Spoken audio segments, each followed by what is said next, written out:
Hello and welcome to the 2026 British Gymnastics Championships live from the M&S Bank Arena in Liverpool. We've had 3 incredible days of competition so far, and today is going to be an exciting competition that's all about the specialists. We're going to see some of the very best gymnasts in the world. We absolutely are. You can see a few Mexican waves going on behind us. Yesterday, this crowd were delighted as Ruby Evans took her first senior all-around title in the women's competition, and Joe Fraser took his 4th. It was a fantastic afternoon of gymnastics here in Liverpool, but you're right, Sam. Today is about the specialists. Yesterday, the top 8 gymnasts on each piece of apparatus qualified to make these finals, and they'll want to take home a coveted medal today, Sam. That's right, Sydney. We're going to see some of the best gymnasts on the planet. We have gymnasts that have won world medals, European medals, Commonwealth medals, and Olympic medals. Now, we're going to take a look at the schedule for today's competition and how the apparatus are going to unfold. It's going to be an exciting day with 6 men's apparatus finals and 4 women's apparatus finals and gold medals up for grabs. Yeah, we'll be opening the competition over on the men's floor. The men, of course, compete on 6 pieces apparatus, which means they're up first. The men are warming up behind the scenes. But if you haven't watched gymnastics before, don't worry, we've got you covered. Take a look at this explainer video to get you up to speed. Women compete on 4 pieces of apparatus: vault, uneven bars, beam and floor. Men compete on 6 apparatus: floor, pommel, rings, vault, parallel bars and high bar. Performances can last from about 10 seconds for a vault run to 90 seconds on the floor. In apparatus finals, medals are fought for by the best gymnasts on a single piece of apparatus. The men have 6 apparatus finals. The women have 4. Each final contains 8 gymnasts. The top 8 gymnasts taken from the all-around competition on a particular piece of apparatus. Apparatus specialists have their chance to shine in these finals, competing their hardest routines to fight it out for the title of apparatus champion. Routines are judged by a panel of 4 judges. 2 of these form the E jury and 2 form the D jury. The E jury look at the execution of a routine. Starting with 10 marks, they will deduct marks for technical errors such as falls, bent legs, and other mistakes. The D jury assesses the difficulty of a routine. Each skill in a routine has its own difficulty value. During a routine, the top 8 skills are added up to make the difficulty score. The E and the D scores are then added together to make the final score. More information can be found in the events programme.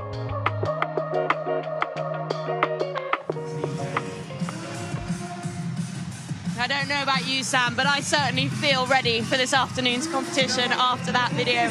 And somebody else who's going to be following along all of the action with us is CEO of British Gymnastics, Sarah Powell.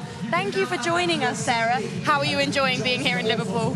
Wow, it's absolutely incredible, isn't it? Listen to all of these fans screaming, getting excited. We've got ex-Olympians, we've got new faces coming through. We've got 15,000 people have been here in Liverpool supporting us. Incredible. And of course, we've seen some fantastic gymnastics on the floor, but actually there's been plenty going on off the floor. Can you tell us a little bit about the Women and Girls campaign that's been happening whilst we've been here? Yeah, it was historic yesterday, a very special day where we had the President of World Gymnastics join us, all the CEOs from the home nations, and to sign up and commit to supporting and developing women and girls across the UK, and a world commitment to make sure we make it positive, experience and have fun. We've got 400,000 members and 84% of those are young girls. So it's our duty to make sure it's special. And if that wasn't enough, we made some more history with the first ever UK para-gymnastics trial. 13 gymnasts from 7 clubs really took their slice of history as they debuted here in Liverpool in front of such a packed crowd. How special is that for British gymnastics? Yeah, it's really important. We want our sport to be inclusive. We have disability sport, but we haven't got the pathway to elite. And what we want to see is gymnastics in the Paralympics. And if we can do that at Brisbane, and this was the first test event to showcase the new code and the rules, and those 11 gymnasts did a fantastic job yesterday. So we'll now evolve the rules, and we'll go on our ambition to hopefully be in Brisbane 2032. Amazing, Sarah. And we might have the opportunity to see gymnastics live here in Liverpool in 2030 for a World Gymnastics Championships. Can you tell us a little bit about that bid?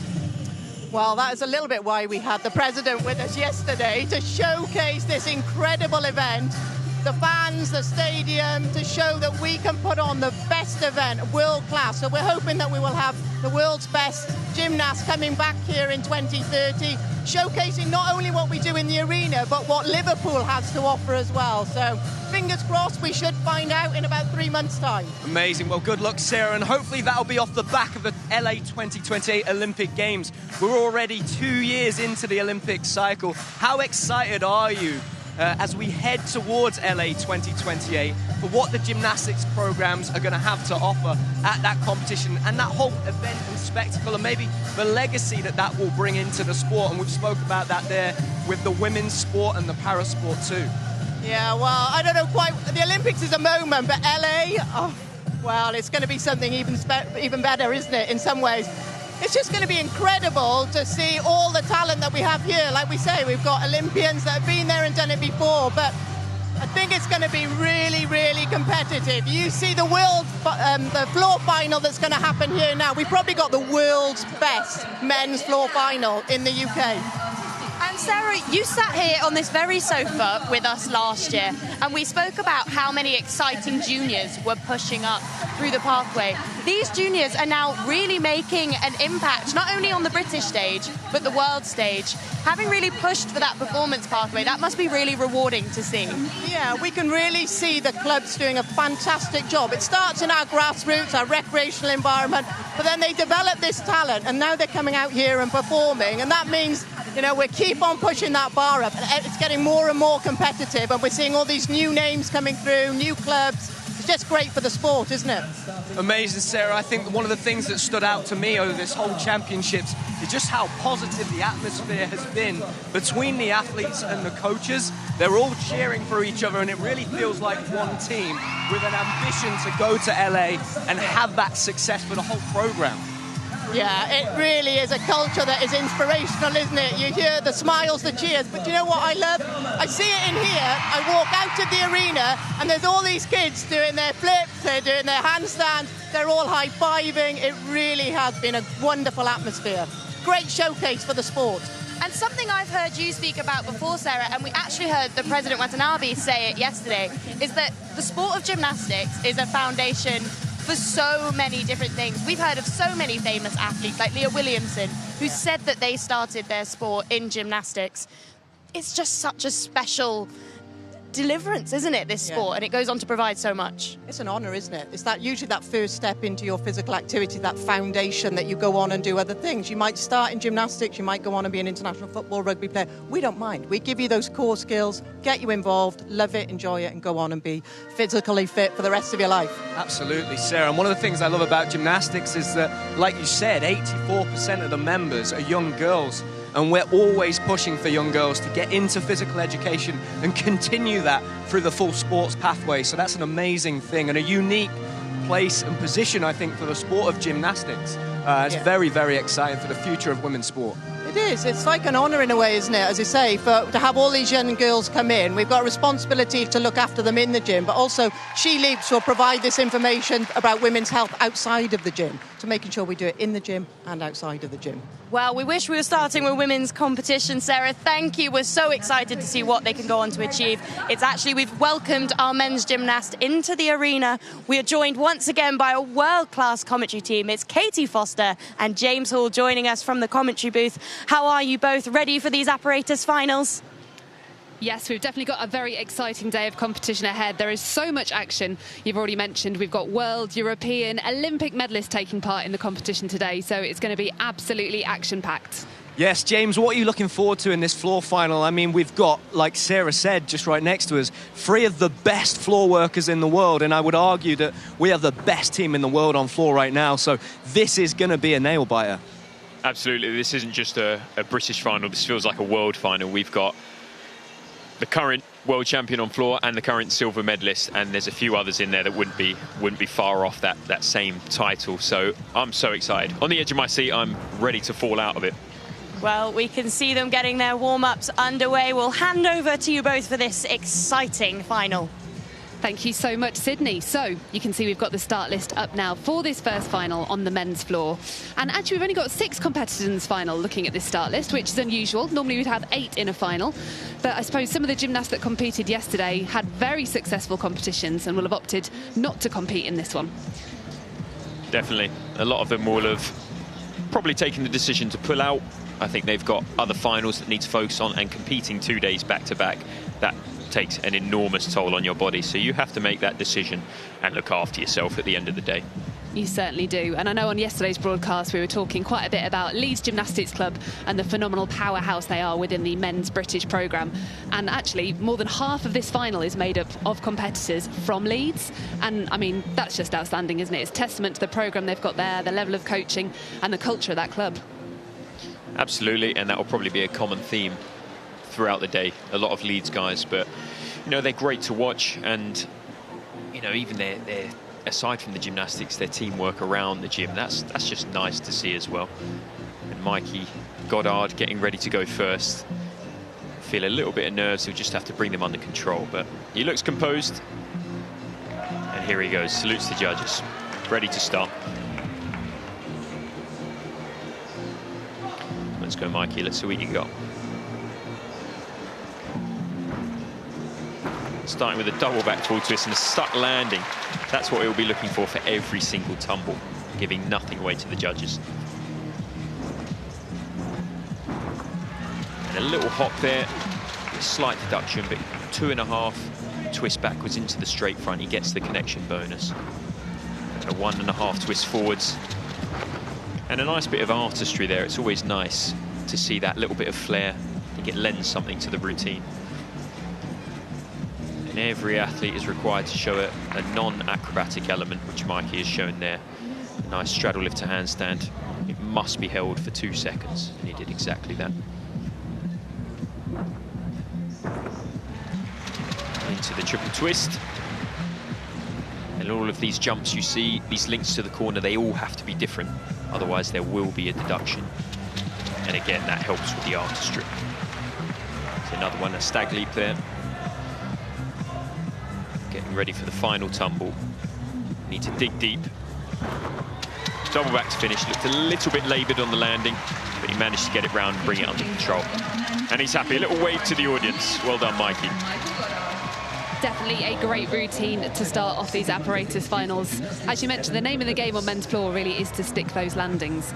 And I know we spoke yesterday about how difficult it is to do lots of numbers of these routines. It's quite a hard surface on the floor. You don't want to be overpowering the legs.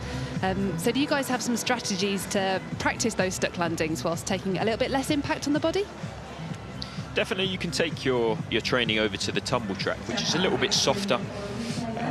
And the floor does tend to be quite hard, and so it is heavy on the body, so you've really got to look after yourself, and a lot of spatial awareness comes into it. I think practicing on the trampoline, which is really quite soft, and overall you have to listen to your body. That is key. You know, when it feels like enough, then it probably is time to give it up. Mikey did very well on that last landing there. He was lacking a little bit of rotation, but maybe that spatial awareness training. He's been doing those double backs on the trampoline, I reckon. He knew exactly where the floor was and was able to make the adjustment, so he got away without a major deduction. Definitely the final tumble is what's going to trip most people up. When your muscles are depleted, your energy's gone, you really need to train that, and the tumble track is going to be the place where you can do that again and again. Mikey just waiting for his score, eagerly awaiting. He seems happy, and his coaching team does as well. You'll hear there's lots of noise going on around the arena. We have got our junior finals taking place alongside the seniors today. So there'll be lots of noise, and certainly later when we have the women competing, there'll be up to 4 pieces of apparatus going at once. So there's going to be a great atmosphere here in Liverpool. Absolutely, it'll be kicking off. And the juniors are producing some wonderful gymnastics as well. Some of them will be turning senior soon, so they'll be pushing these guys and hoping to be in the senior finals next year. And the judges just taking their time with this first routine. It's always interesting, isn't it? It's the same panels we had yesterday on these apparatus, I believe. So you'd like to think now they're pretty clued in. They know what they're looking for. And I did notice as I was walking around the bottom of the arena this morning, the coaches were actually having a bit more coach education and doing some reviews. There's always little changes being made, aren't there? And when gymnasts do something new, it kind of gives the judges a few questions or a bit to talk about to figure out this score. But it looks like they've reached their conclusion here for Mikey Goddard. It's a 12.65 to start things off in this floor final. Not a bad score at all from Mikey. And the judges have to wait for their morning coffee to kick in, I suppose, so it might be a little slow to begin with. Absolutely. So it looks like we are almost ready for our next competitor. And I believe this is going to be Theo Achana from Heathrow Gymnastics Club. Saw some lovely work from Theo yesterday. He's got himself a floor final. He'll be hoping to go even better than yesterday. Just waiting for the other routines from the juniors on bar to finish.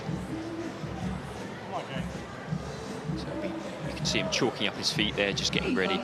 And here we go.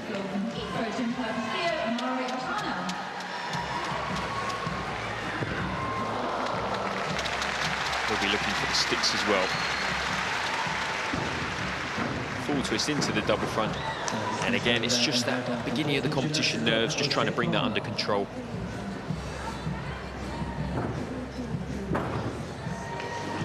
A little bit loose on the landing there from the double tuck somersault with the full twist. But moving well, moving with some pace. And a nice stick, finding his rhythm.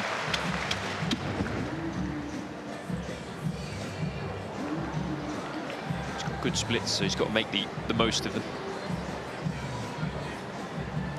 Again, taking his time in those corners, get his breath back, so he can give it his all on the final few tumbles. And again, that's a common one that you'll see a lot today. 2.5 twist into the straight front. Just stepped out of the lines there, so there will be a penalty. 1 foot out is 1/10. If you put 2 out, it's 3. And a double pike to finish. Very controlled landing and a nice big smile, well deserved. Yes, he certainly made the most of the opportunity there. He was the 9th highest score in floor yesterday, so he was one of the he was one of the reserves for this final. So we'll have got possibly quite a last-minute call-up, but you know, got out there, did his thing, and it looks like he's had a great time doing it. Absolutely, you've got to be ready. They do have the finalists, the top 8, but then you've got the reserves as well. So just in case anybody does pull out, which is quite common. At the British Championships, you have to be ready. And it's a great opportunity, you know, to be on the edge. You never know what's going to happen. And it's not over until the final score comes in. So if you get that opportunity to go in the final, you go in there, you do your best, and you never know what you might walk away with. And he's certainly in very good company here in this floor final. He's just given Luke Whitehouse a little high five as he's walked off the podium. What a cool thing to say, you're in the floor final with a 3-time European champion. Absolutely. A world medalist now, how's that? But that is exciting. That's the beauty of these finals, I think. You know, you've got a whole range of people. You know, people that do this sport for a living, and then people that study, they have a full-time job, and it's so nice to get them in the same arena and that camaraderie as well. Just a score from Evan McPhillips in the junior competition on the bar, 11.75. I believe there was a fall in there. Again, it's just getting that energy back from yesterday's competition, and that will come with experience.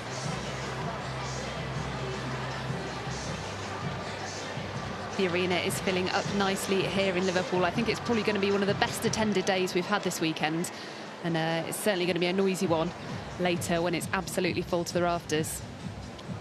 Definitely. I'm just waiting for the women to come in as well, and that will certainly bring some more attention and some screams. It's such an exciting competition yesterday. I think my highlight was watching Alice Kinsella, 6 months after having a baby, competing on beam and blowing the arena roof off. It was insane. And the score is in for Theo. It's a 12.4. You can see there he's got the 0.2 penalty. He did have those couple of steps out of bounds, but looks absolutely delighted to have been a part of this final here today.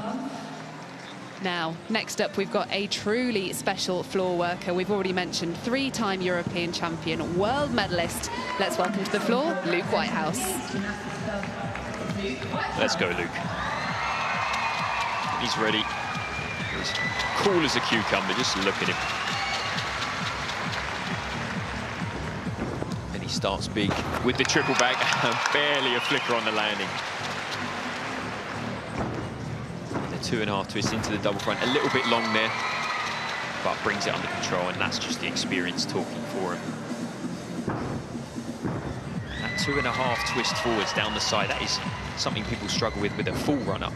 So to do it down the side, extremely impressive. Again, just shows how powerful he is. And here, the non-acrobatic element, opting for the wide arm lift. And nicely done. Again, must be held for 2 seconds. Double pike again, really nice landings from Luke. He doesn't want to give much away, and he's the type of guy that can just switch it on in the final, improve from qualification day. Triple twist down the side. We'll be looking to wrap up this routine with a double-double.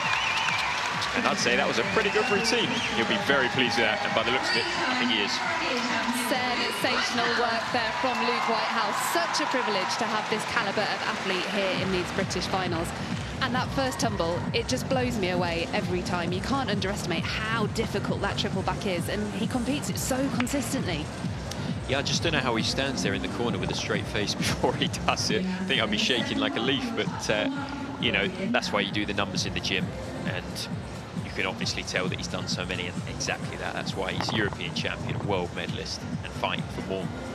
Yeah, here we go. Let's take a look again. He's sky high and just so clean on that landing. It's just incredible spatial awareness and outrageous difficulty. Exactly, and he's been training that a long time. And, you know, I was there when he first started learning it, and the graft that he's put in to get to where he is, it's just a testament to his hard work.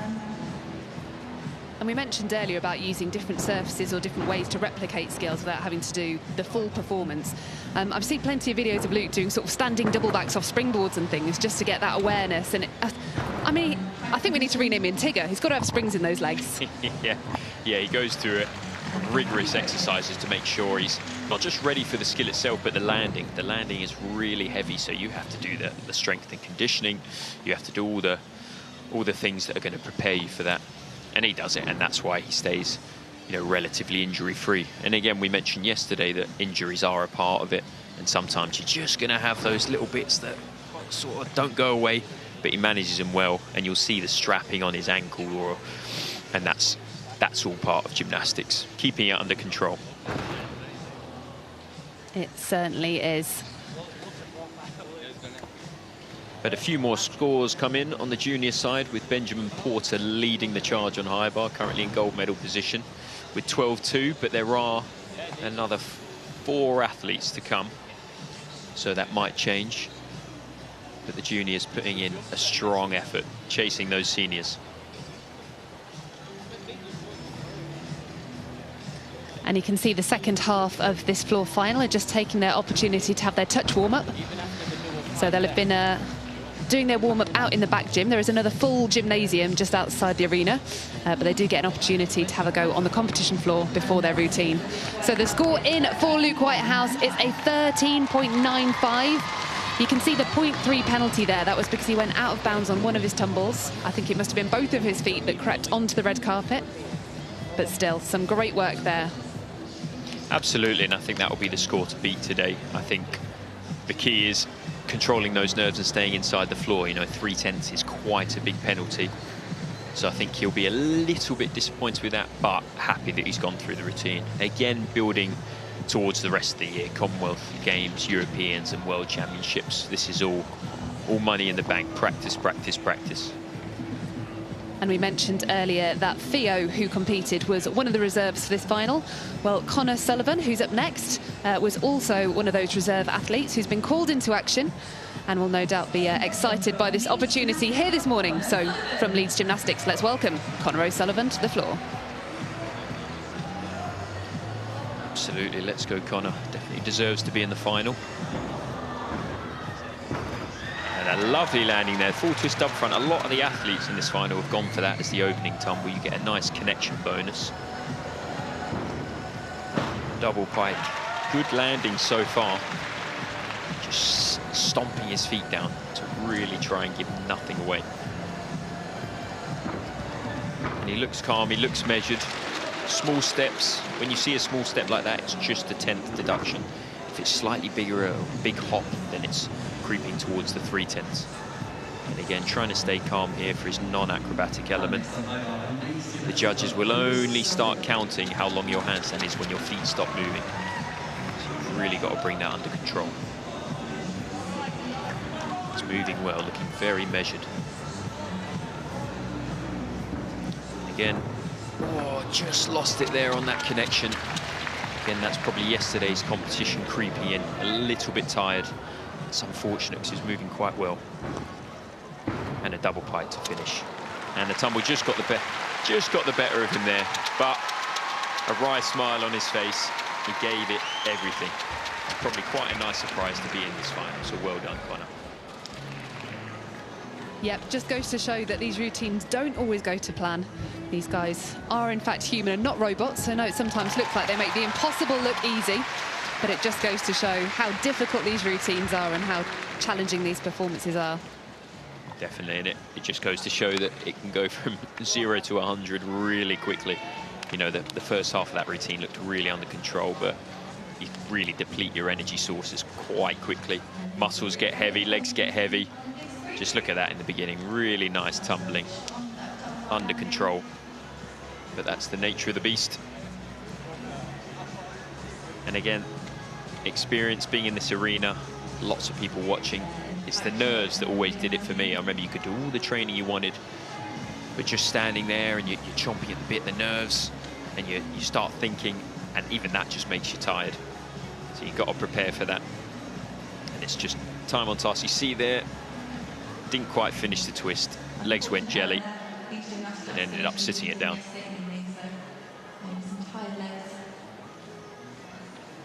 Yeah, short on that one. Makes me wince a little bit seeing those short landings, the sore ankles, but again, the training will help with that. Just numbers, ankle strengthening, leg strength, just keeps the injuries at bay. And the score in for Connor, obviously a couple of mistakes in that routine. It's 11.15, pops him into 4th place currently. So we've got 2 gymnasts left in this final, and you mentioned that 13.95 from Luke Whitehouse was going to be the score to beat. Well, these next 2 gymnasts are certainly going to try and raise to that challenge. Harry Hepworth yesterday in qualifying, it was a 13.9, so this could be a very close run race. Yeah, he'll be trying to take this off of Luke. And a lovely, lovely start. You can see the floor workers, they just know exactly how to land. Double twist, double front. Again, sky high, he's got bags of energy.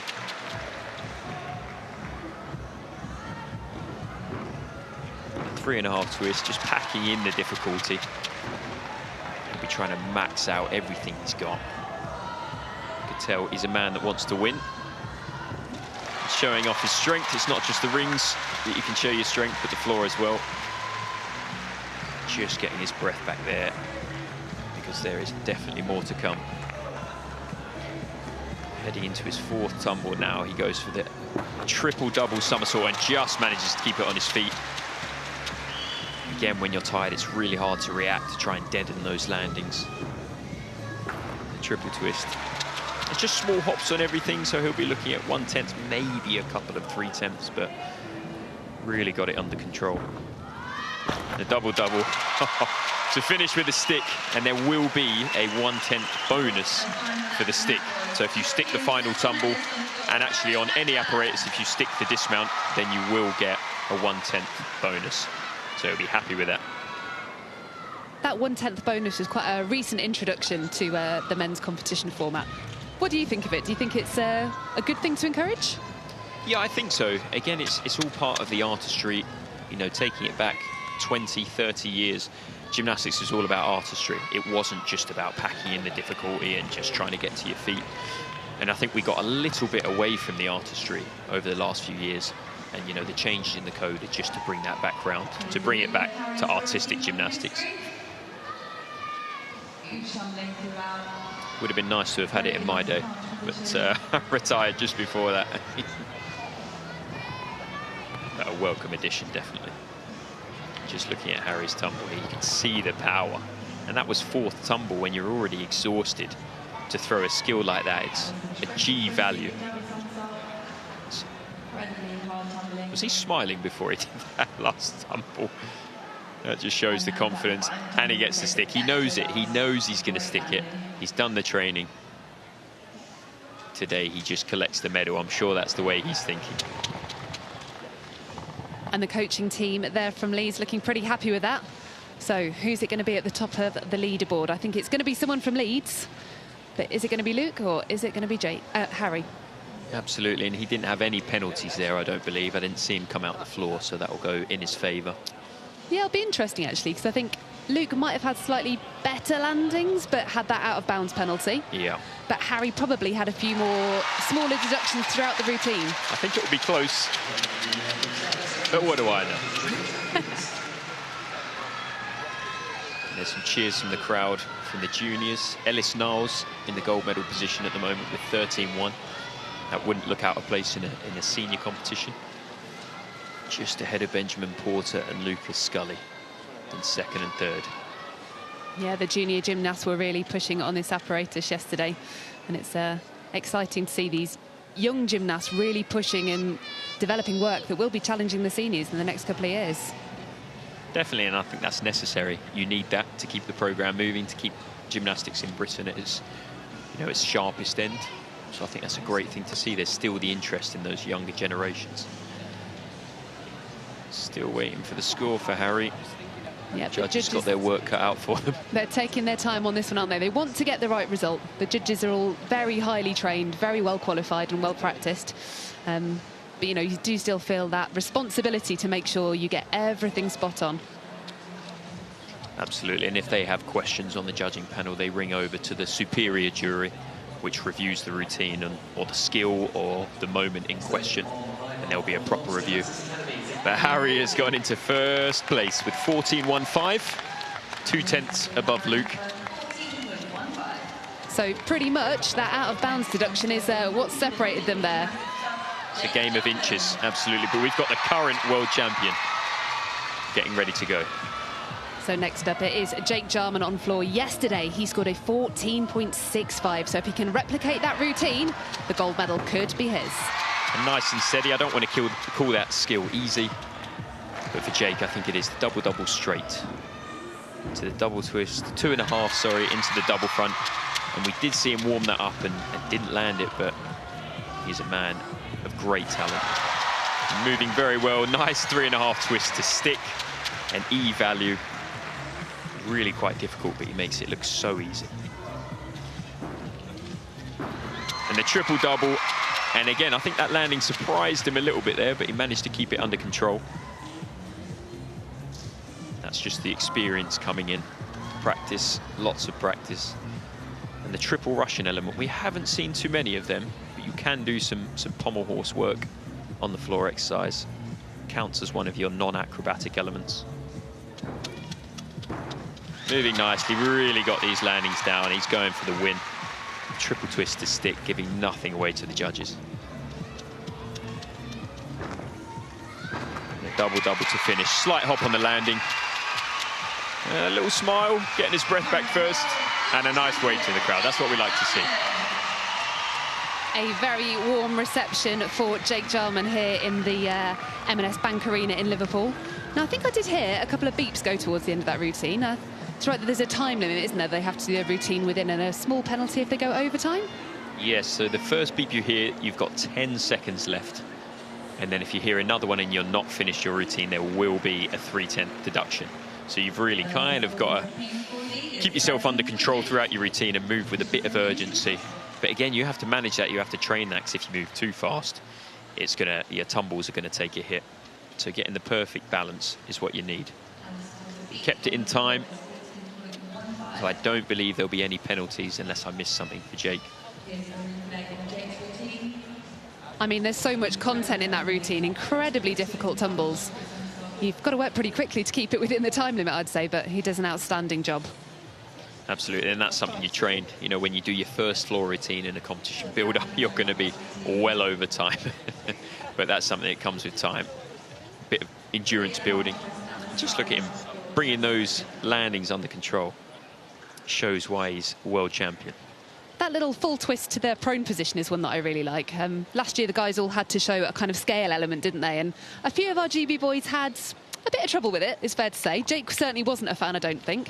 So I assume he would be glad that he's got an alternative option now to show a bit of artistic prowess here on the floor. Absolutely. That was introduced with the bonus, the stick bonus for the final tumble.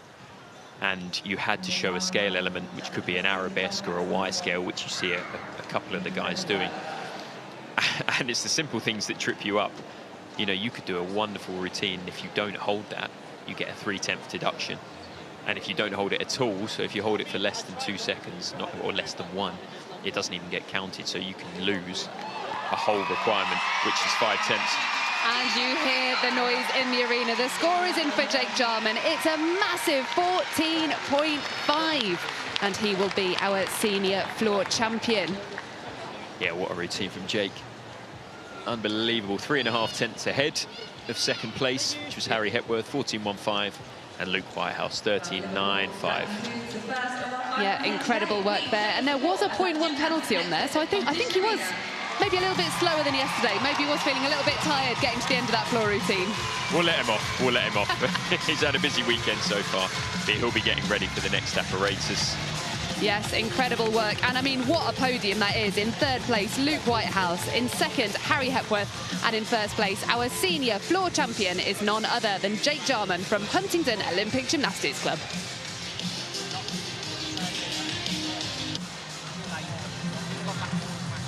Amazing competition there on the floor exercise, and it bodes really well for the British team for the rest of this year, Sydney, with those 3 gymnasts being 1, 2 and 3, and Jake just putting out a world-class performance on the floor.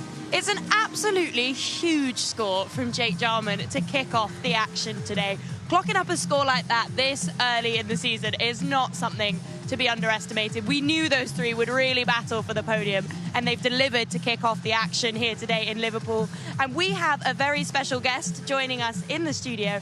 It's none other than women's artistic gymnast Abigail Roper. Abby, thank you for joining us. How are you finding your weekend here in Liverpool? I know you suffered a bit of an injury. Yeah, it's always good to be here in Liverpool. It's always such a good experience, and like to see everyone, because we all obviously train around the country, so we don't always get to see each other, but being here together is really nice. And you know these gymnasts, the men's, the women's, you're all together quite a lot. We've just seen Jake, Luke and Harry put out some pretty solid performances out there on the floor. How important is it to start a finals day with that kind of confidence? Yeah, I think it is good to go out and like do a solid routine just to like get the nerves like out of the way, because sometimes it can be quite hard to like do a good performance straight away, but yeah, it's really good. And Abigail, the women are going to start on the vault today. That apparatus for you, what kind of a mindset do you like to be in before you perform on the vault? I feel like vault is probably like the least scary, because it's just over and done with quite quickly, but like also it can obviously just go wrong and then that's it. But I think, yeah, it's just to like know what you've done in the gym, like you can do it, and like, yeah, it's just good. And you are an all-rounder, Abby. You've had a really strong start to the season at the Welsh. Yeah. Which is your favourite piece of apparatus? Which one do you most look forward to competing on? I feel like vault.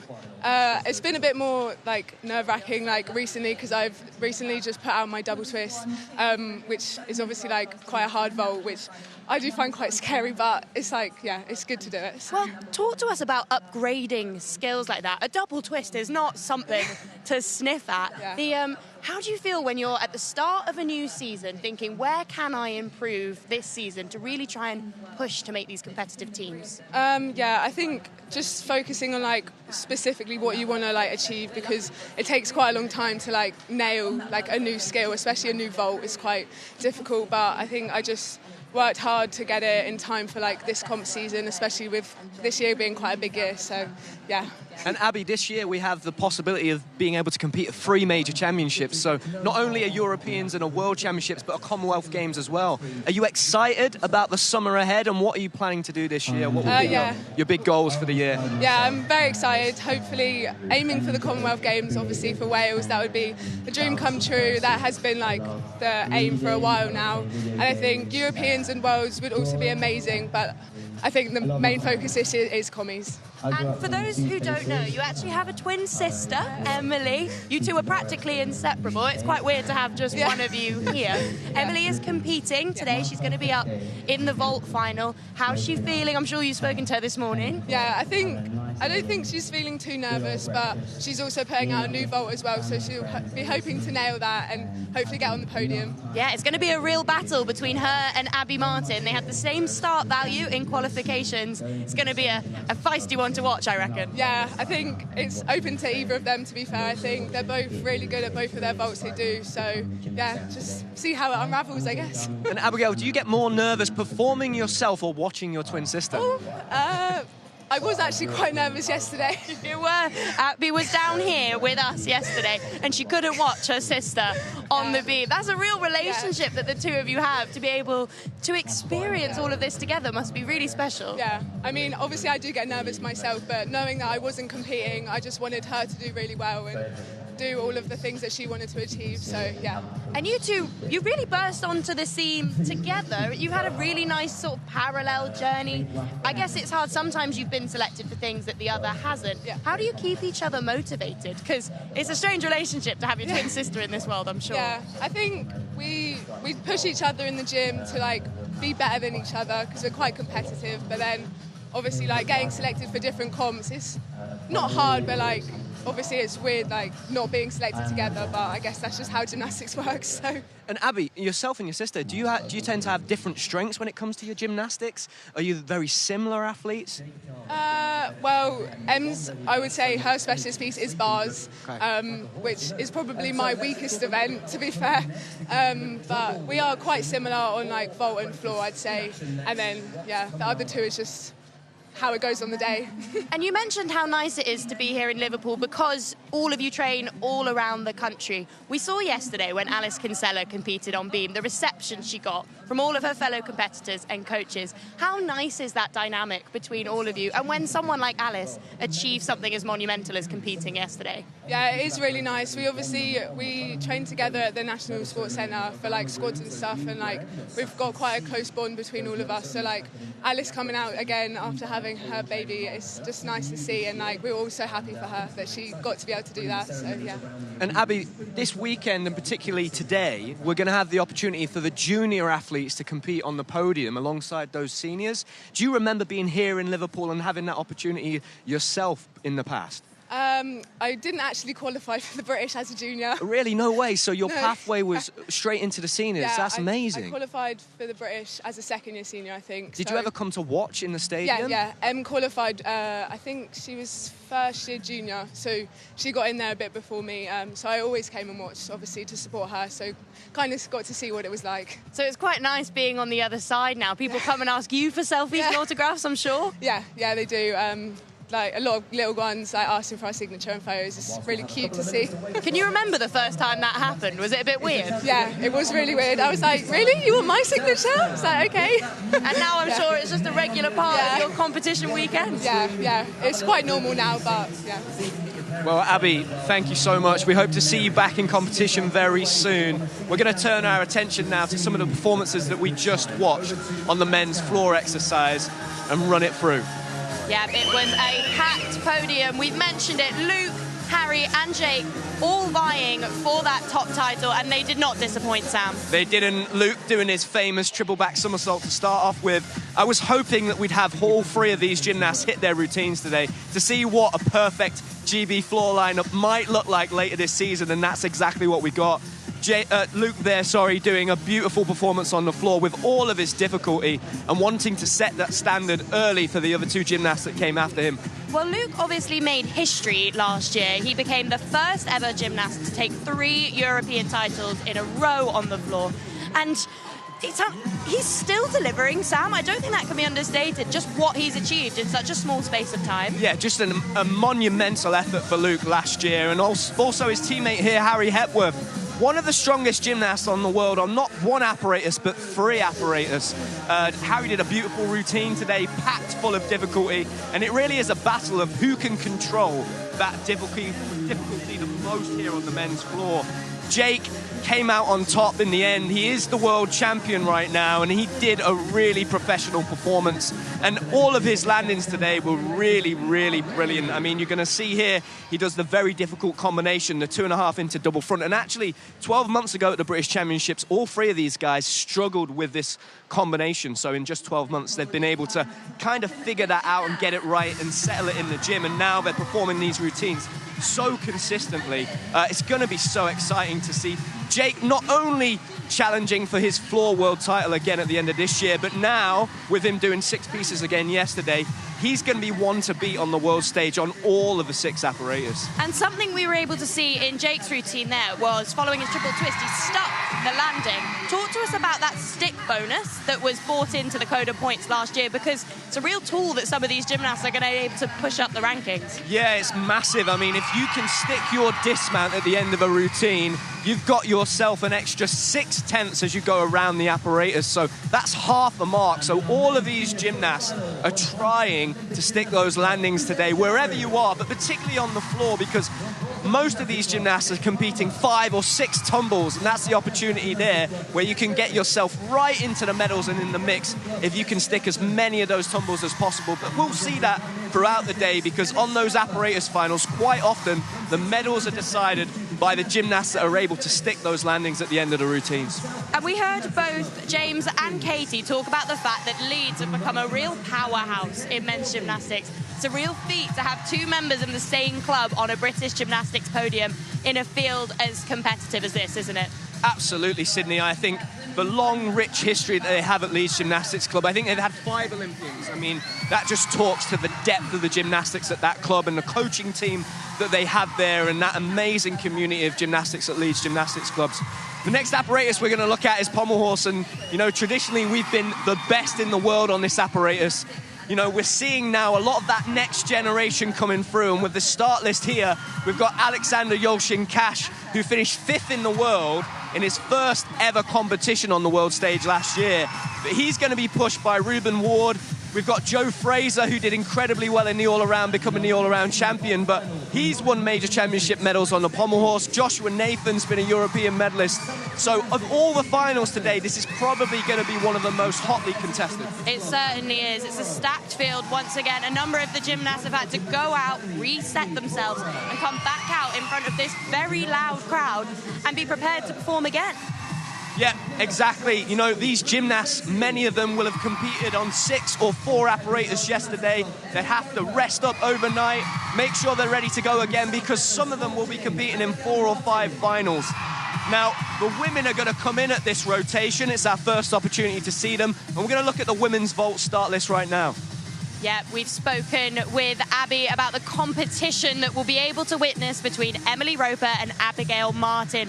These two had the exact same start value in qualifications. Abby just picked that execution to mean that she will be the last gymnast to go on vault, and that's actually going to give her a real advantage today, because she's going to be able to see what her competitors are going to be able to put out there and decide whether or not she's going to upgrade to that double twist. It's something that she'll have spoken about with her coaches. She'll possibly try and warm it up and see how it feels out there on the podium. But going last in a lineup like this is going to give her an advantage today. It will, Sydney, and it's going to be really interesting. You know, we're coming into this year, and in many ways, Abigail Martin and Ruby Evans are almost the experienced gymnasts on this team, having been at the Olympic Games and that World Championship success. So seeing somebody push Abby in this vault final is going to be really exciting to watch. So I can't wait to watch this one. Well, 2 people I know are equally going to be looking forward to it are Katie Foster and James Hall. Katie, this one's going to be tight.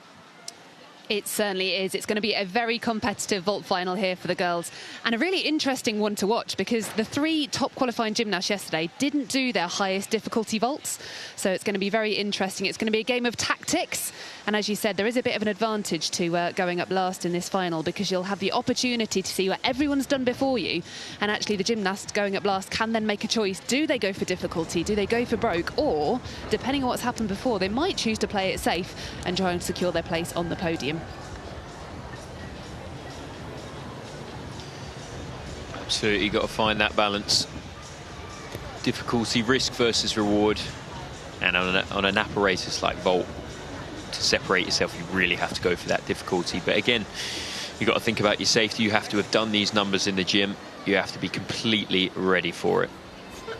Another really important element that changed in the women's code recently was the 0.2 bonus that you can receive on top of the average of your 2 vaults if your post-flight somersaults are in different directions. So that's something really critical that we'll be looking out for. And these high-level vaulters will be trying to ensure that they do have 1 vault that rotates backwards and 1 that rotates forwards, because coming across a 0.2 bonus in artistic gymnastics is not a particularly common thing. So if you can take advantage, it can give you a really great boost on your final score. Absolutely. I was waiting for them to bring in a age bonus for the old men of the Gymnastics World competing, but that never came. A 2/10 bonus, that is quite considerable. They do have an age bonus at the adult British, you know. You know, if you take a few years off and fancy trying your chances again, the older you are in your age group, you do get a bit more bonus. Yeah, that sounds good, actually. Sounds like a bit of me. Maybe I'll join that. And yes, the women's vault final is going to be very competitive, but it's going to be a fascinating watch over there on the men's pommel horse. It's a piece that Great Britain has such great history in. We've had a real golden era when we had the likes of Lewis Smith, and of course his Huntingdon teammate Luke Folwell, and of course Max Whitlock has been around for a really long time. But actually, we've got a new generation of pommel horse workers who are really exciting. Absolutely, and I think you can see there's a well, Ruben warming up now, and you've got Alex Yolshin-Cash. I think there's a few of the younger lads that actually are starting to believe, you know, why does it have to be someone else all the time? Why can't it be me? Why not me? And once you start to ask yourself those questions as a young athlete, that's when you really start to see the big gains. Why not me? And actually, some of these guys who are the younger competitors in this final probably grew up watching the likes of Max and Lewis, and maybe that's the inspiration that fueled their, you know, desire to progress on pommel horse, and that's incredible to see. Definitely, and I know Max and Lewis had a hard job, you know, being the trailblazer. There's no one before you, so that is, you're sort of going in blind. But when you've got somebody in front of you that has done the work and shown you that it's possible, you know, again, you go back to that belief and think, well, actually, maybe I can do that. Maybe there's room for me. So let's see if there is room on the podium for Adam Tobin, representing Notts Gymnastics Academy. He's our first pommel horse finalist. Starting with a sheer to handstand, that will be a common one that you'll see in this final. A little bit of a stutter on the way out. Moving well. It's always hard to be the first competitor. Get those nerves out of the way. He's moving well. Into the Russian on one handle. Intricate work on that handle. Travel across the Tong Fei and just off there. He was going for a backwards travel, but his shoulders looked as though they were in the wrong place. He was going the Shivado, which is where you travel the length of the pommel facing backwards. Just in the wrong spot. And you get 30 seconds when you fall to get back on the horse and finish your routine. And here he is catching his breath, and he's back on. And that's the Roth, slightly different from the one before. And up for the dismount, into the full turn, nice and speedy. There'll be no deduction for that. And then you can tell just by his body language, a little bit disappointed with that. That was a real shame to have the break in the middle of the routine. He had quite a long chat with his coach there, Josh Champion, I noticed. What kind of things might they have been discussing when he'd come off the pommel? Oh, what do I do now? You can either repeat the skill to get your full start value, and if you decide not to, then you will be down on your difficulty. But again, it's kind of, you know, do I want to sacrifice a bit of my energy or not? Definitely a tough decision as we swiftly move over to the first gymnast in our women's vault final. This is Grace Davies representing Robin Hood Gymnastics Club. She's a powerful performer here. And beautifully with her first effort there, a sky-high full twisting Yolshin-Cash. That's a vault we're going to see quite a lot of in this final. So you really do need to work hard on your execution to make sure that you're separating yourself from the rest of the field. You can see it's the Yolshin-Cash vault, the round off onto the springboard, flips back onto the vaulting table and then propels herself into the air from her hands. This is a very familiar vault for Grace. She has performed a Yolshin-Cash 1.5 before, so going back to the full is a very familiar and comfortable routine for her. A few weeks ago at the English Championships, she didn't compete across all 4 apparatus and was nursing a bit of a lower leg niggle, shall we say. So really great to see her back on the leg events here in Liverpool and even qualifying to this vault final. And do you think that's why we saw the full twist instead of the 1.5? Just being careful, maybe? I expect so. It looks like she's got a bit of strapping on that knee, and the 1.5 twist means you have a forward landing, and sometimes that can be a little bit trickier on the ankles and knees if you haven't quite got the rotation. So certainly better to be safe than sorry. Grace has been a regular member of the GB national squad for a number of years, and with the opportunities of Commonwealth Games and European Championships this year. Part of the name of the game this year really is to keep healthy and to stay in contention for those exciting opportunities.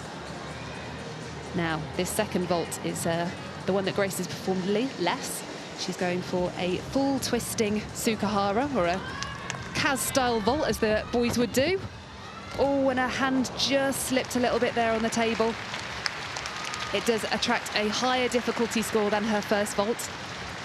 And really great to see her able to walk away from that okay. But so tricky when your hand slips on top of the table. You just can't get that block that you need. And taking another look here, I think it was that left hand. Oh no, the right hand just slid as she was turning, and unfortunately not able to get the vault to her feet. So the judges are going to have a decision to make here. If any part of your body hits the floor before your feet, the judges could in fact say it was a non-vault and call it a 0. So a difficult decision there for the judges.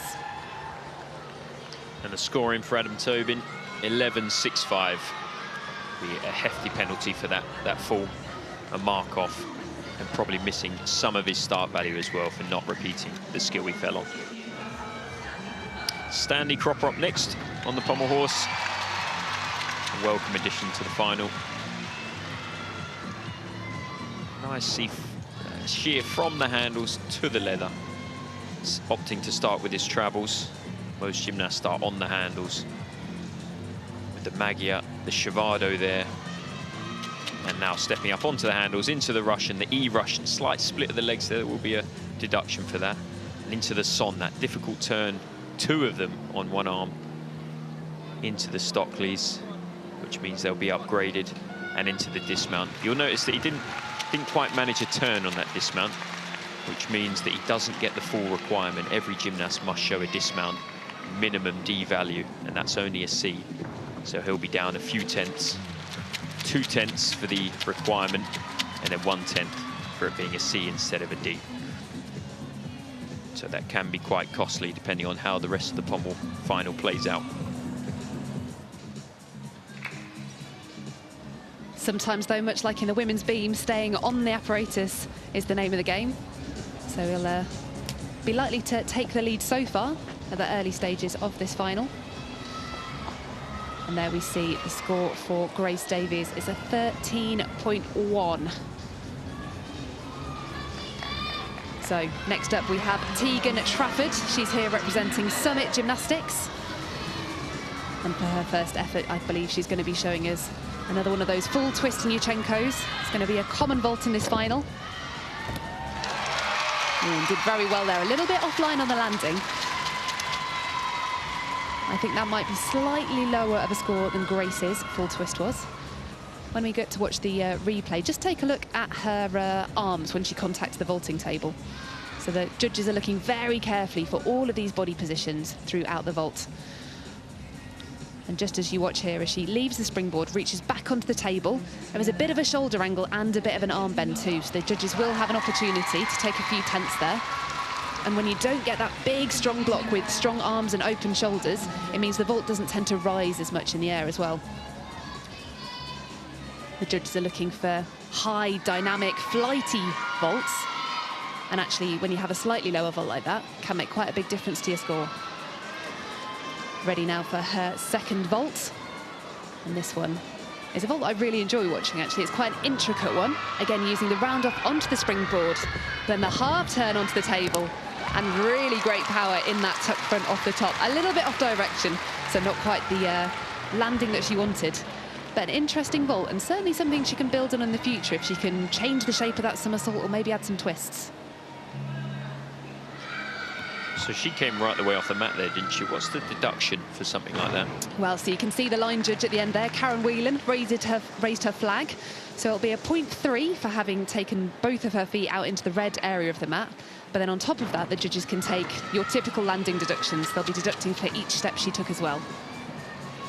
The score in for Stanley Cropper is a 13.4 on Pommel horse, so not too shabby at all. Yeah, he should be really quite happy with that. Now on to Elliot Vernon, opting for the same sheer movement as Stanley, but he's starting with the handles this time, the E Stockley, E value, and into the Son element, same one arm element as Stanley, but he was just off there. His arm looked to have buckled a little bit, it's just taking him off. And again, he has the option to repeat it or to move on. If you repeat it, of course, you risk making the same mistake. And Elliot has decided to move on. Into the Russian. Into the Tong Fei. And he's moving well, perhaps getting a little bit tired here, starting to slow down, just needs to keep it up. Big press for the dismount. Manages to get up, turn it for a full turn for the E value. Again, another fall in this final. Pommel horse is really one of those pieces where it's anyone's game.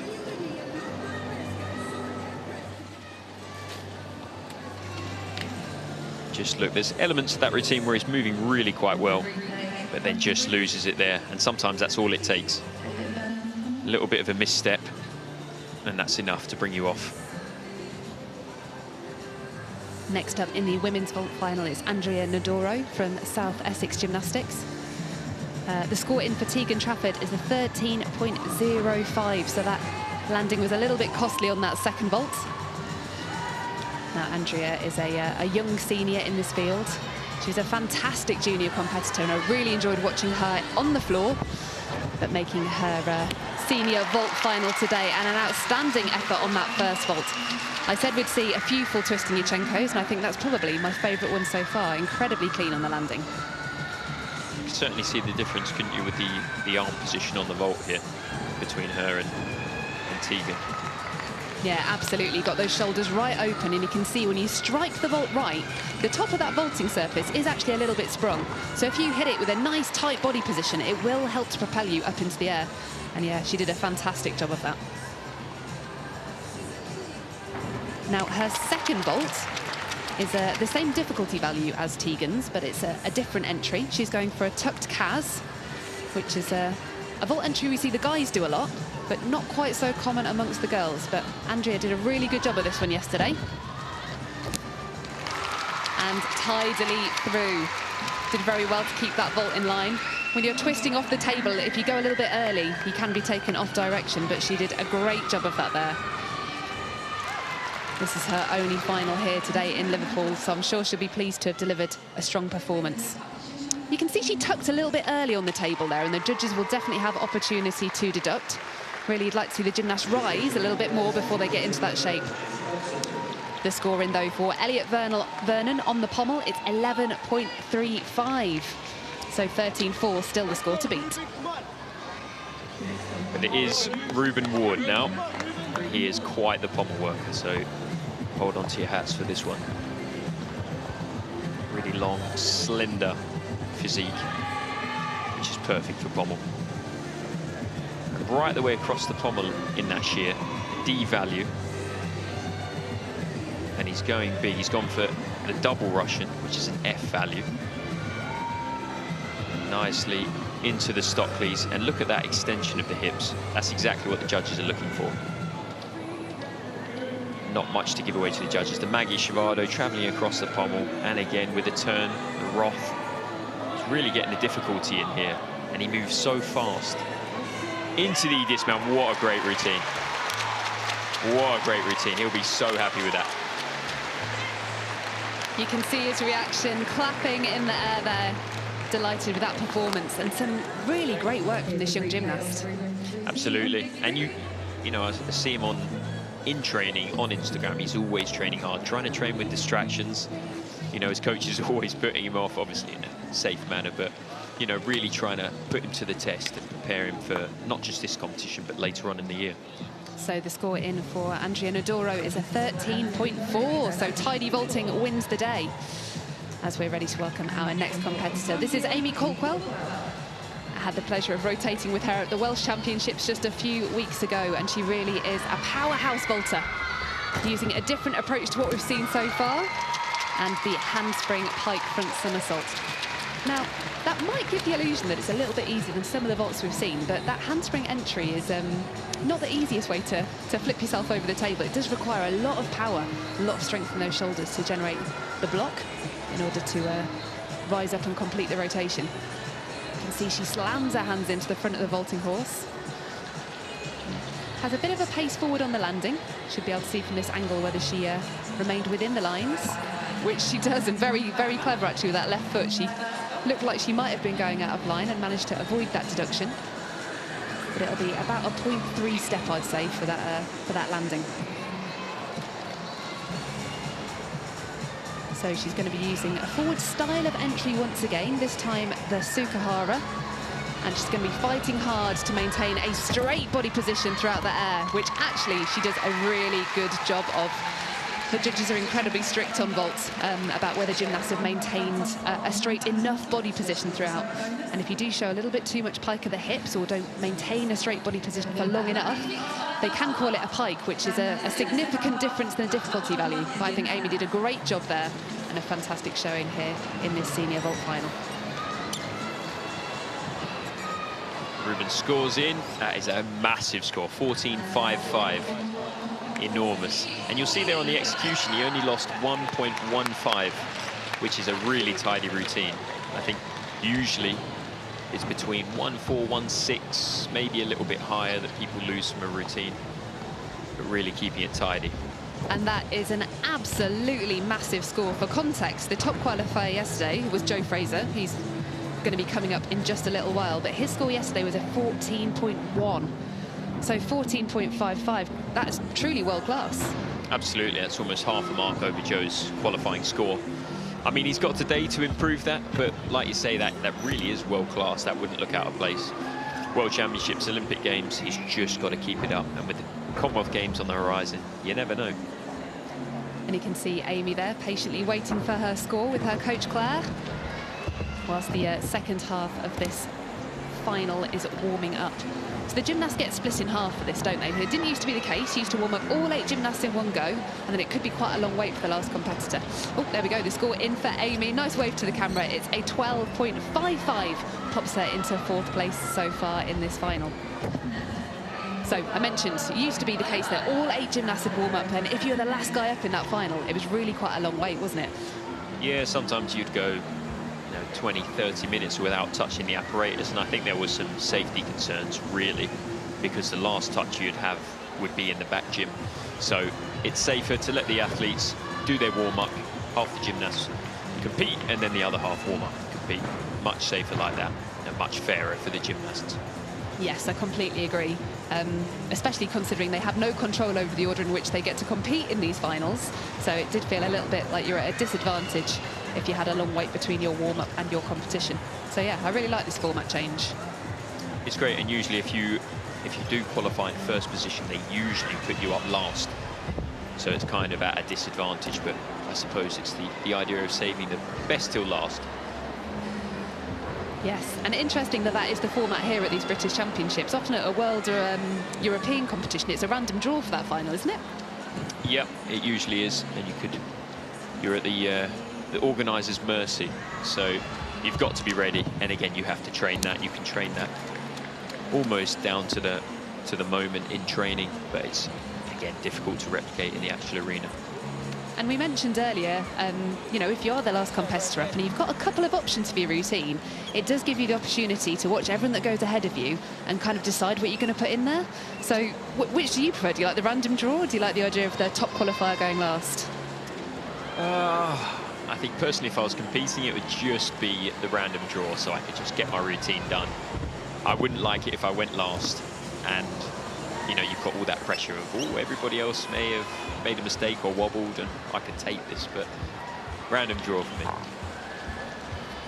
Okay, so we're going to be turning our attention back to our men's pommel horse final, and fresh off his victory on the floor, we're going to get an opportunity to see Jake Jarman. And he's pretty handy on this piece too. Absolutely, so well-rounded. He's really, just watch out for his extension in this. He's got a really nice extension. So the judges will be looking for that. His arm goes up, ready for the beginning of his routine. Let's go, Jake. Nice and calm. Little glance over his shoulder, looking at the timer, making sure he's got time. Starts with the sheer to handstand. Very nice. Again, look at that extension. He's worked hard on this over the years. Nice E-Stockley there. Calm, measured, moving really well. The Russians in between the handles. Moving into a Russian on the handle. Very, very intricate work. Into the Wu, an E value, a really difficult travel. Trips a lot of people up. Now into the Magyar, and often accompanied by the Shivado. Circling well, just got to finish the dismount, and a nice E-dismount it is. A great routine. I didn't really see any flickers. No legs apart, no bent legs. He'll be very happy with that. The smile says it all. Another fantastic performance, and we could do with some clean routines here in this pommel final. The competition is heating up. Looks a bit tired after that one. Is it hard work on the pommel horse? Emotionally, yeah. Yeah, definitely. I mean, it doesn't look all that physical, but it is. You spend quite a while just on your hands. And then after it, really, you know, once the adrenaline settles a little bit, it really does take it out of you. Okay, so headed back over to the women's vault final. We've got Emily Burke here competing for Dynamo. And now this is going to be an interesting test. She's got the same vaults as a couple of the competitors we've already seen. So it's going to be execution that separates these gymnasts who are using the same difficulty values. Once again, seeing that full twist in Yolshin-Cash. Pretty good on the landing, nice and secure. Possibly a little bit the judges could take on body line in the air. You can just see she has to pike down a little bit. So in the last sort of half of that somersault, she chose to close the hip angle a little bit to make sure of that landing, speeding up the rotation. But it's certainly an area where the judges can take a small deduction.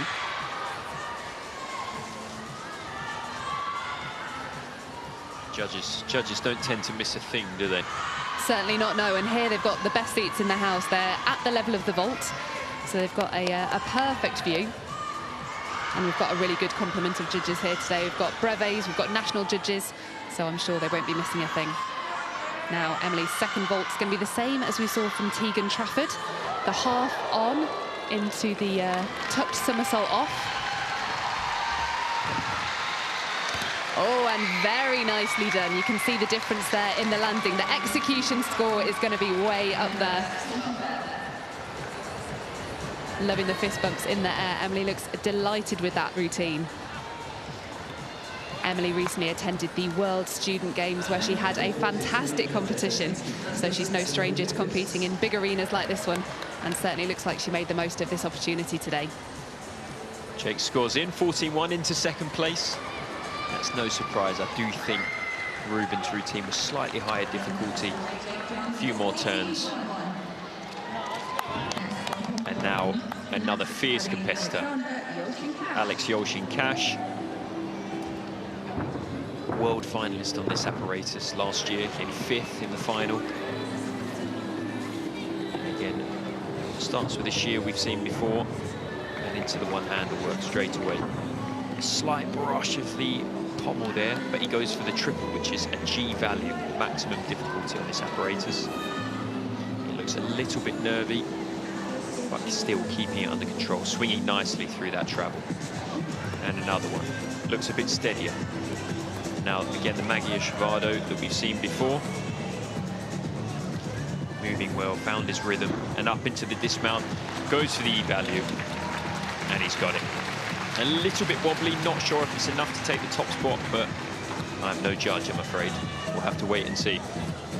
And he's another one of those gymnasts who really doesn't give much away, does he? There's not a lot of facial expression. Hard to know whether he was pleased with that or not. I suppose a little bit disappointed. What kind of deduction can the judges take for a brush against the leather?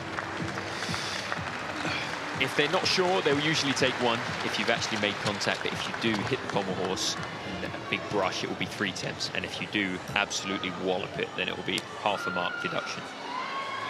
Okay, and the score is in for Emily Burke. The average of her 2 vaults is a 12.95, which puts her in 2nd place so far. And next up, we've got Ruby Stacy from Plymouth Swallows. Now, what vault is she going for today? It's the full twist in Yolshin-Cash. So I was watching her warm-ups really carefully yesterday. I'm pretty sure she warmed up a 1.5 and then opted to do the full in competition. And in the warm-ups again today, just looked a little bit unsteady on the full twist, struggling to generate rotation. So pleased that she's opted for a clean, safe vault, one that she's very familiar with. Ruby's had a few World Cup medals on this piece of apparatus, so no stranger to competing in finals like this one, but just slightly watered down in her difficulty today. It does mean once again, though, we get the opportunity to kind of test all of these full twists against one another. And I do think that one will rank fairly highly.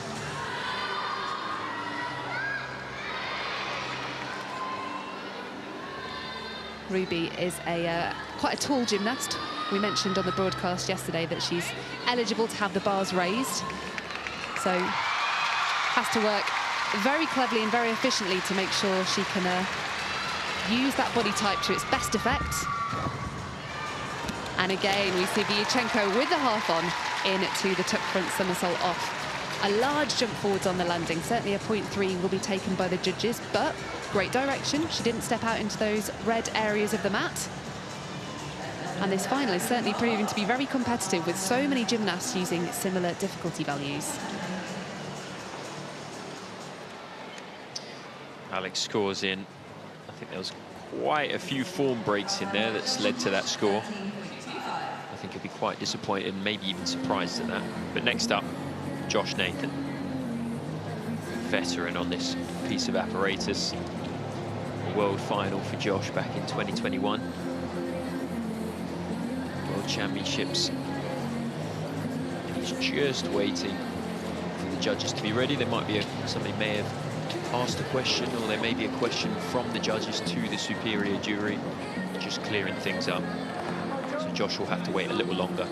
It's always tough as a gymnast. You're ready to go, you want to go, you've got to wait for the judges. Yeah, it's not fun waiting up on that podium when the judges aren't quite ready to go. And interesting to think what the jury might be questioning. Interestingly, Josh Champion, Alex's coach, is also a brevet judge, so no doubt he'll have been watching that routine very carefully with a very technical eye for the detail to understand what might have been given credit, what might not have been, and what's affected that score. Definitely, and the judges don't know what routine the gymnast is going to do, so they have to work it out on the spot. So sometimes there are skills missed, mistakes made, but the coach going into the competition, if the gymnast does their full routine, then they'll know exactly what start value they've got coming.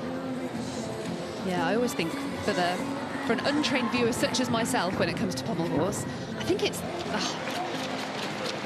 the hardest thing is trying to understand when one move goes into the next. Actually, is kind of a viewer that doesn't fully understand. It's quite a difficult piece of apparatus to watch and comprehend. Absolutely, and the skills involved are limited, so you'll see a lot of athletes repeating the same skills as each other. I think we've got the green light for Josh. Arm's gone up from the judge, so he's ready. So Josh starting on the handles by the looks of it. And he goes up to handstand. D value is the highest value for that skill that you can get. And into the Sonta one handle. So anything that comes after will be upgraded. So that is an F value skill. Now into the Russians in the middle. We've seen a few of them do this. And he's through it nicely. little leg split there into the Stockley. And again, this energy takes up a lot of routine. Up to handstand and back down. It's a long way down for that skill, but he's handled it well. And then across in the flares. Flares are always very exciting. He's just got to keep going. Moving well, and now for the dismount. And he's across into the E. That's a great routine. Lovely. And you'll notice that he wasn't quite as extended as the other athletes, so the judges may take a little bit for that compared to somebody like Ruben, but packed in the difficulty, up to handstand and down again. It's an F value. That is big money for him, so he'll be very, very pleased with that wonderful pommel routine. I love those close-up shots. You can see just how intricate the movements are. To be able to nail those hand positions, whether on the leather or on the handles, it's a very detailed apparatus. Definitely. And I really do love the flare work, so well done, Josh. Yeah, it's certainly a crowd favourite as well. So next up in the women's vault final, we've got Emily Roper. Her twin sister Abby alluded earlier in the studio to the fact that she's performing a new vault here this weekend. And rocking an exceptionally sparkly Believe leotard here in the vault final. Oh, okay, so going for the Lopez vault there. Now, I mentioned in Emily Burke's vault that the judges are really looking for those body positions in the post-flight. And to get the full start value for that Lopez vault, which is what she was going for, she needs to maintain a straight body position. So let's take a look.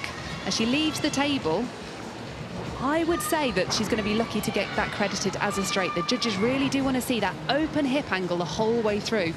And she had to pike down quite hard to get that somersault round. Yeah, it looked a little bit rushed off the top to me, didn't it? Not much of a block. And that probably was the reason for the pike down. Yeah, absolutely. And gymnasts are so clever. Like, in the air, they can make adjustments. And ultimately, to get the best score, you're always going to do the best if you stay on your feet. And of course, you know, we want to see these gymnasts safe and healthy at the end of this competition too. So when they have the awareness and the ability to make an adjustment to make sure they're safely landing, it's absolutely the right thing to do. But also really exciting to see some ambitious vaults coming through from these women's seniors. The international field at vault is growing, and to have GB gymnasts that are pushing to be able to contend with the difficulty score is really exciting to see. So the judges indeed taking a little bit of time over this one. They're going to want to make sure they credit her with the right start value. And there are 2 judges on that panel who will be in charge of making that decision. Our D judges will be reviewing the difficulty of the routine. And the rest of the judges are solely focusing on execution. So they don't have to decide whether it was a straight or a pike. They just have to judge what they see and take deductions where they see fit. Ready now for Em's second vault, and the Yolshin-Cash hand mat is still in. And it's another one of those Yolshin-Cash full twists. Now that really was beautifully executed. There was a hop back on the landing, but the height, the distance, the body position in the air, that was great vaulting.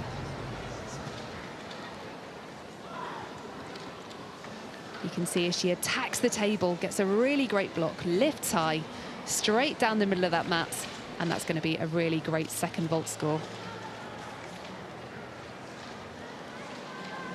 Josh, whoa, what a score. He'll be happy with that. It's always nice to see him be rewarded. He's been in this game a long time. Oh, there you go. Hard earned. You can see the smile and shock and pleasure on his face at seeing that score come in. And now, top qualifier, Joe Fraser. Had a cracking day yesterday, 84.5 all around. We're looking to better his score today.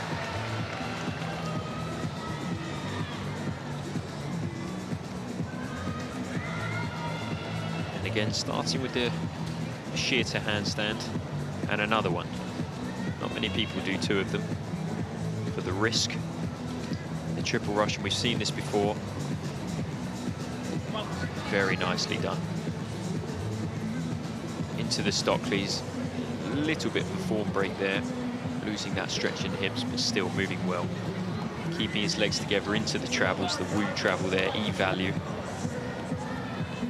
And the Tong Fei, a little bit tired here, but he's still going. He's got the strength. And up into the dismount. Another good routine. Another good routine from Joe. A little smile there. Well done, Joe. A little shake of his fist. He's such a smooth performer on the pommel horse. I think it's really interesting to see the different styles. Some people, to me, look like they're spinning around really, really quickly. But Joe always makes me feel calm when he's on the pommel horse. It's a really smooth, slow swing and just such a steady performance. Absolutely. I mean, he's got really broad shoulders. He's very muscular. That's hard to do on a thin pommel horse to swing that well. So he's got to manage that as well. So the score in for Emily Roper. The score you're seeing on screen is the score for that second vault, but I can tell you her combined total is a 13.025, which puts her into first place so far. There's only one gymnast left to go who can steal this title, and she's got some very ambitious vaults coming up. I believe it's going to be the Lopez first, the same first vault we saw Emily attempt just moments ago. Oh, I stand corrected. So she switched the order of her vaults. It was the double twisting Yolshin-Cash, which is an upgrade from what she did yesterday, squeezing an extra twist off the top of the table. Of course, adding more twists means more difficulty on her start value. Tiny bit of crossed feet in the air, but not a huge amount of form deduction there. It's going to be the landing, if anything, that the judges are taking a little bit for. You can see really that she hit the ground and she was still twisting, which carried her just outside of those tram lines. But did well to bring it under control. Yeah, there is a slight deduction, isn't there, if your lack of preparation for landing. If you're still twisting when you hit the floor, there will be a slight deduction. Yeah, and often when that is the case, the gymnast hasn't quite completed the twist. So if you're twisting into the landing and just about squeaking the last, few inches of that twist round, then it can also result in your vault being downgraded. In this instance, though, I'm fairly sure Abby was round, the double was there, but it just kind of hit the ground and was still going. Who knows, maybe she needs to turn it into a 2.5. We'd certainly welcome an Amanar in the GB vault lineup. Okay, so hopefully this should be the Lopez vault that I was expecting to come first. And this is a really exciting development for Abby. You see there the half onto the table. Oh, and she did really well there, actually. The shoulder angle was a little bit closed. She had great distance in the post flight, but it didn't really rise from the table.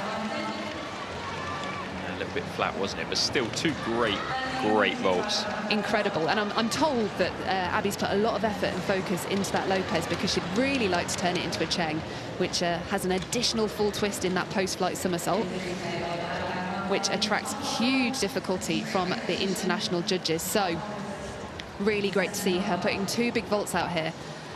And I think she'll definitely be contending for that title. 13.025 was the average from Emily Roper. But Abby will certainly be chasing her to the top of that podium. You can see her coach Rachel there from South Devon Gymnastics.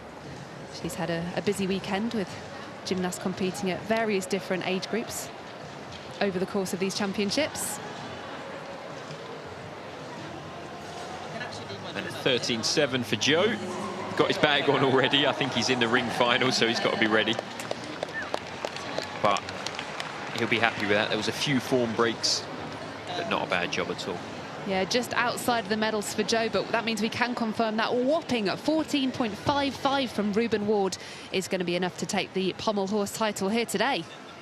Our new champion, how exciting. He's been working really hard for that. Really, really deserved. Josh Nathan in second, 14.3, and Jake Jarman with a 14.1. That just shows the standard. The top three over 14, unbelievable. Yeah, great work there on the pommel horse, and actually with the likes of Alex Yolshin-Cash, who really can push up in those scores, it feels like pommel horse is truly becoming one of the great strengths of this GB squad once again. Definitely, and for a team environment, pommel is all to play for. That's where it can really unravel in a team competition. So having that lockdown is really going to help that. Something like the high bar, that would be great. Abby patiently waiting for that score, and it is in. We can confirm that Abby Martin is the senior vault champion with a total of 13.55 after those two fantastic vaults. So big congratulations to Abby. Yeah, the extra difficulty certainly pushed her over the edge there, with about half a mark separating her and Emily Roper. who takes the silver medal. And a fantastic result for Andrea Naduro. Beautiful clean vaulting, lower on the difficulty, but a really exciting bronze medal for her in the Senior British Championships.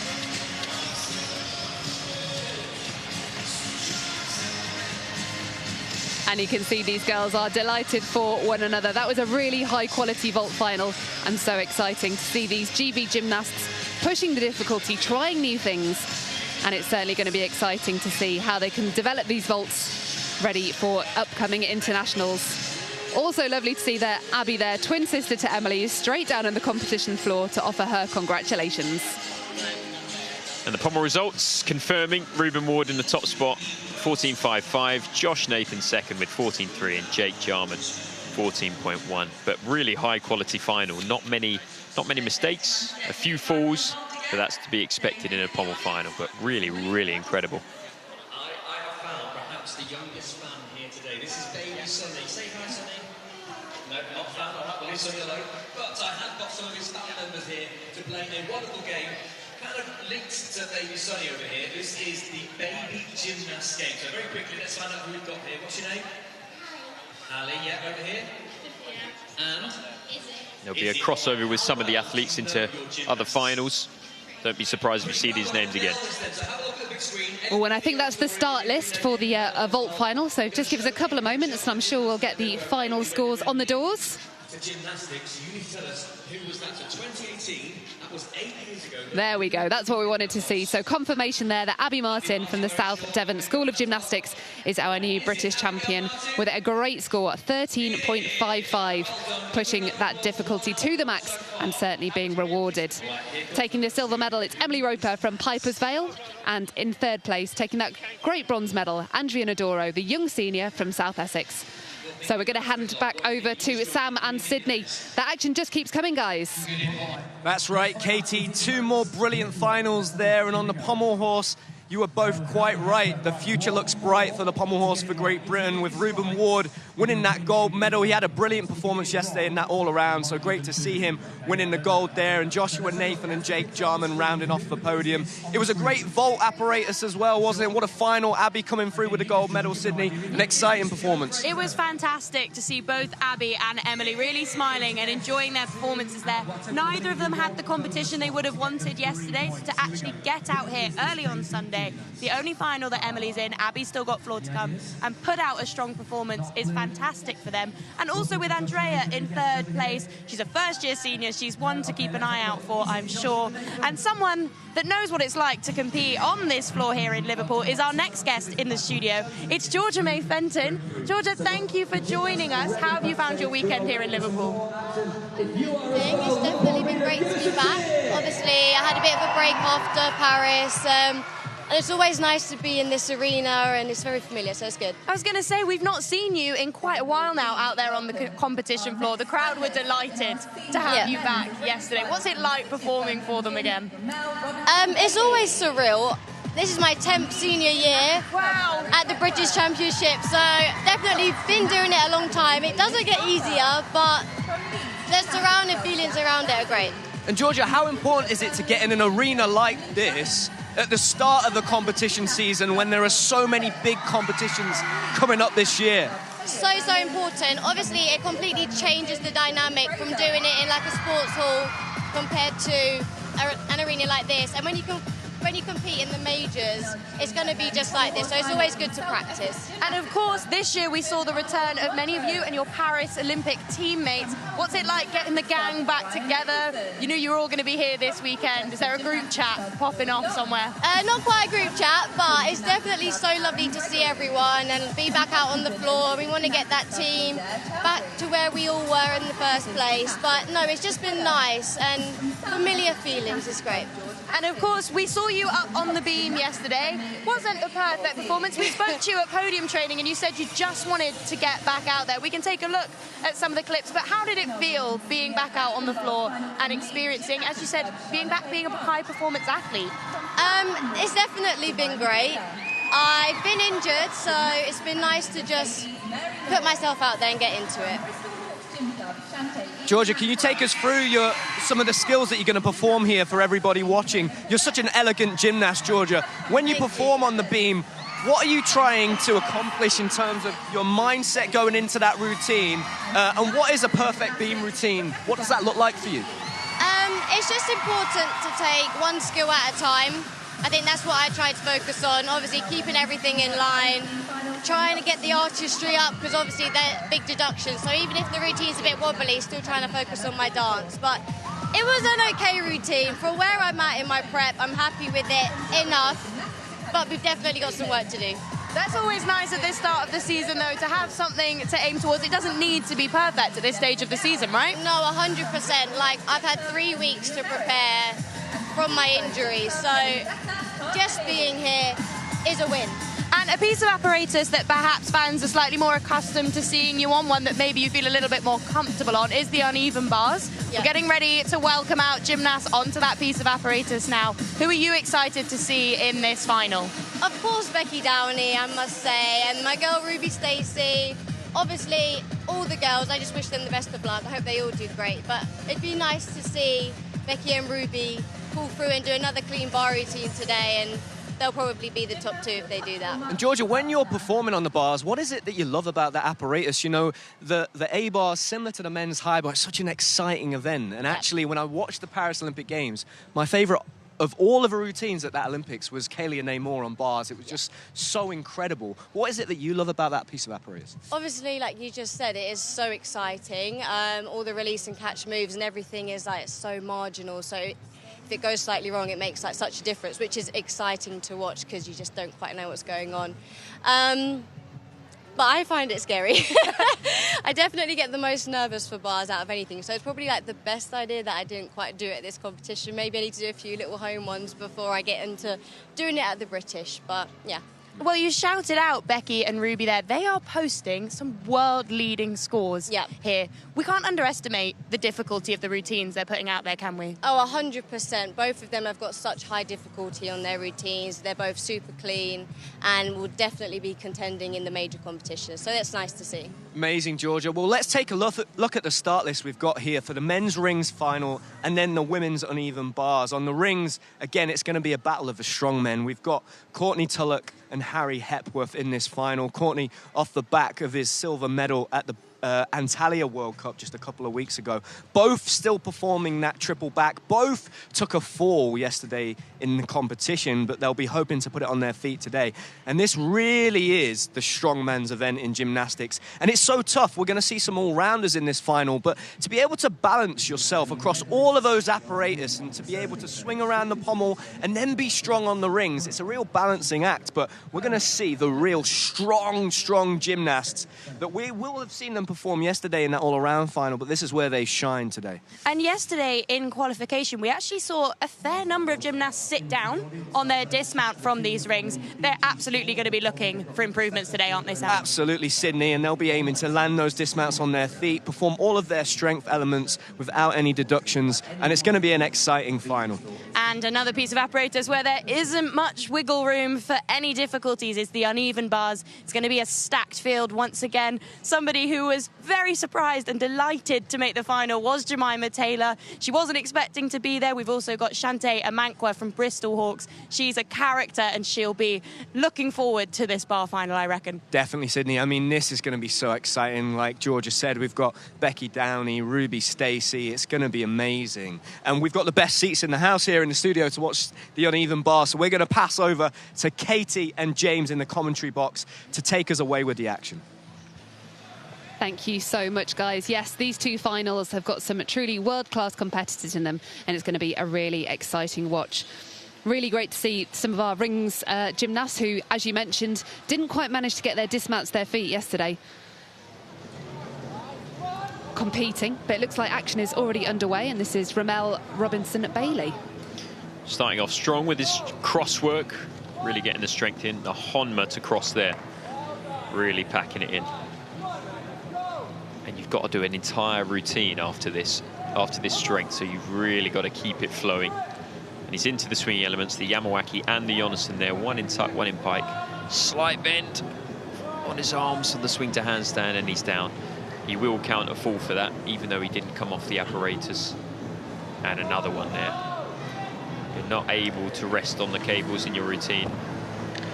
but he wasn't quite able to get through. And a double-double dismount to finish. He'll be quite disappointed with that. But again, that's the second day of competition. Really got to dig deep for that energy and that strength to find it from somewhere.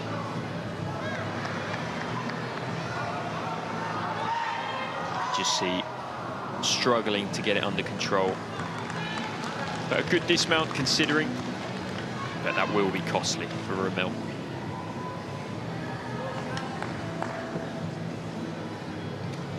And heading over now to our first gymnast who's going to be up in the bar final. This is Shantae Grant from Leeds. Had the pleasure of covering some of her routines yesterday. And she's really one of my favourite gymnasts on the GB squad, who doesn't always get the most airtime. She's a gymnast who sits in the bubble sometimes of making those big championship teams. But she's got some really exciting, interesting work. And actually, she's a really lovely bar worker with some great difficulty that she's got in this routine. It was a 5-6 start for her yesterday, which really could place her higher in the standings than her qualifying place suggests.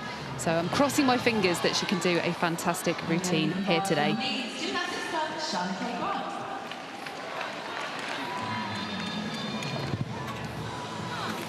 Mounting directly to the high bar.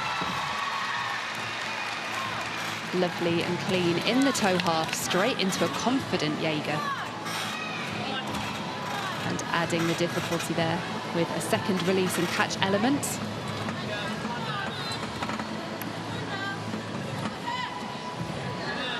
Did well on the toe full turn there, and all catching fingertips on that shap, which made it very difficult to work into that ginger. Such a shame. You'll see a lot of the GB squad have opted for that combination now. The shap being a D element directly linked into the ginger, another D attracts a connection bonus. And on bars, there are very few of those to come by. So unfortunately, a popular connection which didn't work for Shantae today. Really not a lot of this routine left, so heartbreaking to have a mistake so close to the end as she winds up for the dismount. Oh, goodness me. And actually, she landed that a lot more cleanly than I thought she was going to. My co-commentator there jumped out of his skin a little bit at that one. Looked like she was pulling in a bit close to the bar, didn't she? Yeah, under the table right now. Yeah, that was a scary one. But stayed calm, made it work, and got to her feet safely. That's what matters. Yeah, it's a funny thing. Sometimes when you work with a gymnast on a regular basis, you get used to kind of seeing the quirks or the slightly different ways that they do things. In fact, you can see all the coaches in the waiting area kind of jumped a little bit then as well. But safely to her feet, she was confident, and that's the most important thing. And there's Romel. Be a little upset with his performance, but he has just been to a World Cup in Turkey where he made a vault final. So he's doing well. Not his day-to-day on the rings with a 10.4.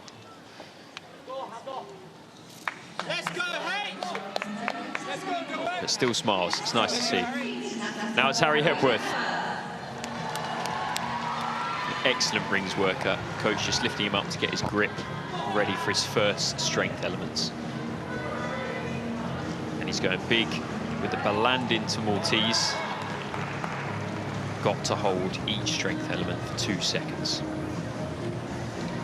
The swing to invert. Not many people do that skill. But Harry does it with ease, completely level, and down into the cross. Getting the difficulty in. You're not able to do more than 3 strength elements in a row, so that's why he's doing the swinging elements now. Jonasson with the swing to handstand. And the swing to Maltese. And again, held nicely. Back up to handstand. That was a little bit of a struggle, a little bit of a wobble. And now the triple back. Wow. To get that to his feet after a wobble like that, very, very impressive. And he kept it under control. Great routine, Harry. He really showed his experience there, didn't he? He's been very successful here on the rings. A lot of people know him better for his floor and vault work, but actually he has been a world finalist on this piece. Absolutely. I went to the World Championships in 2023, and that was his first one. And he made floor, rings, and vault final, which is unheard of. And he was just 19 at the time, so bags of talent. The score in for Shantae, it's 11.8, and she'll be disappointed to have had that mistake so close to the end of the routine. But ready now to take a look at Jemima Taylor. Sydney in the studio mentioned that she was surprised to have made this final, but she has got some very interesting work. She's quite a small gymnast, is Jemima, so it's taken quite a long time to develop her bar transitions. It's a long way to reach from one bar to the other. So hopefully she'll do that with confidence today. Starting with the stoop and down into a floaty pack somersault to the low bar. And there, that shap, the skill that's been quite a journey for her to learn. You can see Ross, one of the national coaches, is stood under the bar, and the coaches are allowed to stand in for the safety of the gymnast.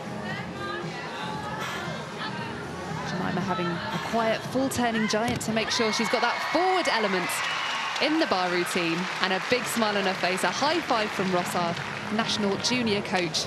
And I think she might have been surprised to make this bar final, but I'm sure she's glad she's there after that performance. Certainly doesn't look out of place, does she? Really moving nicely. Not at all. I mentioned it's taken her a little bit of time to construct this routine, but it looks like they've really found a series of elements that works well for her. It's not the highest level of difficulty, but do you know what? If you can deliver a clean, consistent, confident routine, then actually having a couple of tenths less than your start value isn't the end of the world. And she did a really great job there. And the score's in for Harry, 14.4. That is a big old score, that. Especially with the wobble on the handstand. Is he happy, isn't he? I think I saw a smile. I think so. Should be. And now Hamish Carter, a very experienced gymnast. Went to university out in the States, Illinois. Now he's back in England, showing his experience and everything he's learned.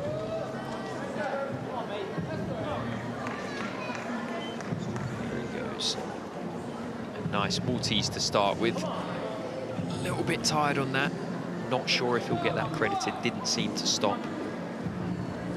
And into the top planche. Manages to hold that just. There might be a deduction if it's short on time. And the cross looking quite strong. Now the swinging elements begin, the Yamawaki and the Yonason, and then the swing to handstand. Every athlete is required to swing to handstand on the rings. And another one, and now into the dismount, the double-double. Not a bad landing at all. Strength looked a little bit short, but time will tell. It's up to the judges. His fate is in their hands. It certainly is, and it's tricky with those elements that you have to hold. I feel like it's quite stressful as a judge because, I mean, you can count quickly, you can count slowly. When it's the pressure of a competition, trying to get that right and making sure you're crediting the gymnasts with exactly what they deserve is quite the responsibility. Absolutely, and the benefit usually goes to the gymnast if you're not sure as a judge. But sometimes you really have to scrutinise, and if they don't stop at all, then you can't credit it. It is quite harsh, but that's the way it has to be to remain fair. The score is in for Jemima Taylor, and she is delighted with that 12.95. I'm so glad we caught that on camera. That is a big smile on her face and very, very well deserved. There's a couple of tenths up on her performance yesterday, so you can see why she's got a big smile on her face. Oh, and we're straight into the routine for Mercedes Moore. Now that was such a shame. So Mercedes had the lowest difficulty score of all of these finalists, but yesterday she did an incredibly clean routine. And actually, it's very cleverly constructed, so it's quite a short routine, quite efficient. And when it works, she really benefits from a high total. Unfortunately, that first complex transition into the Ejeva down to the low bar, just not quite working for her. But still quite a bit of work to come. All fighting through the toe full, the mandatory full turning element that all of our gymnasts have to show. Lovely and floaty in the shap. And using that connection into the ginger once again. Tidy clear into the Stolder chute front. A really interesting and unique dismount. Such a shame that that beginning portion of the routine didn't quite go to plan, but an exciting opportunity for her to have made this senior bar final. She recently made the move to Notts Gymnastics Academy when she became a student in Nottingham. So one of these gymnasts we're speaking about isn't a full-time athlete. She's studying, she's a student there in Nottingham, and still obviously has a passion for the sport and is working at the highest level, which is really, really great to see. Yeah, I always love that. It's nice when you follow the holistic route and you're not just a gymnast, but you're well-rounded. And there's the score for Hamish, 12.45. Just see a little bit harsh on the judging, maybe because of the strength elements. And now Jack Stanley, ready to go. getting his grip from his coach. It's usually a telltale sign that it will start with the strength element. We'll see. There we go with the Azarian, D value. Got to hold that for 2 seconds. Now the Honma to cross, that was nice and low, dropped a little bit. There'll be a slight deduction for that. Can't go below horizontal, can't go above, has to be perfectly level. The roll into the Jonasson, into the Yamawaki, and then a swing to handstand. As I said before, all gymnasts must show a swing to handstand on the rings. Another one, the backwards long swing. Got to be dead still in those handstands, hold them for 2. Now the dismount, double, nice and high, and he gets the stick. So there will be a bonus for that, 0.1 bonus for sticking that. Well done, Jack. Respectable routine. Yeah, some really good work in there. And actually, when he came into that cross and dipped a little bit, that was incredible. He just sort of popped back up. The strength required to do that is impressive. Absolutely. Sometimes gymnastics puts you in these really uncomfortable positions, but all the training, all the strength prepares you for any eventuality. He's probably smiling about it now. That was a big stretch. And the score for Mercedes after that early mistake, it's a 9.95. But you know what? She's still got a smile on her face and made the most of this opportunity in this senior final. Now, next up, we've got Shantae Amankwa. She's from Bristol Hawks, and I really love her on the bars. Last year, she had a year of reconstructing her routine and really pushing the difficulty. And this year, hopefully, it's all starting to come together. Really nice in the toe catch, in the pike position. And very clean on these handstand elements. Lovely stolder fall straight into the pack. Using the Shapwith half turn, getting herself the right way round to be ready for this dismount. Stolder half, kicks up high, double front, and she's on her feet. Fantastic reaction from the coach there. Rory looks delighted with that. She's got a big grin on her face, and I'm sure that is going to be a big score here in this final. Yeah, she looks pleased with that, doesn't she? And it's nice to do it at an arena like this and under stressful situations. And it really is anyone's game, so she'll be happy with that. You never know where you're going to finish. Very much so. Her start value yesterday was a 5.7, which actually was the second highest difficulty total of these bars qualifiers. So with a clean routine, and that looked pretty clean to me, she definitely stands a chance of making her way up those rankings.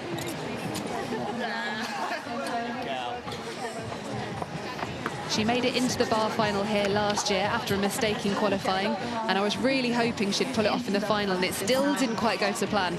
So the routine you've seen there today really is, you know, a year's worth of work, developing the consistency, getting the numbers in, and being able to deliver that routine in competition today is a testament to all of that hard work by herself and her coaches.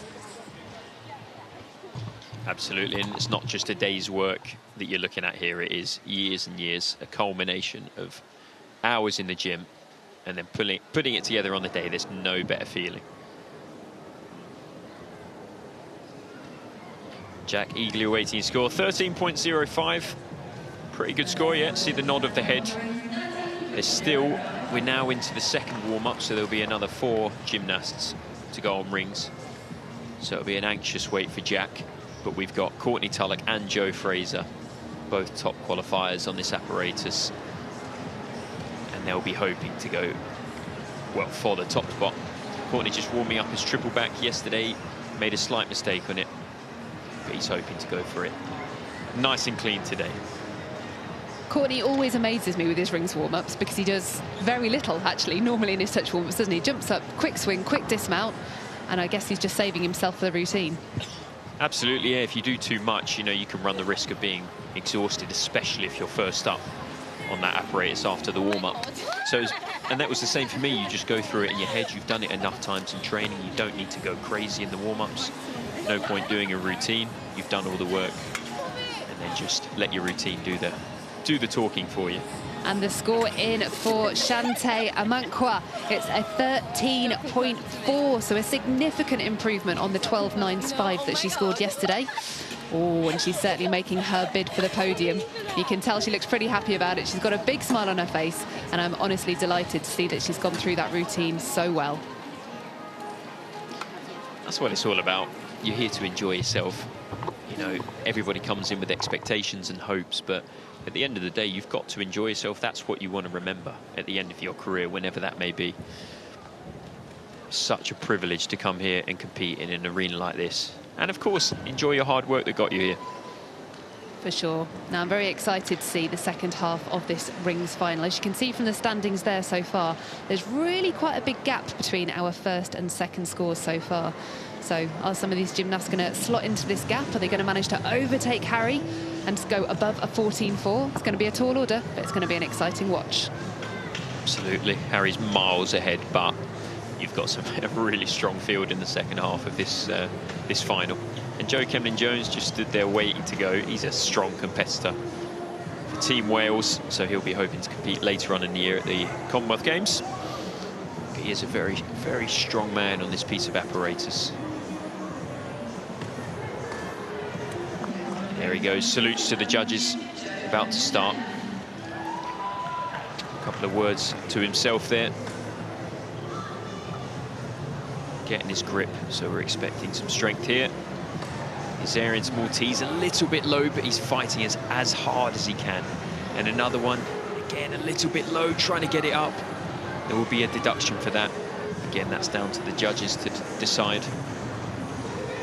And now come the swingy elements, the Yamawaki, the Jonasson, really common on the rings, and the swing to handstand again. The backwards long swing. Now into the forwards dismount, unconventional, but a very, very nice dismount to watch. Slight hop on the landing, a good routine, he'll be happy with that. Claps to the crowd. And a high five from Courtney Tullock's coach. Just shows the camaraderie there, which is nice. And a high five from his own coach. There we go, there's the strength again, slightly low. You can see him just below the rings. You really want them to be flat, in line with the rings. But he's a really good effort from Joe. Hamish giving him his seat. Good lad. Always a gent, our Hamish, eh?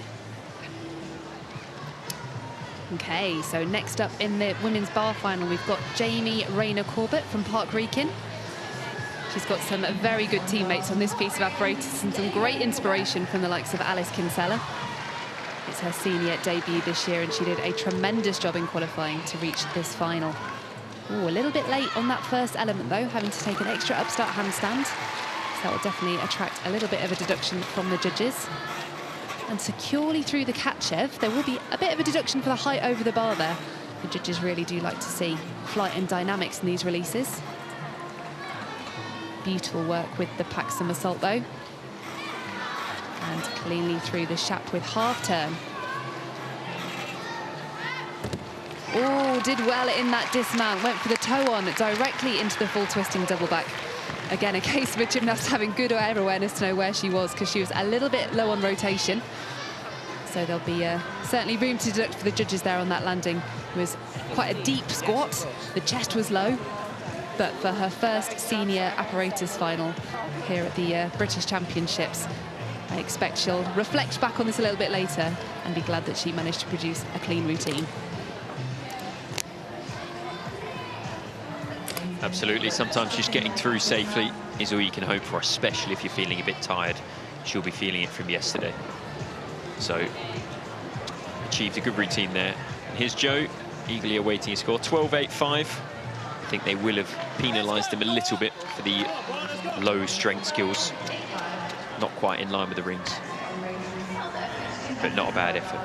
And here he is, Courtney Tullock, getting ready. Did a really nice routine yesterday, but unfortunately sat down on the dismount, so we'll be looking to improve that today. Starts big with the strength, the Azarian to top planche. It's very, very strong. And then this press, that is raw strength right there. Wow. And again, has to break it up with the swinging element. Only 3 in a row for the strength skills you're allowed. Swing to top planche. Needs to hold here. And you can see he's in line with the rings. And there again, nice and low on that cross. And winding up, coming into the last moments of his routine. Very steady in that handstand. He needs a big dismount, and a landed one at that. And he's done it, he's landed it. Excellent, you can see the smile on his face. Big improvement from yesterday. And a huge cheer. Well done, CT. He's getting the crowd going. He is delighted with that routine, and rightly so. Incredible difficulty, a very exciting dismount, and just great work throughout. So strong, and it's so nice to see he came in. You know, you can really let that fall from yesterday put you off and really play on your mind, but he came in and he thought, no, I'm going to reset, I'm going to really go for it, make the improvements, and do the absolute best I can. Look at that. And it is such a hard landing when you hit that floor, but you know, you do the conditioning and the leg strength required to stay on your feet instead of crumpling into a ball on the floor. Unbelievable. He has a really interesting technique on that dismount as well. You can see him really throwing the rings away. Certainly don't want to get yourself caught up in that mid-triple back. The score in now for Jamie Rayner Corbett. It's a 12.15, which puts her into 3rd place so far. There were certainly a few deductions that could have been taken. And excited to get our first look today at our newly crowned British all-around champion, Ruby Evans. When we got a chance to speak to her in the studio yesterday and asked her how she made her way through this routine in such a high-pressure situation, she simply replied saying she wasn't sure. So let's hope that she's in the same kind of happy, calm mood today. She's certainly moving through this beautifully with some excellent handstand positions. Working very patiently through the routine. Just the dismount to go. Through the forward giant, kicks up high. Oh, and such a shame at the end of that routine, because you know what? Up until then, I think that routine was actually better than what she did yesterday. Outstanding cast, beautiful handstand lines. Some really clean work there for Ruby, right up until the very last moments. It's really hard to recover from such a success like yesterday. You know, I bet she didn't sleep until late. You know, that adrenaline's still going, that excitement, probably answering all the messages from adoring fans on social media. You know, there's so many extra variables you've got to think about, which it looked like she gave it her all in that routine. She really did, and actually, yeah, the reception she received yesterday after winning that title, I was outside the arena as she came out, and there were literally hundreds of people there chanting her name, waiting for photos, waiting for autographs. So not only was it a lot of energy expended doing gymnastics yesterday, but doing all of that stuff that came afterwards too. Absolutely, and 14.05 for Courtney on rings into 2nd. Is he happy, isn't he? Oh, might be asking his, yeah, looks like he might have a question on his mind there. But on to Elliot Vernon. He's been in a few finals today, a little bit low on that cross. You can see really giving it everything. That's the day 2 tiredness maybe kicking in. And the Honma to half lever. Really difficult, requires a lot of core strength. He did it very well, and that's a better cross. Higher, in line with the rings, that's what we're looking for.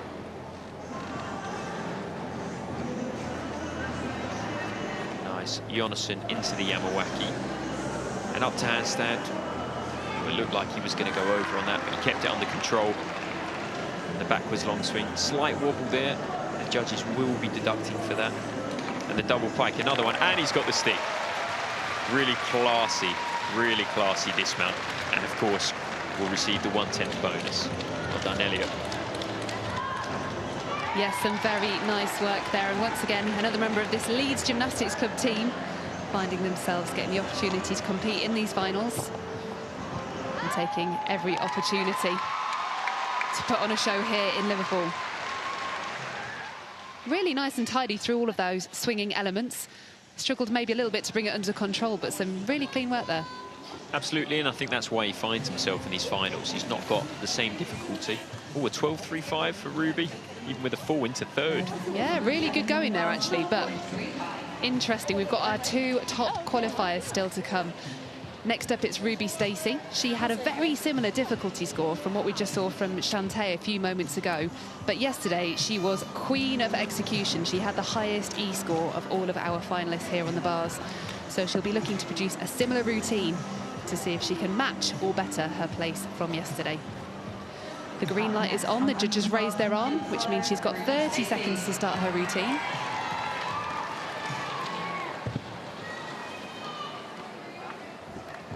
And Ruby, just a pleasure to watch on the bars. She's got such great height in her releases, beautifully linking that first releasing catch into the échevé.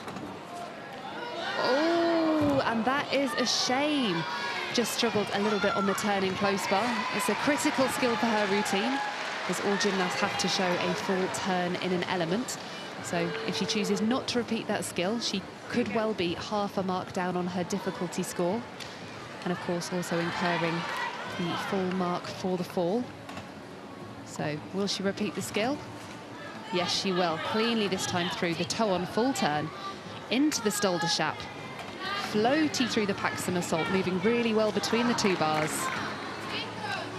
Shap with the half turn and building now, ready for the dismount.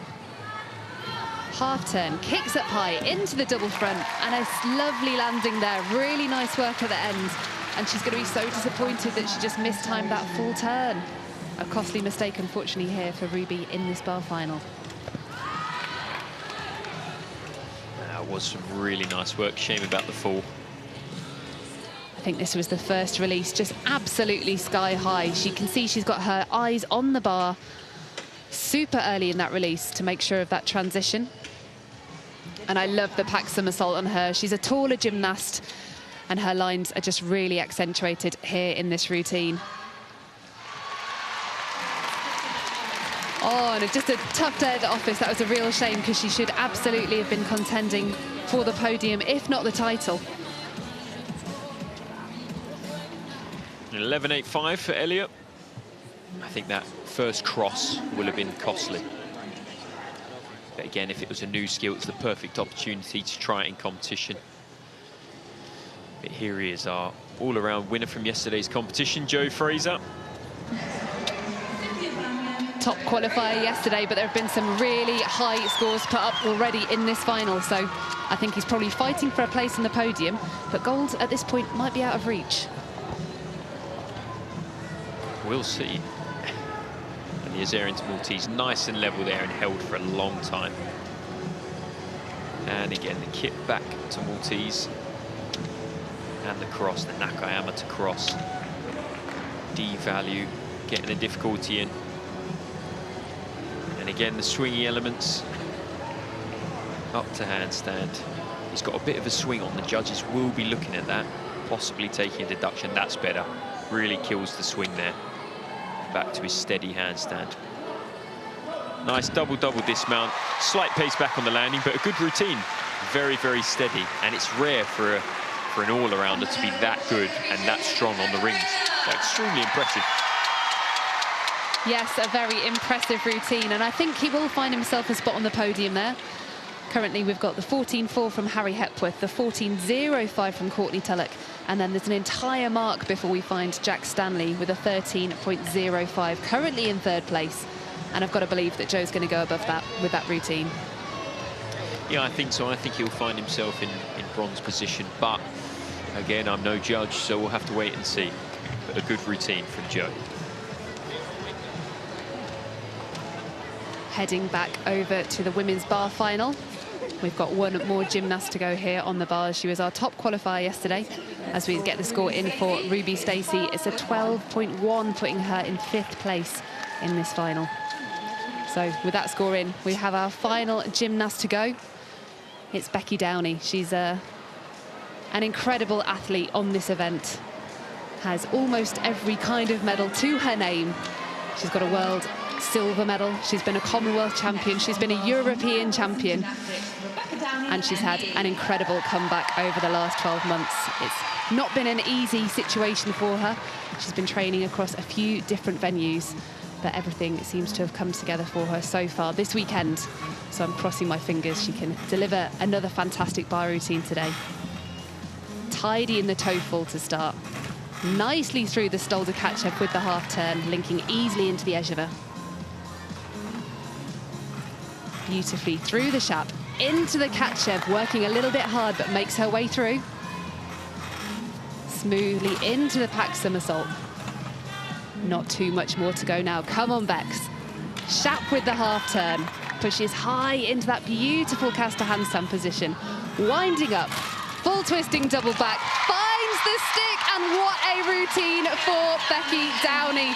She delivered yesterday, she's delivered again today. I think it's well and truly fair to say that Becky Downey is back. A big hug from Cara there, the coach on the floor with her from Noel Wilson-Mansfield. An outstanding performance, probably my favourite routine I'm going to see here today. Just love to see it, don't you? Someone with that much experience and a little bit older than the other athletes, still able to perform at this level. And that was nuts, and a stuck dismount at the end. That is just the icing on the cake for me. Just incredible. She's such a perfectionist, and working with her in the gym, she works tirelessly. She'll watch the videos back if she takes of her training, and every little detail, whether it's the toes, the shoulder angle, and those stuck landings, she'll do skill after skill after skill to find those extra tenths, to find that level of perfection that she's come to expect of herself. She's a true champion of our sport, and I couldn't be more delighted that she's got through that routine today.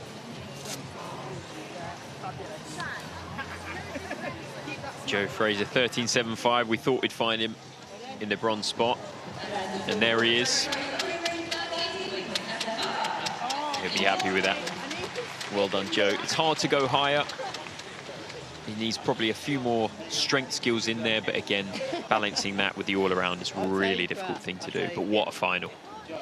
Yes, an incredible watch in the rings final. And I'm sure we'll be able to show you confirmation of those full results shortly. But right now, I'm on the edge of my seat waiting for that bar score from Becky Downey. I'm sure it's going to go to the top of the pile. She had the highest difficulty score yesterday with a 6.1. It looked like the same routine to me today.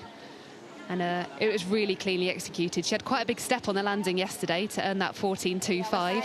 So I can only imagine today, yes, what an incredible score. It's a 14.6. Becky Downey is back. Watch out for her. She's going to be back on the international stage very soon. She's going to be contending for finals, contending for medals. And you've got to believe that she's not done yet. Yeah, that's huge. That is worthy of European, world, Olympic, whatever you like, you could be a champion. Oh, and a really nice hug of congratulations there from our national British coach, Martine. She's been involved in the journey over the last year and has been there with a very kind listening ear when required, lots of advice when Becky's been seeking it, and just so nice to see everything come together here today.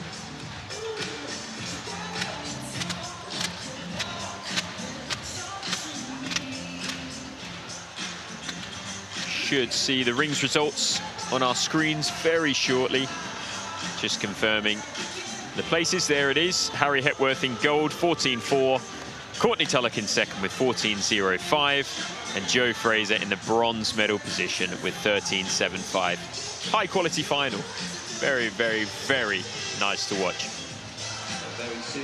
Certainly an enjoyable watch with some more world-class gymnastics. It's just, we're so privileged here in Great Britain now to have such a high level of gymnast.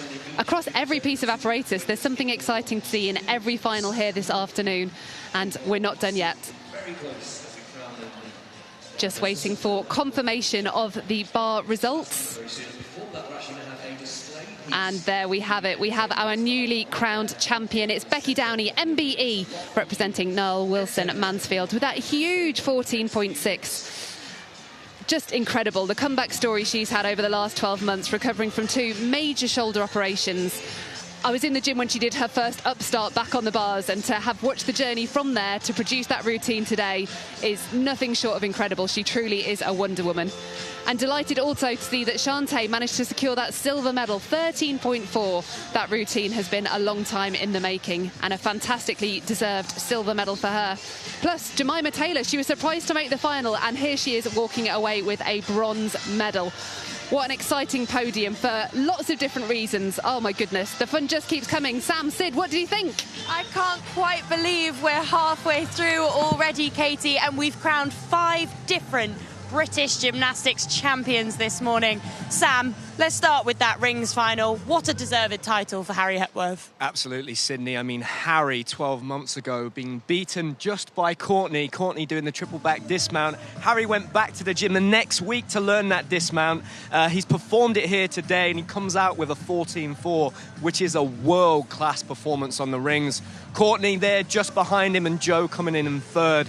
But I've got to talk about that uneven bars final with Becky doing an absolutely spotless routine there. She came in like the Terminator in the zone, not a foot wrong, and then what a performance. I mean, to score 14.6, that's right up there with the best bars workers in the world. I quite enjoyed, before we started this bar final, Sam, you said we had the best seats in the house, and watching Becky Downey prepare for this final is an art form in itself. She is so focused. The Stolder Kachev into the Esheva, she is just building the connections. She gets bonuses for each time she links an element together, but she's so clean, she's so determined. There's a real intention between each of her movements. But yeah, she keeps that music on. She was so focused. And what I absolutely loved from one of the other angles is as she prepares to take this dismount, there's almost a wry smile on her face. She knows that she's absolutely smashed this routine, but to finish it with a stick, that is just a delightful performance from Becky Downey. Absolutely, Sydney. I can't imagine Becky could have imagined doing that routine any more perfectly today. And like I said, headphones in the zone, absolutely smashed it out of the park. Shantae as well with the silver medal, a real character, and actually with some tidying up, improving those execution, allowing the judges not to take any more deductions from her, and she'll be one to watch moving up a little bit into the future. Yeah, definitely, Sydney. I mean, that was an exciting final with 3 girls there being able to perform over a 5-7 difficulty. That bodes really well for the rest of the year for the British women's team. It absolutely does. But now the gymnasts get to have a little bit of break before a full afternoon of action. But we're going to take a look at Pentland Rhythmic Gymnastics and their display.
Start spreading the news. I'm leaving today. I want to be a part of it. New York, New York. City of lights, city of dreams, city of sirens, city of kings. You can feel the life flow through these streets. This is where the great ones stomp their feet. From the boogie down on over to uptown. Staten Island, BK and back down. Manhattan, what's happening? There's not. I want to wake up in a city that never sleeps and find I'm king of the hill, top of the list, king of the hill, a number one. it's up to you, New York, New York.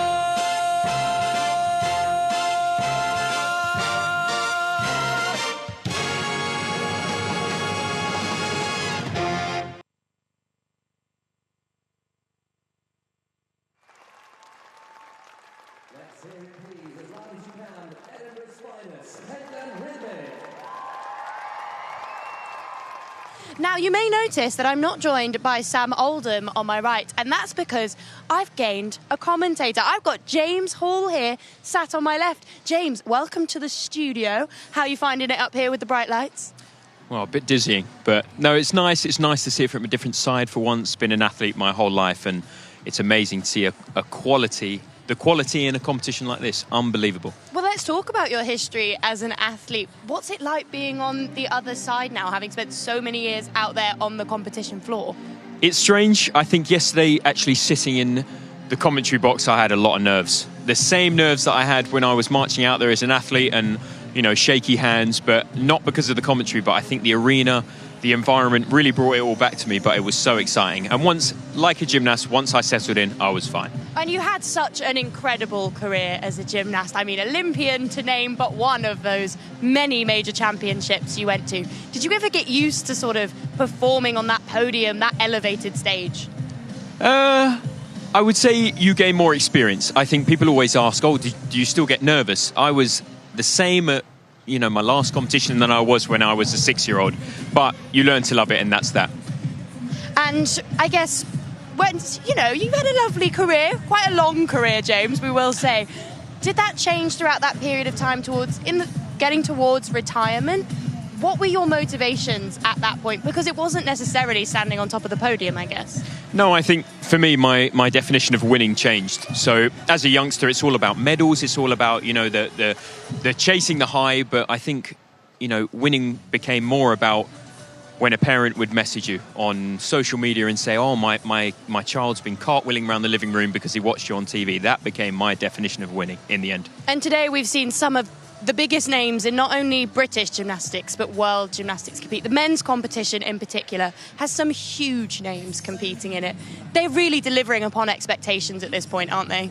Absolutely, and just the quality of the final today, it wasn't just British standard, it was world standard. And it's nice to see that my old friends are still going, and they are, you know, somebody like Joe, massive score in the all-around and picking up medals in the finals. It's unbelievable to see that, especially with what he's got going on. He's opened his new club and he's still got the passion for gymnastics. And it's across disciplines as well. During the break, gymnasts from these earlier rotations were receiving their medals. And I heard you say, go on, Becky. Like, it means a lot, doesn't it, to receive these accolades on a big stage? Absolutely that. And they're more than just athletes, they're people as well. So you know what they've gone through. And actually, you spend a lot of time with them just as those people, not talking about gymnastics, but you really get to know, you get to love these people, and their success really does become yours. You watch them achieve, and that is a beautiful thing. And of course, a bit of success doesn't go amiss, though. One gymnast that got to taste a rather nice bit of it yesterday was Ruby Evans, who took her very first senior all-around title. And we had the chance to talk to her after she finished competing and asked her how she was feeling. I'm a bit overwhelmed. Literally don't know what's going on. But I'm happy. I'm just happy I came out and put my arm up again. Yeah, absolutely. But this is one title that has evaded you. You've seen such success recently. What does the British title in particular mean to you? What does it mean? I mean, it's not as good as the Welsh, personally. I'm joking, it is. Well, let's talk about being Welsh. We've just mentioned the Commonwealth Games this summer. It's definitely one you've got your eye on, isn't it? Yeah, 100%. I think that's like my main goal of this year. And then once I've done Commonwealth, I've ticked everything off. Oh, we won't say that too soon. But have you been to Glasgow before, or will this potentially be your first trip? I think I've gone once when I was little, but not that I remember, to be honest. Okay, so it'll be a pretty big deal this summer then. Sam will have some top tips for you. He's been before. Yeah, it's an amazing place to compete, Ruby. You're going to absolutely love it. Ruby, you were so good out there today. How did you keep your composure when some of your rivals were making mistakes towards the end of the competition? It was actually quite horrible seeing like the mistakes happen. But I feel like British, we're not here to be ready. We're not here to go clean. We're just here to prep and put our armour for what's left for the rest of the year. Well, we've just seen some images of you signing memorabilia fresh off your victory. What's it like when younger gymnast fans ask for things like selfies or your autograph now? You're a big deal, Ruby. It's quite weird. You used to it yet? I don't want to say I'm used to it, but like it is a little bit more like natural now, and I'm kind of like used to people like coming up and be like, oh, and I kind of get it because I would always want a picture with someone when I was that age. And I know someone who was particularly impressed with your routines today was Katie. Katie's a bit of a fangirl, I think, Ruby. What do you want to ask Ruby, Katie? Oh, you just did an amazing competition today, and watching your floor in person after your World Championship medal last year was an absolute privilege. We had front row seats. How do you deliver that routine so consistently? It was beautiful. I honestly don't know. That's actually my first floor I've done like this year with all those tumbles. But I just think I like tumbling, I tumble a lot, so I think I just enjoy floors. That's why I feel like I do it the best. And it was so exciting watching you go around that competition. Floor was incredible, vault was really strong, and then finishing on bars, I'm guessing not your favourite routine. So how did you compose yourself to finish off that strongly? I'm actually not sure. I was really scared for bars. Still haven't, well, I didn't do a routine in the warm-up. I kept falling. I was like, oh, do you know what? I have nothing to lose. Just go for it. And to be honest, I didn't actually feel that nervous when I was actually there. I was like, oh. And one last question. After that incredible bar routine, you almost fell off the mats at the end and Liv pretty much caught you. Are you okay after that little fine. stumble? Okay, yeah, good. I think I just rolled my ankle. Nothing too big. Ruby really has grown into such a fantastic and yet still entertaining gymnast, I think it's fair to say, James. Absolutely, and she's quite a character. She's always been a hard worker, and she's not the biggest of personality. She's quiet in the gym, but look at the gymnastics she can produce. She is an unbelievable gymnast and an incredible woman. And she mentioned there that it's not that nice to see your competitors make mistakes. You were obviously in the commentary box yesterday. We did see a few mistakes from a number of competitors across different pieces of apparatus, didn't we? Absolutely, and it is a tough watch, but you just have to remind yourself, as a gymnast, but as a spectator as well, that's the nature of the beast. Mistakes are going to happen, and there's nothing wrong with that. It's also important to note that it's the start of the gymnastics calendar, really, isn't it? There's a big summer of action coming up.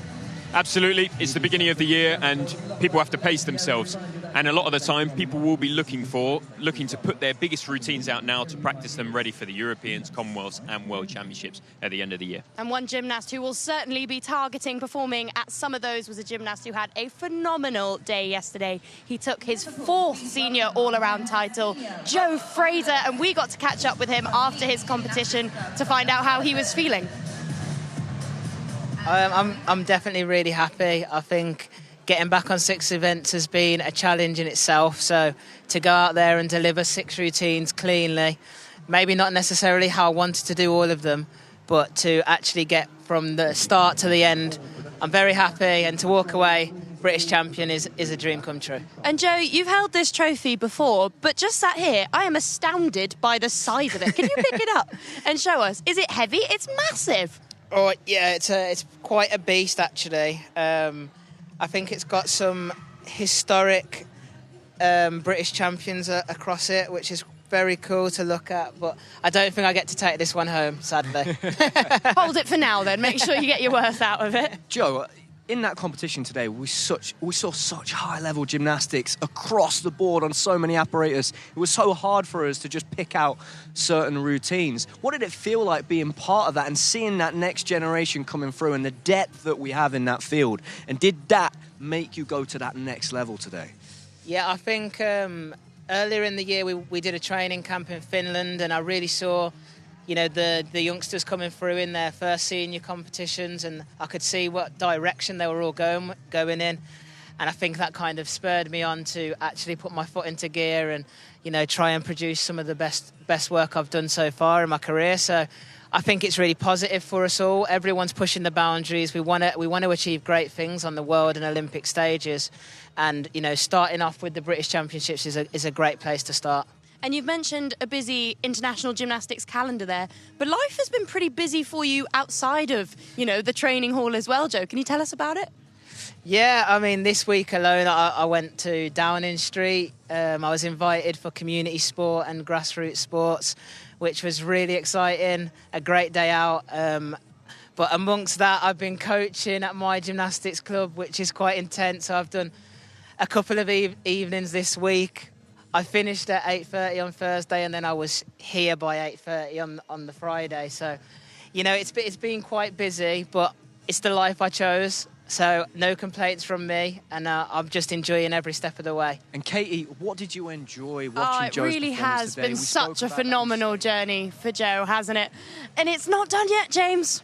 Nope, he's still got a few bits to do, a few more finals for him, and he's already showing that his experience and his strength across the board. A little rings medal just then. Yeah, he's had a great morning and certainly still more to come. What's it like to have to keep yourself in focus for such a long period, feeling such success yesterday and having to get yourself motivated to go again today? Yeah, I think there's a tendency to relax maybe a bit too much, especially if you're not as experienced. But you've got to remember you have a job, and it's similar to those World Championships, those European Championships, the Commonwealth Games, all of those things. You have to reset and go again. And we'll hope he can do that. Our next piece of apparatus, which the senior men will be competing on, is the vault. You will notice that there's not as many competitors in this one, and that's because gymnasts, in order to qualify, have to do 2. Isn't that right, James? Absolutely, yep. So it won't be a completely stacked contingent, but there will be some high-flying vaults, absolutely. And 2 people that are going to enjoy talking us through them are our ever-faithful Katie Foster, and making his commentary debut, he's headed across the hall, it's Sam Oldham. Thank you so much, guys. Yes, I feel like we've got an embarrassment of riches with our commentators today. It's certainly in terms of my commentating partners anyway. I've swapped one Olympian for an Olympic medalist, so not a bad buddy to have here in the commentary box today. I'm very excited for this vault final. Absolutely, Katie. I mean, this is going to be a really exciting piece of apparatus. And I think of all the men's events, this is the one for me that keeps me on the edge of my seat. It's super high risk, but we're going to see incredibly exciting gymnastics. We've got our start list here, Katie, which looks brilliant. I mean, we've got a world champion in it. Yeah, it's a very exciting list. A shorter list, like Sydney just mentioned, because the guys do have to do 2 vaults in order to qualify. But an exciting opportunity for the likes of Connor Sullivan from Leeds, who's qualified. Harry Hepworth, of course, outstanding here on the vault. Romel Robinson-Bailey from City of Birmingham is a real powerhouse. And he had a bit of a disappointing routine earlier, so I'm sure he'll be wanting to come back and have a really strong showing here on the vault. And then finishing off with that Huntingdon 1-2 punch with Sol Scott, the new up-and-coming junior, with some really beautiful work. And finishing off with a really, really exciting gymnast, Jake Jarman. He's been a world vault champion, and what a privilege to be able to see him here competing today. That's right, Katie. It's going to be great to see those 2 generations colliding from Huntingdon Gymnastics Club. We spoke a bit yesterday in the studio about how at that gym they don't even have a full vault run-up, so incredible to see that. And for me, I think Sol Scott's Yolshin-Cash triple twist is one of the most beautiful pieces of gymnastics I've seen this weekend.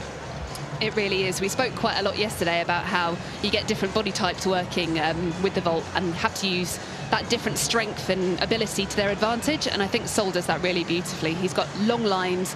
He's an elegant vaulter, which isn't something you say often. Yeah, absolutely. And it looks a little bit different on the vault. You don't normally have a tall athlete performing on the vault. Typically, you'll see them on the pommel horse or the high bar, where they can really use that height to their advantage. But what it does do is mean when he blocks off the top of that vault in the air and keeps his legs locked together, it looks absolutely exquisite. It really does. And just watching that timer, I mean, it just shows the class of his work, doesn't it? Yeah, and the technique there on the Yolshin-Cash, I mean, you can see that block. We've seen Simone Biles do it. We've seen Christian Thomas back in London 2012. It really is a thing to watch. And we're going to see a variety of vaults. That's what I like about this final. We'll see Jake do the 3.5 twist. We'll see Harry try and do the handspring, piked Dragolescu. Then we're going to see Sol in a Yolshin-Cash. I mean, that's so cool for everybody here in the arena, but also for everyone back home to see that variety of vaulting today.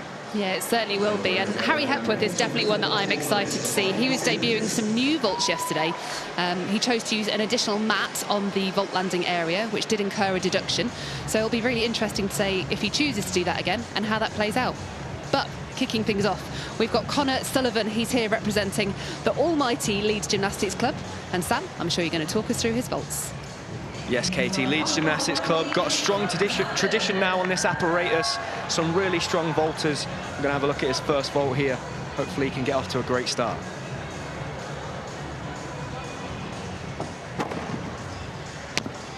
Oh, Oh, and unfortunately, just couldn't hold on to that landing. It was a 2.5 twist, a really difficult vault. He got a great block, and actually in the air, he was incredibly clean, but just a little bit too short there for the landing and sat it back down. But he's going to now have to really refocus for that second vault. I always thought that that's the most difficult thing about the vault, Katie. If you're in that final, you've got to do those 2 vaults. If you make a mistake on that first one, it's very difficult to psych yourself back up for that second one. And it's such a precise piece of apparatus, isn't it? You really want to stick that landing, have no movement at all, but if you slightly undercook it and don't quite get that combination right, you can quite easily come undone. Absolutely, it is that one apparatus where it's over in the blink of an eye. So sometimes you've done your vault, you've landed, or maybe you've had a mistake and you're kind of wondering what happened there. I can't even remember it happening. It's so fast, just a few seconds from the start of the run up to the end of the vault. So it really is all about those fine margins. Yeah, I always compare something like this to, you know, being a footballer and playing a football match. You might have one bad kick, but you've got another 89 minutes to redeem yourself. The vault is very unforgiving. Here we go for his second vault. Oh, and just a handspring pipe front that time. I'm not sure if something maybe went wrong there in his run-up or his block on the vault. I have noticed this weekend a couple of the gymnasts struggling with the top of the vault. There's been a few slips. Luke Whitehouse yesterday struggled on his handspring double front and a little bit deep on the landing again. Like Katie said just before we started, only 5 gymnasts in this final, and I think that's just a reflection of how difficult this apparatus is. To be able to master 2 different vaults is a really hard thing, on top of, for most of these gymnasts, doing 6 apparatus, so you don't find many athletes are able to do that. But yeah, just not quite his day today for Connor, but a brilliant experience for him. He's probably not competed in too many of these major Masters finals at the British Championships, and I'm sure he'll learn a lot from this and take it into the future. Yeah, every experience is a good experience, and I think the competition arena is really quite full today. It's an exciting prospect for the juniors, actually, who may have competed earlier in the week in a quieter arena, but it really is an experience for any of these competitors today. Yes, so 11.575 there for Connor Sullivan, the average of his 2 vaults, I believe. And we're moving to Harry Hepworth next, his club teammate, one of the best vaulters in the world. And at this championships, he has planned to try and do 2 brand new vaults. So let's see what Harry can do here for his first vault. It's going to be very exciting.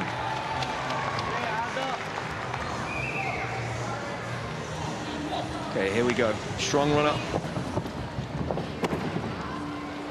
Wow. Incredible vaulting there from Harry Hepworth. That was a pike Dreglescu. Now, there are not many gymnasts in the world that are capable of performing that vault. Like Katie says, he does have that extra mat in there, so he will incur that deduction. But for Harry, it was all about performing that vault in this big arena, on that stage, on the podium, and an incredible achievement just to be able to perform this vault. I mean, there's so much going on. Your block has to be so precise. And to do the Dreglescu in the pike position, it really is a different animal to doing it in the tuck position. You rotate so much slower, Katie. It's so hard to get it round to your feet. So incredibly impressive. And it's going to be really interesting to see what Harry chooses to do here on his second vault. And just great to see a bit of personality coming out there as well. Steps off the podium, and do you know what? He stuck that landing. Yeah, absolutely off the podium, sticking that landing, and you can see poking out the back of his leotard. He's got the Olympic rings there proudly on his back.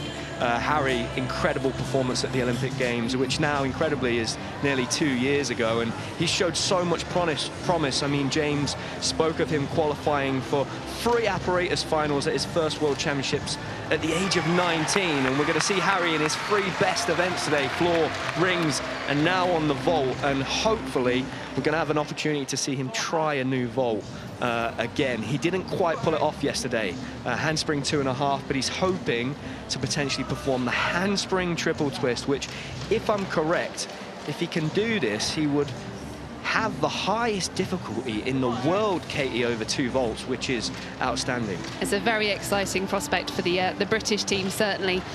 And just taking a sneaky look down the runway, it does look like the additional mat is in once again, so I think he's going for it. Yep, here we go, Harry. Strong block here needed. Slightly different vault this time. This is a twisting vault.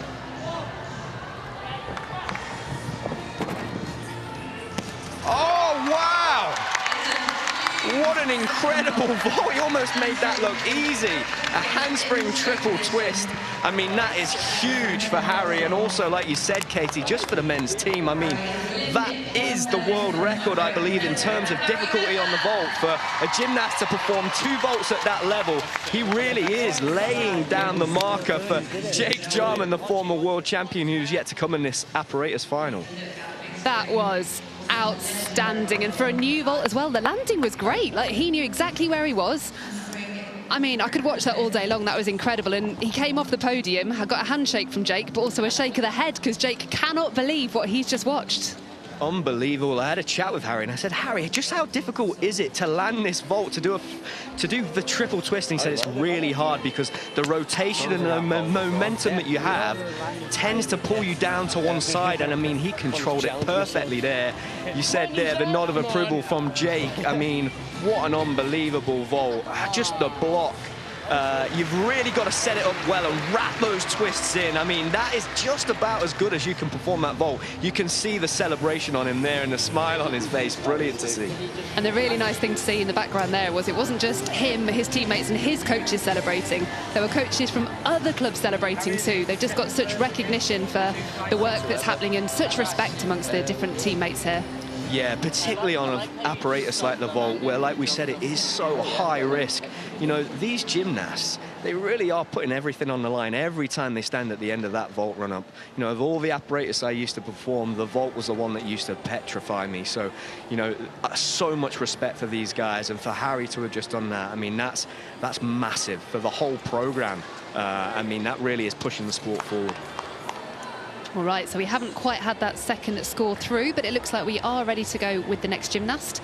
This is Romel Robinson-Bailey from the city of Birmingham. Let's go, Romel. Strong block here. Very good, very good. And that's the tuck dragolescu. So we saw Harry do that in the pipe position. Romel does that in the tuck position. He recently performed at the Antalya World Cup in Turkey, qualifying into the final, and again performing that dragolescu. That's 2 weeks in a row for Romel. He's had a tough go of it in many ways. He's had to fly back from Turkey at the start of this week, prepare himself for 2 days of competition here, and that is absolutely fantastic. Right down the middle as well, you know, that's what you're looking for. The judges are wanting those vaults to be right down the middle. When you're doing the handspring double front vaults, it's really hard to keep your legs close together, so you're trying to minimize those deductions on that landing, and he did a brilliant job. Really nice work there indeed. A little bit of a low chest on that landing, so there'll be a small area for the judges to take some deductions. But yeah, really nice vaulting. It might be a small field we've got here today, but don't let yourself think that means it's a low quality field, because these 4 final vaulters especially are really doing some great international standard gymnastics. Yes, anybody that's performing a vault of that level, Katie, I mean, a dragolescu wouldn't look out of place in a European final, a world final, and even Harry Hepworth here performed a dragolescu and a handspring 2.5 twist in the Olympic final. You know, Jake, we're going to see him do the dragolescu. So this is world-class gymnastics we're seeing from Romel. Now, it's all about his second vault now. Can he perform it well, control it? It's going to be a different style of vault. We're going to see a twisting vault this time. And like we spoke about earlier, it's all about controlling yourself between these 2 vaults. If you do a great first vault, you have to really make sure that you don't celebrate too much. You manage those emotions and get refocused to do that second vault. And I think there might just be a little bit of a glitch in the score system here. It looks like the score has now gone in for Harry Hepworth. The average of the 2 is 13.625. So hopefully we'll be ready now for Romel's second vault. It's not fun when the judges make you wait though, is it, Sam? No, it really is a test of your nerve, Katie, especially in an arena like this when you're the only gymnast competing. All eyes are on you. You have to do your best to keep nice and calm. And that score, I've just seen it. I think it's come through for Romel, 14.15. Great first vault. So we're into his second vault, and hopefully can have another good performance. Here we go, running down the run-up. Strong block into the double twist. Manages to fight the landing, almost had too much power there in that block. I think Romel is probably capable of performing a 2.5 twist there, just trying to control it. Today we spoke about that field out there, only 5 gymnasts, and that was great. Obviously Harry's got that firepower, but he did fall off the podium on that first vault, so if Romel can be consistent like he was just there, he's got a chance of getting on that podium. And interesting to say, you felt like it looked like he had too much power, because his approach to the table actually pretty calm. He looked like he was really measuring that run. Yeah, I noticed that as well, Katie, when he was running up, almost walking down.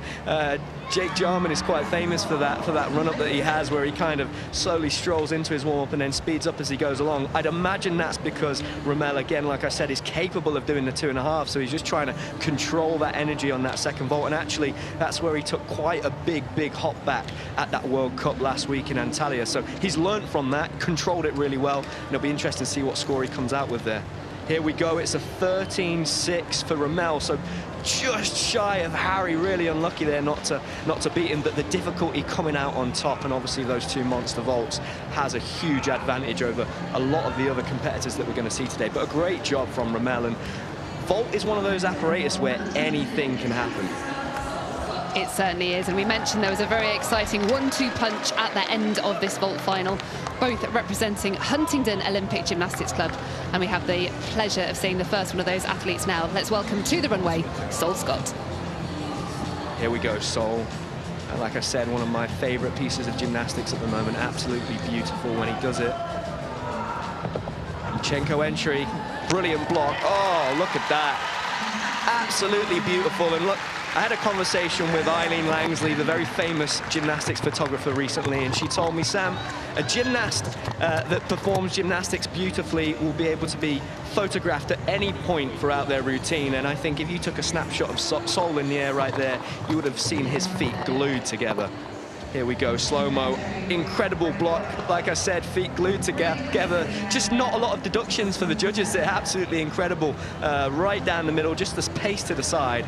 Interesting, Katie, he's got his hands in a different position. He's got one turned in, one turned out, and I imagine that's to initiate that twist into that triple twist. Yeah, there's definitely some different approaches to how the gymnasts choose to contact the table. You'll see quite a lot of the gymnasts working with quite broad shoulders, turning the hands out and really trying to drive. But yeah, definitely an interesting technique you've picked up on there. You can have kind of a torque twist, which is something that a lot of gymnasts do, where they kind of almost push into the table one way in order to be able to get out nice and quickly to initiate that twist in the opposite direction. And Sol definitely looked like he used that to great effect there.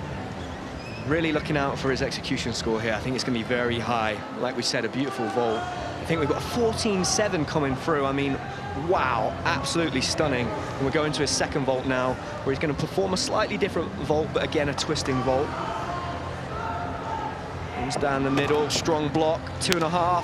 Oh, very clean again, holds it in the tram lines. The gymnasts don't want to step into that red section on the side there. They want to keep it right down the middle. He did that, again, beautifully clean. It's really difficult on these vaults where you're not doing the Yolshin-Cash entry to keep your legs glued together as you approach the vaulting table from the springboard. And so the best gymnast in the world, Jake Jarman, he's going to go next. He's brilliant at this. Keep those legs locked together on the entry to the actual vaulting table. As soon as they hit that springboard, the judges are looking for those deductions to set apart the very best vaults. Right down the middle, absolutely beautiful. Brilliant performance again. He looks so composed out there. Doesn't he just? He's a very cool competitor indeed, and just beautiful gymnastics. I think anyone watching can appreciate the quality of his work. Like you've mentioned, the things that are easy to spot for any viewer, the straight legs, the pointed toes, the clean landings. Sol's got it all. Yeah, look at that score as well, a 14.425 average. A score like that would get you into a major championship final, so very exciting for Sol. He's recently just been at the American Cup as well, so it's had a great start to the year. But here we go, Jake Jarman, former world champion on the vault. This is a big moment. Everyone in the arena knows just how great Jake is on this apparatus.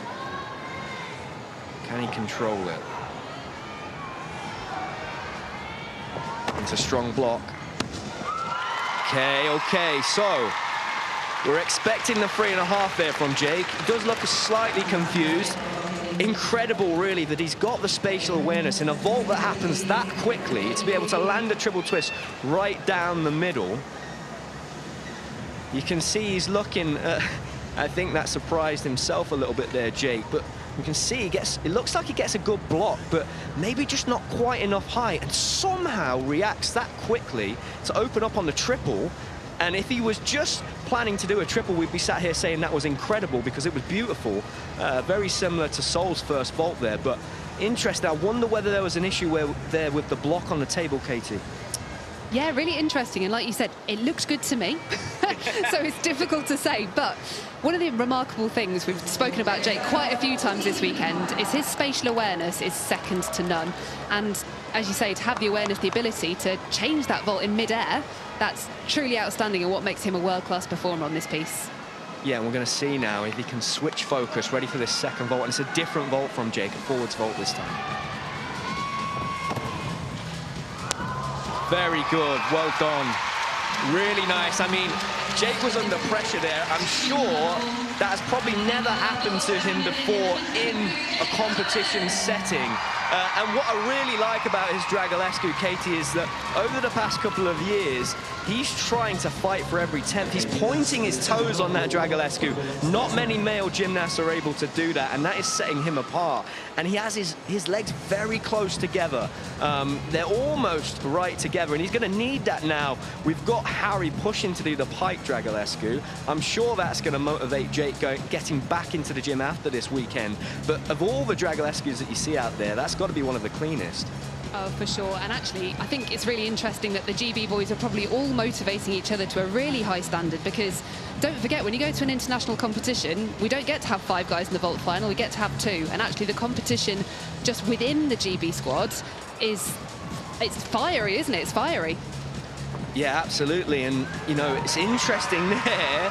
His younger clubmate, Sol Scott, comes out on top there. Jake's having a chat with the national coach there. I'm sure they're talking about the first vault and maybe what happened. But Jake, again, a beautiful performance on his Dragolescu in particular. I really like just how clean that is. And yeah, wow.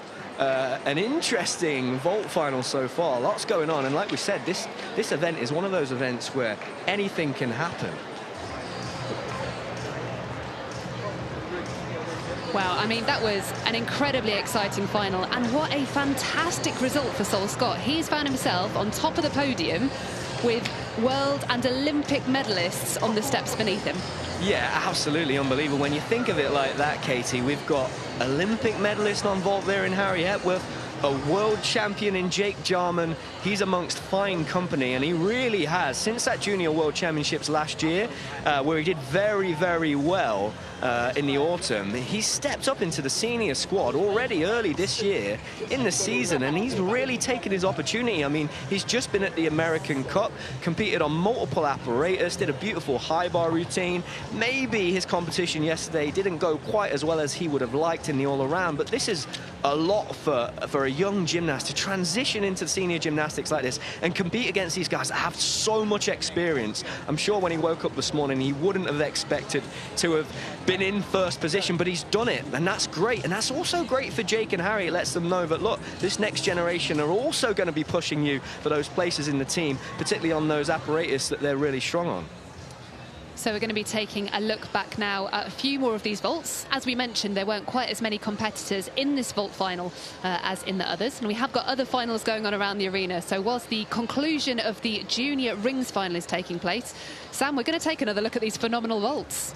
Yeah, we get to see Jake Dragolescu there again, and like I said, absolutely stunning. His legs are almost together. I mean, if I'm a judge, I'm not deducting that, Katie. I might be a little bit biased. We saw the triple twist again, and I think looking at it a second time round, maybe it was a little bit flat. So there's something there in the block off the top of the vault, but like we said, the spatial awareness to think that fast in a split second is absolutely unbelievable. And look, not many years ago, we would be saying that a triple twist is probably the hardest vault you're ever going to see in the world. So that shows you how far the sport has come in just a short few years, really.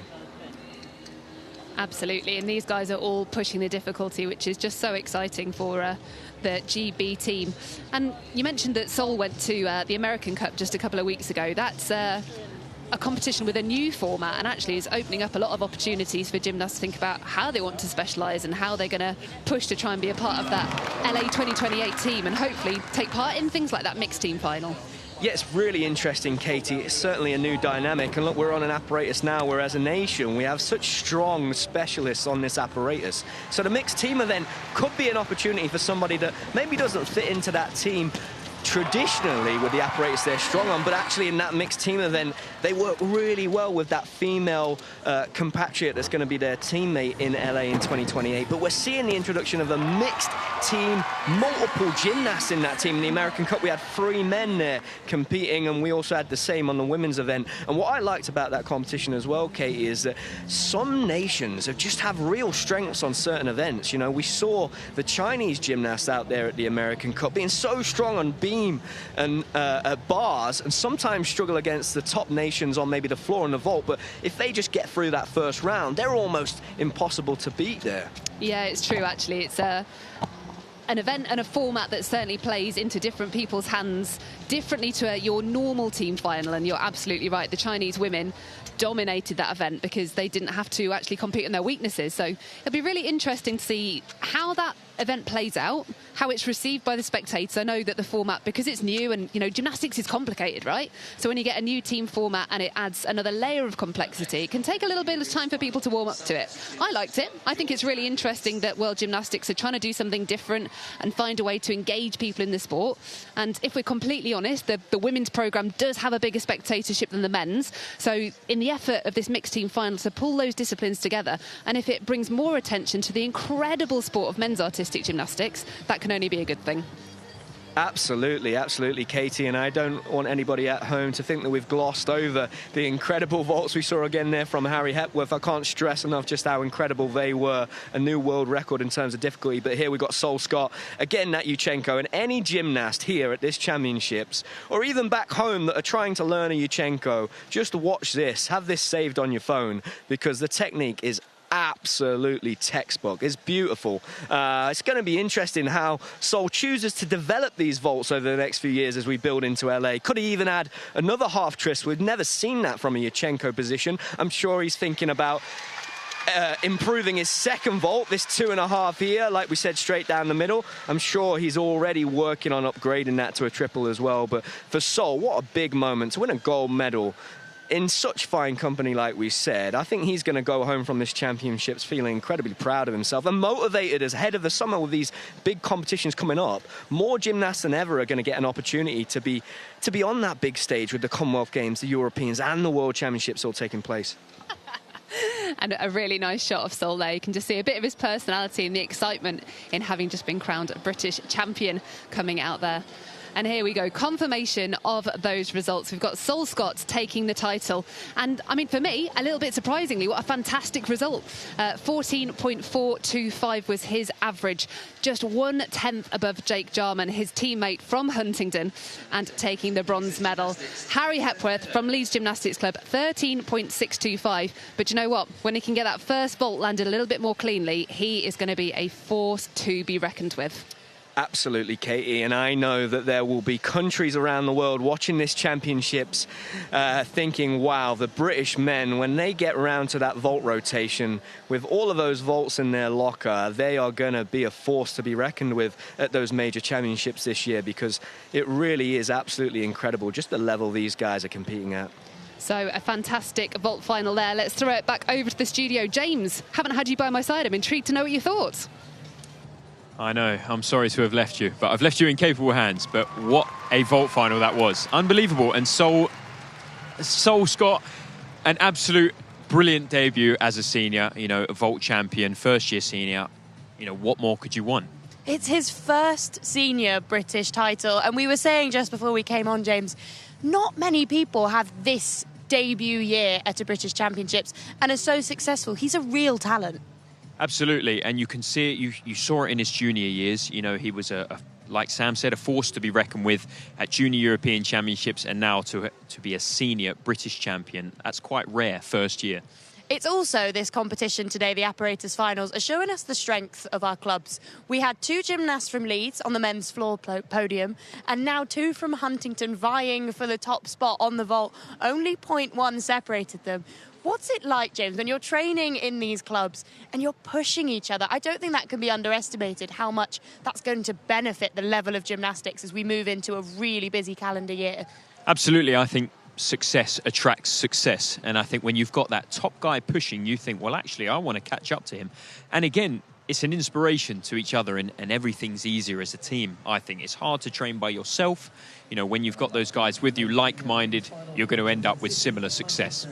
And I guess there's so many more clubs. Leeds and Huntingdon are two of those that have major names, but also Notts have done really well from Nottingham in the under-18s competitions. The Cane has had a busy day. We said yesterday to Joe Fraser, a successful Saturday often means a busy Sunday. A lot of the gymnasts, you can see them walking behind us as they have to go and reset and go again. James, when you qualify for multiple apparatus finals, how do you get yourself in the zone to reset and go up again and give it your all? I think there's a little bit, I remember for me, it was kind of, I'll deal with that later. You know, you celebrate the success of the day because you have to. Those moments are very sweet, but they're fleeting. You know, it's important to think, okay, this has been a great day. I'm going to enjoy it, but then you have to get ready. And I always found myself so relaxed on the second day, but then once it came to crunch time, getting out there, then the nerves started. But of course, everybody deals with the atmosphere, the arena, their competition preparations differently. As we were watching that vault final, I really enjoyed you saying that Jake is such an eclectic, interesting character. What are some of those men's personalities like out on that floor? I think my favourite thing about them is the fact that they're all so human. You know, they're just lovely guys that, you know, gymnastics, of course, is their world, but they're happy to be normal people and talk about normal things. And of course, when it comes to it, they'll lend their advice, their wisdom, and happily talk about gymnastics, but great guys. Well, there has been so much gymnastics happening here in Liverpool across the week. We obviously saw an incredible all-around competition yesterday. Some superb apparatus finals have taken place this morning and are currently still going. We've still got more action for you to come. But it hasn't ended with the senior international competition. There has been history being made here in Liverpool. On Thursday, we had 13 gymnasts from 7 different clubs across the country take their bite at history as they competed in the UK's first ever para gymnastics trial, which, James, is a real landmark moment for British gymnastics. It really is. You know, it's all about inclusivity. That is the name of gymnastics, you know, to be inclusive. And, you know, what a trial it was. You know, hoping to be there in Brisbane in a few years' time. You know, why not? You know, I said in the commentary box, these young athletes, they have to think, why not me? Why not me? So absolutely a para trial was more than welcome here. And it was very well received by Liverpool. The gymnasts did a fantastic job, and we got to chat to some of them after they'd finished their competition. You've just made history by taking part in the UK's first ever para gymnastics trial. Can you just tell me a little bit about what that means to you? I'm really proud and honoured to have been a part of it. It was a really good experience, so hopefully in 2032, hopefully I'll be there to do it all over again. It went really well and I'm really proud that I did it. Well, I hope I can inspire other gymnasts with para disabilities to take part because it's such a brilliant sport. It's very exciting and I'm very excited for hopefully one day be able to go to the Paralympics in 2032. And what do you love most about gymnastics? I love how, even though it's an individual sport, there's so much teamwork involved in it, like the people on the side cheering you on, coaches cheering you on. It's really good. Definitely just go for it. There's obviously a few challenges along the way, but it's very fun. It doesn't matter how you do it, it's just that you do it. I think you should definitely go for it 100% because the odds aren't against you. Always aspire what you want to do because you'll definitely get there. The competition's been amazing. This is the first time for a majority of the girls competing on a podium at all. And I think they just really enjoyed that experience. So it's been really nice to see everyone coming together. Like, it's the potential of what the future Team GB gymnasts could look like, which has been great to see. They really are trailblazing in the sport, James, and it's fantastic to hear simply about the love for gymnastics, because it's something that everyone here has, isn't it? Absolutely, and there was some great advice in there about enjoy it and give it your all, and if you work hard enough, you will definitely get there, so why not? And one gymnast who certainly had a journey a little bit like that is Luke Whitehouse. We saw him competing this morning. He has made himself a real name in international gymnastics on the floor. He made history last year, winning 3 European titles in a row. You know him well, James. What's he like as a character? He's unbelievable, but he's so calm and measured. You know, you wouldn't think that he's got all these accolades to his name. You know, a triple defending European champion. That's unbelievable. And we saw today his triple back somersault, which not many people in the world are doing. you know, what a guy, what a gymnast, what a guy. He also did really well because he didn't have a perfect competition yesterday. He really had to come back and reset himself to go again today, didn't he? Yeah, and that just shows his maturity. You know, it's really easy to give up when you've had a bad day and think, oh, write the whole thing off. But that's the caliber of this person. You know, he just comes back and absolutely nails the next day and walks away with a couple of medals. Well, we knew he'd be busy this weekend, so ahead of coming to Liverpool, we decided to have a chat with him to get to know him a little bit more. How are you, mate? Good, thanks. Good. How are you? Yeah, good. Thank you for inviting us here. It's your second home, isn't it? Pretty much. How often do you spend time here? Pretty much every day, apart from Saturdays. So, how kind of big a part of your life is the British Championships? I presume it's like your family. Everyone knows every year it's the British. Like, for how long has that been a part of your life, do you think?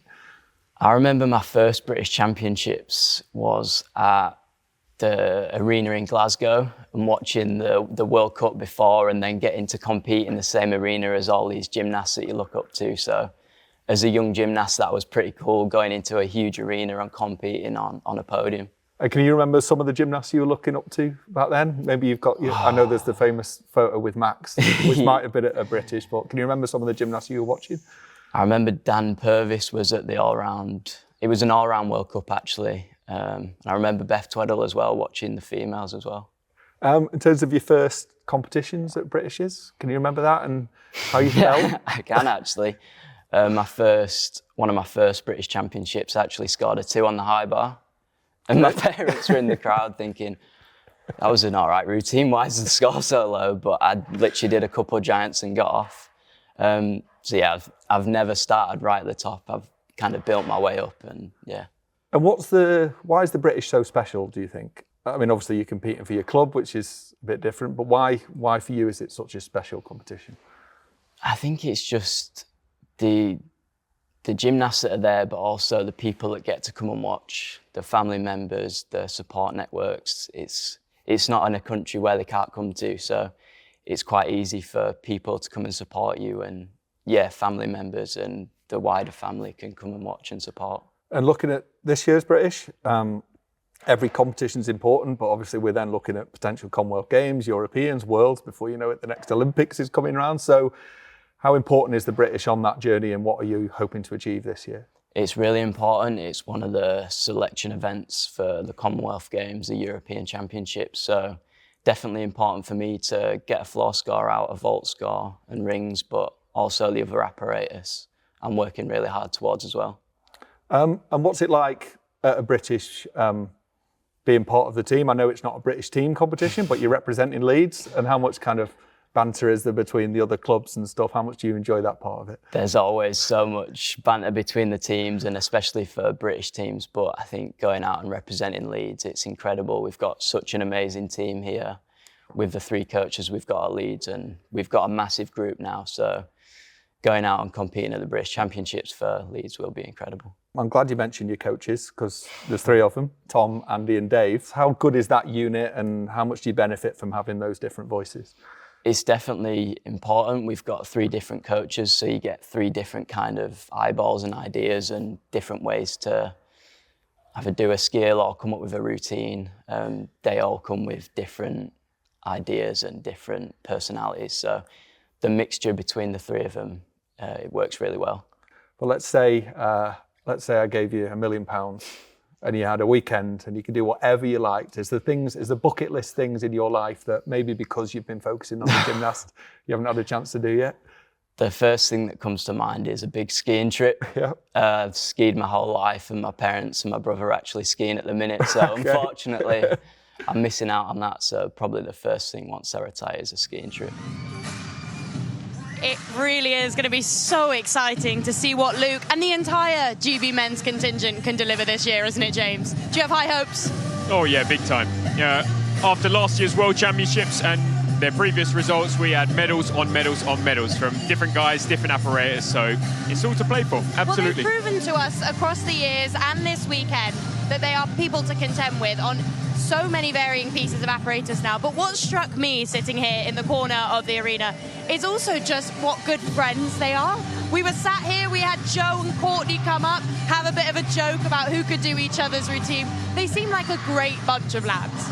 Absolutely, and when you've lived with them your whole life, through your gymnastics life, and even outside of that, you know, you really have a special bond, and the camaraderie between you. You know, there's a little bit of bullying and ribbing each other, but you know, what a wonderful relationship. And one gymnast that has been there for an extended period of time, almost as long as you, James, is Courtney Tullock, and we get the chance to get to know him a little bit better.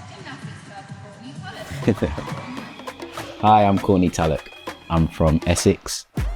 In my spare time, I like to watch films, play a bit of golf, and I'm a big football fan. I support Manchester United. I would describe myself as a really happy, smiley person. I like to motivate people, encourage people, lift them up when they're down, and an overall good team player, I would say. Ooh. My best friends would probably describe me as a bad loser.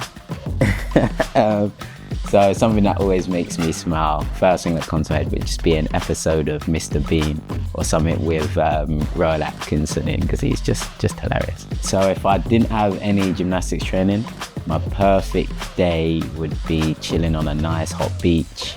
If it wasn't chilling on a beach, probably at a theme park. I'm Courtney Tullock and I'm a gymnast for Great Britain. Would you describe Courtney as a bad loser, James? Oh, big time. Yeah, big time. Whenever you play against him on FIFA or whatever game, maybe a bit of golf, which he claims to be good at, dreadful loser. Well, I do think he's had to evolve over the years. This time last year, he sat right where you are now and told us about how his perspective on gymnastics has changed since becoming a dad. I think we've seen a number of gymnasts evolve throughout their times, becoming parents and making their way back into the sport. And one gymnast who is entering the arena very, very shortly, who has done just that, is Alice Kinsella. She's up next in the beam final, and we're about to welcome the gymnast onto the floor. This is a packed start list for an Apparatus final, James. Awfully juicy, and it's going to be exciting. That's that.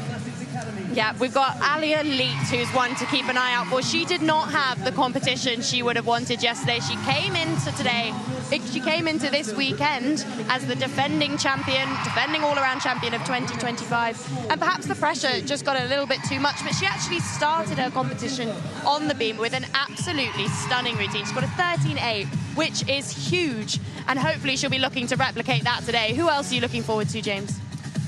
It's going to be, I think there's some good depth in there. You know, you've got, especially Alia, you know, starting like that, especially under high pressure as the all-around champion. You know, I think she's the one to watch, and hopefully she goes home with a bit of hardware. Of course, we've also got defending champion Frank Stone, who will be looking to defend that title, but she's certainly going to have some stiff competition. At the same time, the men will be up in the parallel bars competition. Courtney, who we just learnt a little bit more about there, will be up. Who's one to watch in this one, James? Again, Courtney, but I think Joe's looking for the top spot. You know, he is a past world champion, so, you know, I think it may be his for the taking.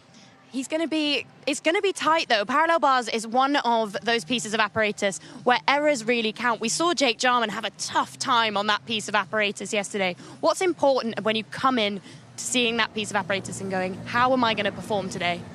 Yeah, I think there's various ways to tackle it, but you know, I think for somebody like Jake, he was going through a new routine. So if you are going through a new routine, you need to know that you're ready for that.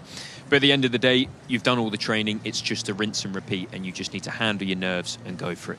Well, two people that are going to have to handle their nerves are Katie Foster and Sam Oldham. Sam, how are you finding it on that side of the hall? I'm loving it, Sydney. Look, they've been holding out on us. They've got sweets over here. Yeah, James talking about his jelly babies yesterday, so I'm having a great time over here. But what an amazing place to watch the gymnastics from. It's absolutely brilliant, and we've got a real treat in store here on the parallel bars. Again, we've said it before today, Joe Fraser, a world champion on that event, and the beam for me is the apparatus that I am there's so much respect that I have for these gymnasts that get on that beam. You would not catch me up there. And Katie, we spoke yesterday about the history that Alice has already made. She came into this competition, she said, with no expectations, no pressure. She just gets to have fun today, doesn't she? she's a real-life Wonder Woman, isn't she? What she's achieved, you know, 6 months after having a baby is just incredible. And I'm sure there's lots of people out there, you know, who've had children who just think, crikey, like, I wouldn't want to be doing an excessive exercise class after kind of that amount of time. And to do what she's achieved and to be back training. And yes, she's competing here on beam, but actually she's training across all 4 apparatus. And if you've followed her a little bit on social media, this is just the tip of the iceberg. Alice Kinsella is very much coming back. Well, these are 2 pieces of apparatuses we're certainly looking forward to. We'll hand it over to the both of you to talk us through it. Thank you, guys. Yeah, we're getting ready now for the parallel bars. You can see the final warm-ups of the gymnasts here. We've got the start list coming up. It's going to be a really tight final here. Other than Joe Fraser, who really was a standout performer at the top, I think there could be a real little fight on our hands for those silver and bronze medals, and obviously the gold if depending on Joe's performance. But like we said, his pedigree, he's a world champion on this apparatus. Ones to look out for, I think Ruben Ward qualified really well. We've seen him take the gold on the Pommel horse. We've got Courtney Tullock, who again, one of those gymnasts that benefits from the fact that they've competed in so many Olympic cycles now. He can pull moves that he was doing 10 years ago back into this new code of points, and it gives him a real advantage. You've seen the gymnast prepare the bars there. Joshua Nathan again took that silver medal on the Pommel horse with a great routine, and this really is a big part of this apparatus, the parallel bars, just getting set. Here we go now, watching the beam. We've got Christelle Lake, done really, really well in the last 18 months. Competed at the World University Games, Scottish champion last year. Beautiful start on the beam. Very, very solid. Sit into the free walkover. And she'll be looking to make sure she gets all of those connections. It's been beautiful routine so far. Beautiful toe point. Artistry is a big element of these routines here on the beam. Like we said, you've got to be so brave to get on that beam. Double spin, she managed to fight to hold on to it. And that's a big part of this. This is one of those apparatuses, again, where if you fall off, anything can happen in a final. Again, another fight there, she did really well. Getting towards the end of the routine, trying to compose herself ready for her dismount.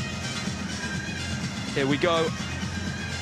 And a 1.5 twist, great landing and a great routine and a great start. So hard to start in a beam final. Very, very tough to be that first gymnast. You kind of set that standard for everybody else. Very nerve-wracking. Again, lonely place to be up there on that beam. Not very wide. It's about the width of the phone, so absolutely incredible. But she looked very composed. And this is going to be a big year for Christelle. She's got the Commonwealth Games this summer. I'm sure that's a massive goal of hers. It'll be at home in Glasgow, in that arena, and a great performance there on the beam to set the standard for that beam final. Yes, Stell is no stranger to a beam final. She was the Scottish beam champion earlier this year and has had some great success on that event. She's absolutely the front runner for that Scottish Commonwealth team in the summer, and this is certainly a piece where she'll be a big contributor to that team, and I'd imagine would be pushing for a beam final at those Commonwealth Games too. Yeah, great performance. We're just waiting for that score to come in here. While we're doing that, we can see Josh Nathan just getting ready. The parallel bars is an apparatus where you get a longer warm-up. So the gymnasts have 50 seconds. So sometimes in a rotation of gymnastics, you'll see that the gymnasts are competing on the parallel bars a little bit longer than all of the other apparatus, and it's just to get them right. And every gymnast have their own personal preference. Josh just getting set up. His coach there, Anthony Wise. And here we go, this is going to be his routine. A very technical apparatus, and he'll be looking, again, just like Christelle did, to set the standard for this final. Let's go, Josh. He starts with the undersummy, really good, very clean. Long swing Diamond-off. Oh, he's got a fight there. Just didn't quite have enough momentum to get into the handstand. Long swing without the full turn there, much better. Go into his upper arm hang and do the Honma. Very nice, really clean out of that Honma. Healy. And you'll see the gymnast now, they have to do a pirouette after most of these upper bar skills, particularly when they swing up to the back towards a handstand. He's doing a great job. Oh, great landing. And other than that big fight after the long swing Diamondov, which is my absolute favourite skill on parallel bars. It's absolutely beautiful. It was a really clean routine from Josh, and we've seen that through the whole of this weekend, actually. He's been really consistent and has put up some brilliant scores across all 6 apparatus yesterday, and a stellar performance on the pommel horse. Yeah, that was a very composed routine indeed. Even with the mistakes, he was prepared. You know, these mistakes are probably things that you've done in the gym, aren't they? Certainly not things you would like to happen in competition, but they've trained for this. So the score in for Christelle Lake, and it is a 12.1 to start. She's certainly capable of going higher than that. There's room to pass her, but a steady routine to start off this beam final. And next up, we've got the woman of the moment. We've spoken about her a lot this weekend, and rightly so. She's a remarkable lady, and this is Alice Kinsella. Her first British Championships in 3 years. 6 months after having a baby, and she finds herself here in the beam final. Alice, of course, has exceptional history on this piece of apparatus, was a European champion nonetheless just a few years ago. And smoothly through that double wolf turn. It's a great difficulty skill to get things kicked off. It's a D value element, and all of the gymnasts have to do a spin in their beam routine. So having a valuable one like that is a great contribution to her total. Oh, and had to second guess herself there. Had she linked the free walkover straight into the jumps, there would have been a little bit of bonus for her, but sensibly took the decision to have a pause and cleanly perform the leaps afterwards.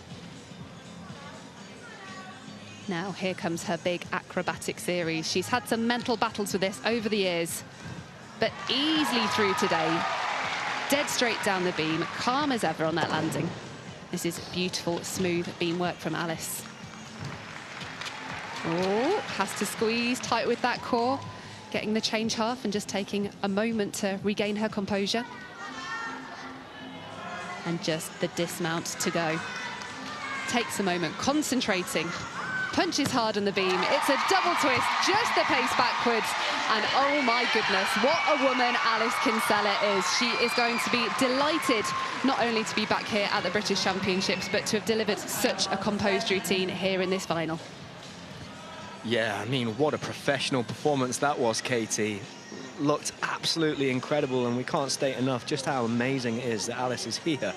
Less than 6 months after having a child. I mean, what an achievement that is, not only for Alice, but also the sport of women's gymnastics. It's shown that, you know, that age isn't a barrier, and certainly motherhood isn't a barrier as well. So I think she's a superhero, and for me, that's one of the best beam performances I've seen of the weekend. You can tell that Alice has competed at that high level. I mean, she was so composed there. Yeah, she's been in every international event going, hasn't she? So she's a very, very experienced gymnast indeed. Josh Nathan's score comes in, 13. Great start, solid for Josh. Had that big mistake there in the middle, but did really well to hold on to it. And we've got Elliot Vernon going now. Great start, and he's had a great showing today. I've already seen Elliot in a number of finals, so just shows how good he is across all of the apparatus. Does the macuts. Now that is the skill that caught a lot of the top gymnasts out yesterday, and he does it really well. And he's got a beautiful handstand line. I mean, wow, that's absolutely stunning. Under summy half, and he does that towards the end of his routine. I mean, wow, that is incredible. Long swing there towards the end. Just the under somersault to support this time. But again, just showing these beautiful, elegant lines. And on parallel bars, you want to see that nice handstand, straight, locked out arms the whole way through. We're going to have a double front dismount here. Double front. Very, very good routine. I mean, of all the routines we've seen today from Elliot on the apparatus, that has been his best performance. And I think that will challenge the podium today in those. Now, we'll see. You never know what might happen. He could be right up there as we get towards the end of this rotation. But what a performance, Katie. Yeah, that was very classy work there on the P-bars. Just showing off those elegant lines. You can see the legs were locked, the toes glued together. Yeah, really classy work here. Interesting technique there on the under somersault. He does almost a little hop before he swings down. You tend to see that on the parallel bars. Everybody has a different style of swing. I really like to see that. It looks very unique. And like I said, doing those underbar elements at the end, amazing thing. And the score is in for Alice. It's a 12.55. just remarkable. So here we go. Next up we have, ooh, Abby Martin, who was a little bit quicker on that man than she'd like to be. The flick to chest stand, the judges do like to see that you at least show the position on the beam before passing through. So there'll be a minimum of a 0.1 deduction, and probably a little bit more than that, because she didn't look like she was completely in control. Well done on the spin, though. We've mentioned that a few gymnasts have commented that it's quite a grippy beam here this weekend. The surface of it is quite difficult to spin on. So fair play to everyone that's managed to get these doubles and triples to work, because it's not been an easy task. Abby very comfortable with the acrobatic elements, though. Lovely work there with the layout combination. And working smoothly with that triple series. You'll quite often see the gymnast try to add a bonus skill on the end of a couple of leaps glued together. Gets them an extra 0.1 bonus, which doesn't sound like a huge amount, but when you're in a field of a very high competitive level, it really is those extra tenths that can make all the difference.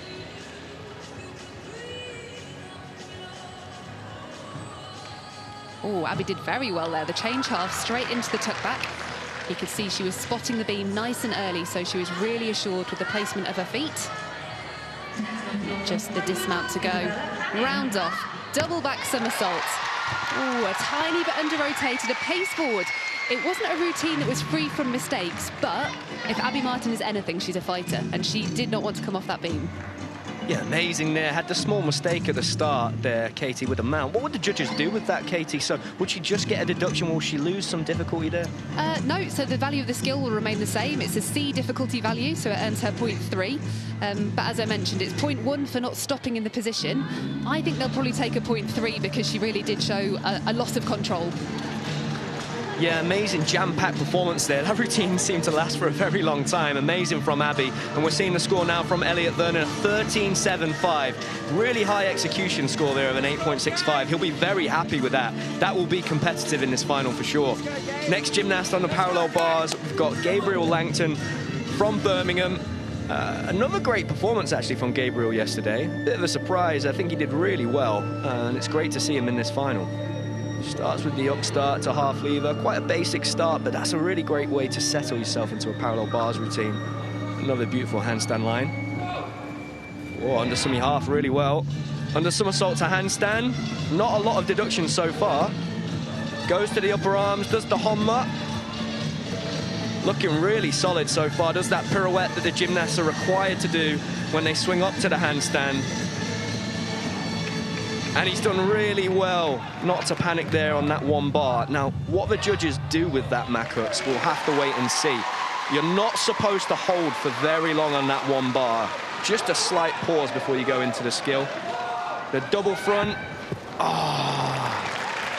Very unlucky on the dismount there. I mean, that was a really great routine again. Just a bit too much rotation, and sometimes on these landings, you know, we're into the 5th rotation for the men's event. Gabriel did 6 events yesterday. You can start to feel that load and the endurance wavering a little bit once you've been in multiple finals, which he has. Just really unlucky, but this save here on that Makuts was absolutely brilliant. We saw Jake Jarman and Max Whitlock fall on that element yesterday, so that shows you just how difficult that is under pressure, but he does it really well. Yes, we're seeing some very bold work from these gymnasts, and they're certainly pushing it through these routines. As we get the score in for Abby Martin, it's a 12.35, so definitely a less assured performance than yesterday. She's a little bit down on her qualifying score. But we now move on to Frank Stone. She was the beam champion last year, and she really is a beautiful performer on this event. Starting with the tuck front mount. Getting a D under her belt before she's going into her main work. Ooh, and does very well there. Was slightly out of line on the flick layout, the mandatory acro series that the gymnasts have to show. But just a small correction with the arm, and she's back in business. Certainly feeling the nerves a little bit here, though. Would have hoped to connect the change leg into the change half. So Frank very sensibly choosing to do another dance series after that. All of the gymnasts have to show 2 dance elements connected in order to acquire half a mark for their start value, so it's very important that she knew to make that correction. And I always love Frank's side semi.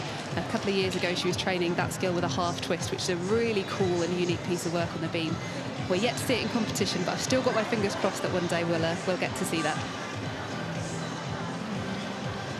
And another gymnast opting for the wolf spin. Beautifully performed there. Silky smooth on the way round and not a flicker on the landing.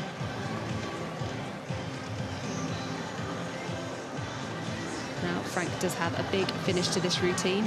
As with all of our competitors, they're trying to push to get that D value dismount. They acquire a 0.2 bonus on their start value. And Frank chooses to do a double back somersault, so she has to punch hard on the end of the beam. Double back, beautifully done, just the skip back on the landing.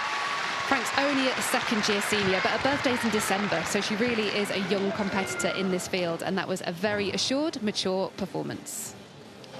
Yeah, it really was beautiful. She's got an amazing toe point there, Katie. And like you said, just a young competitor, was the champion here on the beam last year. But another girl that's shown a lot of composure in this beam final. You know, they're managing to fight to stay on the beam and get through the routine. And that means a lot to the selectors that are looking at not only the scores that come out here today, but the type of athletes they want in their teams. When they go up in those pressured situations in a team final, particularly on the beam, you want somebody that you can trust to go out there and hit their routine.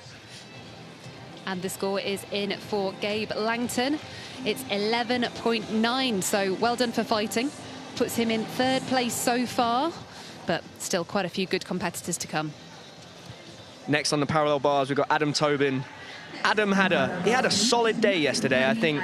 I'm hoping that Adam is feeling very confident going in today because he did a great job. And he was just maybe one mistake away from being right up there in and amongst the medals. So here we go, Adam. Unusual start, really, really clean into the under somersault. Front rise into the Suarez there, really nice. It's been clean so far. Great handstand again into the Makuts. Very good. Lee. Great line. Not a lot of deductions yet. He's not taking any steps with his hand placements, which is really good. Straddle front somersault.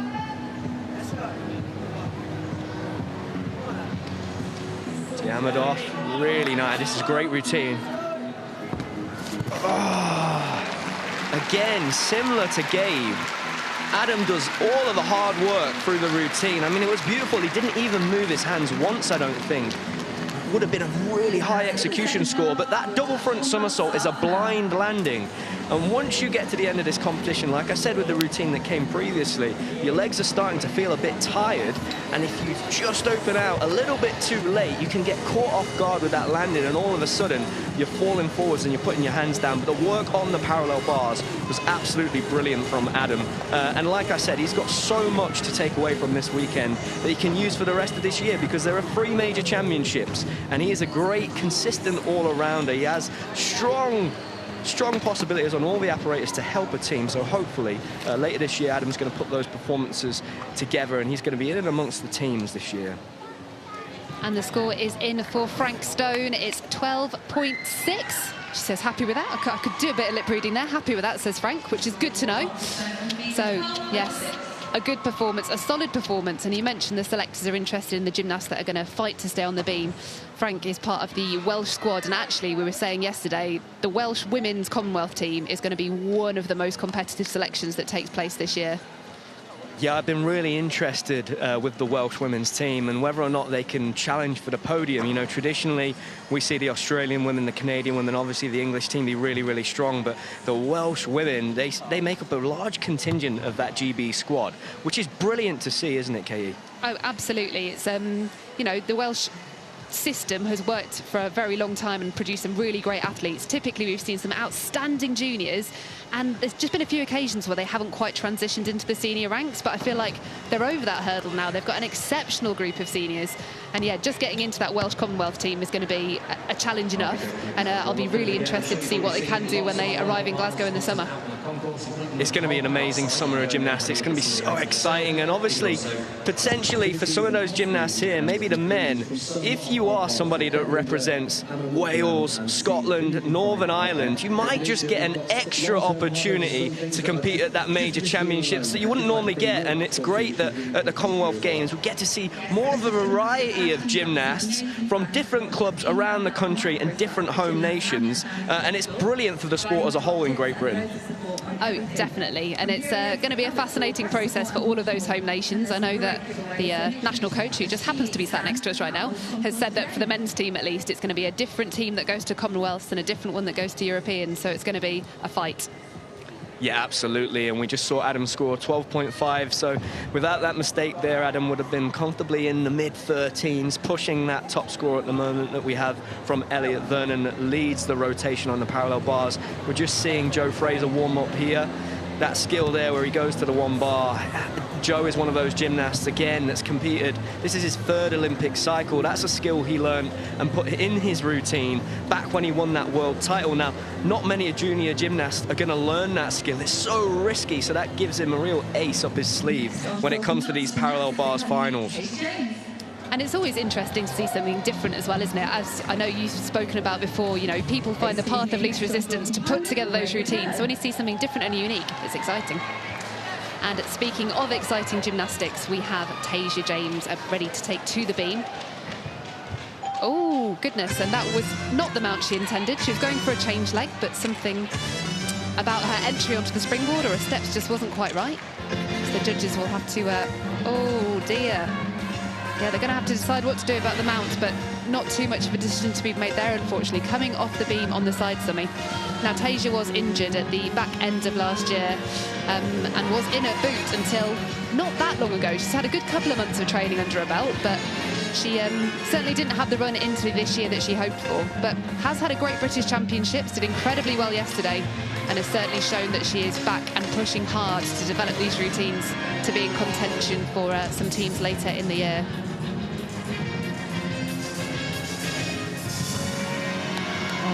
And really uncharacteristic mistakes here from Tasia. She's normally rock solid on that punch front. Really needs to press the reset button now. And it's so difficult when you have one fall or one mistake and it can just escalate. You've got to be a bit of a goldfish when you're a gymnast. You have to have a very short memory, erase that mistake from your mind and try and go again. Yeah, she's doing a great job here. Look, this is really difficult when you've had a few mistakes, particularly on an apparatus like the beam, because it's so easy to fall off. Like we said, it's not very wide, and she's doing a real good job to finish this routine. And she has such a unique gymnastic story, Tasia, having taken a 5-year break from the sport. So, again, somebody else that's proving that those old traditions not quite are what they once were. And hopefully she finishes strong. What a dismount, 2.5 twist. Yeah, really nicely done there. Tasia has always been a natural twister. She's got a stunning triple twist dismount when she is fully healthy and fit to go. She'll be disappointed with that, but do you know what? This weekend has been a really good stepping stone for her. This is not the ultimate goal for her, and she's still got beautiful gymnastics. She's got bags of talent. She's got real natural ability. So although she might be disappointed with that performance here today, I'm still excited for what's to come for her in the months and years ahead. Absolutely, absolutely. And again, like we said, just returned to gymnastics not long ago. So like James has spoke about all weekend, this is a great opportunity for these gymnasts to try new things, maybe make those mistakes at the start of the year with those major championships coming in the summer. Right, we're on the parallel bars and we've got Courtney Tullock, one of the gymnasts that's really benefited from this new code of points. Like we said there with Joe Fraser, he's competed in so many Olympic cycles. Courtney's got so many skills to choose from. You're going to see a real variety of skills in this routine. Starts with the under somersault, really nice. Long swing with a hop at the top.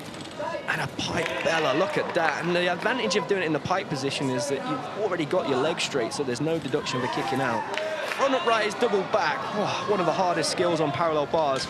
It makes it look incredibly easy. A double front somersault, and again, so smooth. It's so hard to make those elements where you land on the upper arms look really smooth. That's where the judges are going to take those big deductions. He's doing a great job.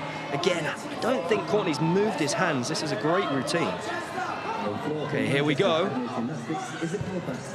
And holds on to the landing. That was really important because on the parallel bars, it was a beautiful routine. Not a lot of deductions for the judges there to take away from his performance. I think he'll benefit from the variety and the originality of those skills. It'll be something a little bit different for the judges to see, and that might play into his hands here. And he managed to hold on to that dismount landing, which was really important. He really did. That was a very impressive routine.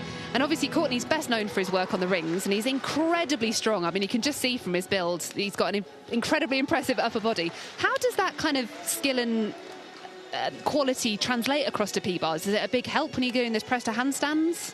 It's certainly helpful, Katie, when he's doing those upper arm elements. You know, when you see Courtney here, the only gymnast in the whole of this competition in men's gymnastics over the course of the whole week to do the front uprise into a double back somersault. And he does it so easy and effortlessly because he is so strong and he can take those landings on the parallel bars. Quite often you see the gymnasts land on their upper arms and you can really see it. The bars vibrate, they don't have control, and the judges are taking those big deductions. Not with Courtney, he makes it look very smooth.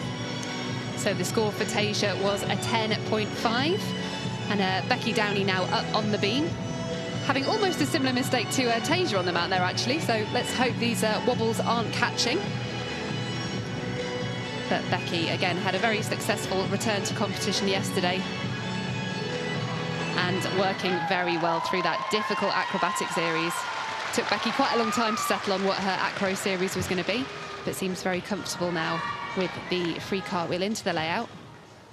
And she's having to think now, trying to glue an extra jump on the end of there to ensure she has that all-important and valuable dance series. Really nicely through the free walk and going for that triple series, putting the flick on the end in order to earn an extra 0.1 bonus. Now the next skill coming up is the side summy. Historically something that's been easy peasy for her, but for the last couple of competitions it has given her a little bit of grief. Yeah, she's doing a great job here on the balance beam. Becky Downey, very composed performance. It's great to see her at this championships. I've said it already this weekend. Not one, not two, but 3 apparatus. Come on. Oh. And there we go. It's getting a little bit better each time. It's a really unusual skill to rattle her, really, but she's been doing it for years, and I think just it being at the end of the routine, it's keeping that composure. But beautifully done on the dismount. The cartwheel into the 1.5 twist. Not a flicker on that landing, and certainly no deductions to be taken there. A slightly nervy performance. Probably not quite what she'd have wanted. And goodness me, she is a perfectionist, so she's always looking for the very best in her performances. But for her first competition back after a very long break, I think she can be incredibly proud of what she's achieved here in Liverpool. Definitely, Katie, and it's interesting what you said before, nearly a similar mistake to the previous gymnast, and sometimes that might be an argument for not watching the previous performances because it's almost in your head, but she does a great job of pulling it together, getting through that performance, and a stuck landing at the end. The judges are going to see that, and like I said, she's got that classic line. When you see Becky's handstand, it's absolutely amazing. And there we go, the score in for Courtney Tullock. It's a 13.65, which puts him in the silver medal position for now. Another solid job there from Courtney, and he's showing the coaches and the selectors that he's a gymnast you can use not just on his strengths, but also on those other apparatus. Ruben Ward here had a brilliant weekend so far, Ruben, with that gold medal on the pommel horse, and yesterday a really good performance in the all-around. He's got a great long line on P-bars.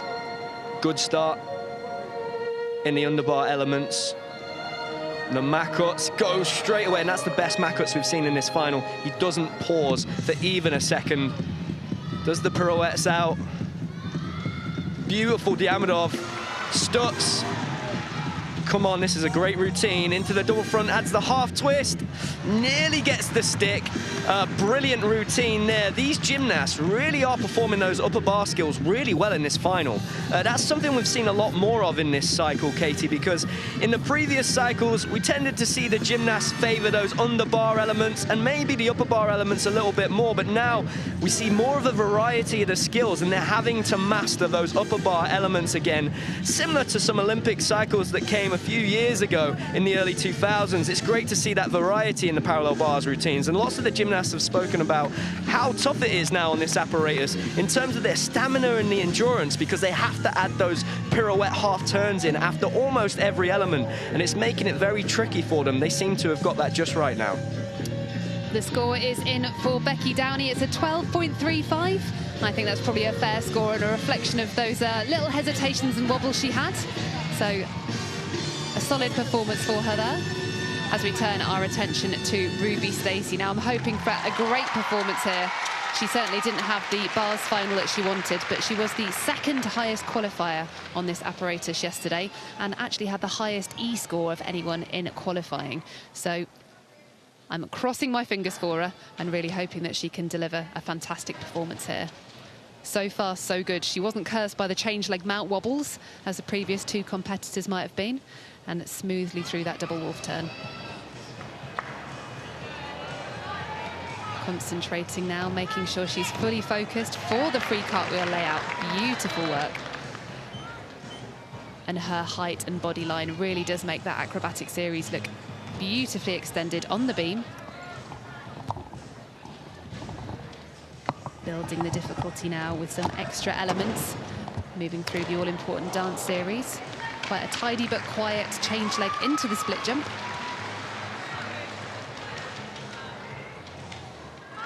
You can see how she earned the highest execution score of our finalists, and certainly nailing it right to the last detail. It was a big double back somersault and only the smallest of flickers on the landing. I think Ruby Stacy has done a fantastic job there, and I'm sure she will find herself in a podium position when we get the score in just a few moments. Yeah, Ruby's gymnastics looks absolutely unique, doesn't it, Katie? Those long lines are so elegant. It reminds me a little bit of Svetlana Boginskaya or Korkina. I mean, the way she moves on that beam, it's absolutely stunning. On the bars earlier was a little bit unlucky, but that beam routine, you don't almost expect her to do a double back dismount. You kind of imagine there's a twist going to come there, so it's really cool. And the height that she gets, she really does float in the air. Yeah, she's a very powerful performer, so a very, very good beam routine for her. As we get the score in for Ruben Ward, it's a 13.5. So we've got people in a bit of a catch at the top of this. Our top three are separated by 0.25. Very tight, Katie, at the top. They're very tight. We've got Luke Whitehouse here, and Luke's a great parallel bars worker. He spoke about wanting to make this one of his real strengths to help him fit into this team. Great under summy start, long swing. Wow, that's a rare mover to Jeddah. Under summy to a back somersault. Really cool. You will not see many of those in this competition. Again on the Makuts. Waited a little longer. There was a pause. It was very smooth, though. Healy into the pirouette. Just needs to control it. Does the stuts. Got a forwards dismount come in. Double front half, and he sticks it. First gymnast to stick his dismount in this final, and you know we've said this time and time again, it's the last thing those judges are going to see, and that really is going to set him apart here with the 6 gymnasts that have gone before him, all making slight mistakes, some gymnasts even falling on that dismount. That's going to really make his routine stand out. There was a little hesitation at the end after one of his pirouettes, but a really cool routine, again a little bit unique with that under somersault there. We see it there. What a cool skill that is. Very, very rare. Don't see that very often. Get to see that dismount again. Does a double front, kind of rolls his shoulder around to one side. You either kick that out, and when you kick that out, it really slows down that rotation, or the gymnasts like to roll it around the side like that. And a beautiful dismount from Luke, and I think he'll be really happy with that, Katie. Today, he's looked really on form after a competition yesterday where he had some mistakes. And the score is in for Ruby Stacy. As we said, we thought it should be at the top of the pile, and indeed she is with a 12.8. But we have our top qualifier yet to come, and Ali Elite yesterday had a 6.2 difficulty score, which is a whole mark higher than what we just saw from Ruby. And it's because of skills just like that one. Alia is truly a master of these ring positions. She's got beautiful flexibility, not only in her splits, but also in her back, which means she can perform those elements really with minimal deductions. Smoothly through the double wolf turn. It's been a very popular choice for these competitors today. But she's still got some big work to come. I love her acrobatic series. She chooses to do 3 elements in a row, doing a flick, layout, and you can really just see the power and speed that this gymnast has when she shows this series. Here she goes, flick, layout, and cool as a cucumber, not a wobble at the end, brings the arms out wide, slows down the rotation, and she is truly a beautiful gymnast to watch on this event. Stunning in the change half, again using her flexibility to her advantage to build this difficulty score. and all of the gymnasts do have to show some side dance on the beam. It's not everyone's favourite part of the beam routine, but it is an opportunity to engage the judges. And tidy in the double twist. A slightly quiet dismount, only a C value dismount, which just goes to show actually how much difficulty she performs on the beam. She's not attracting that 0.2 dismount bonus, and yet she still has that huge 6.2 difficulty score.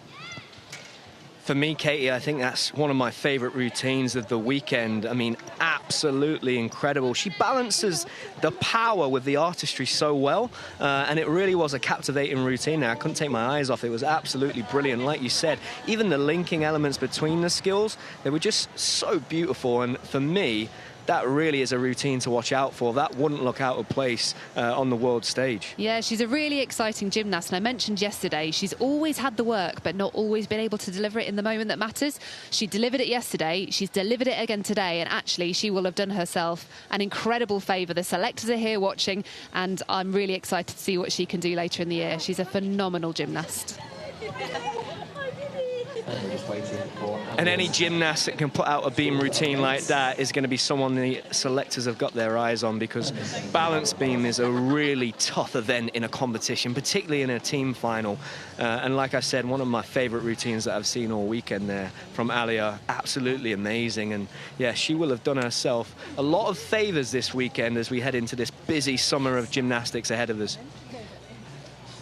So Alia was on a 13.8 yesterday. Ruby Stacy, our current leader, is a 12.8.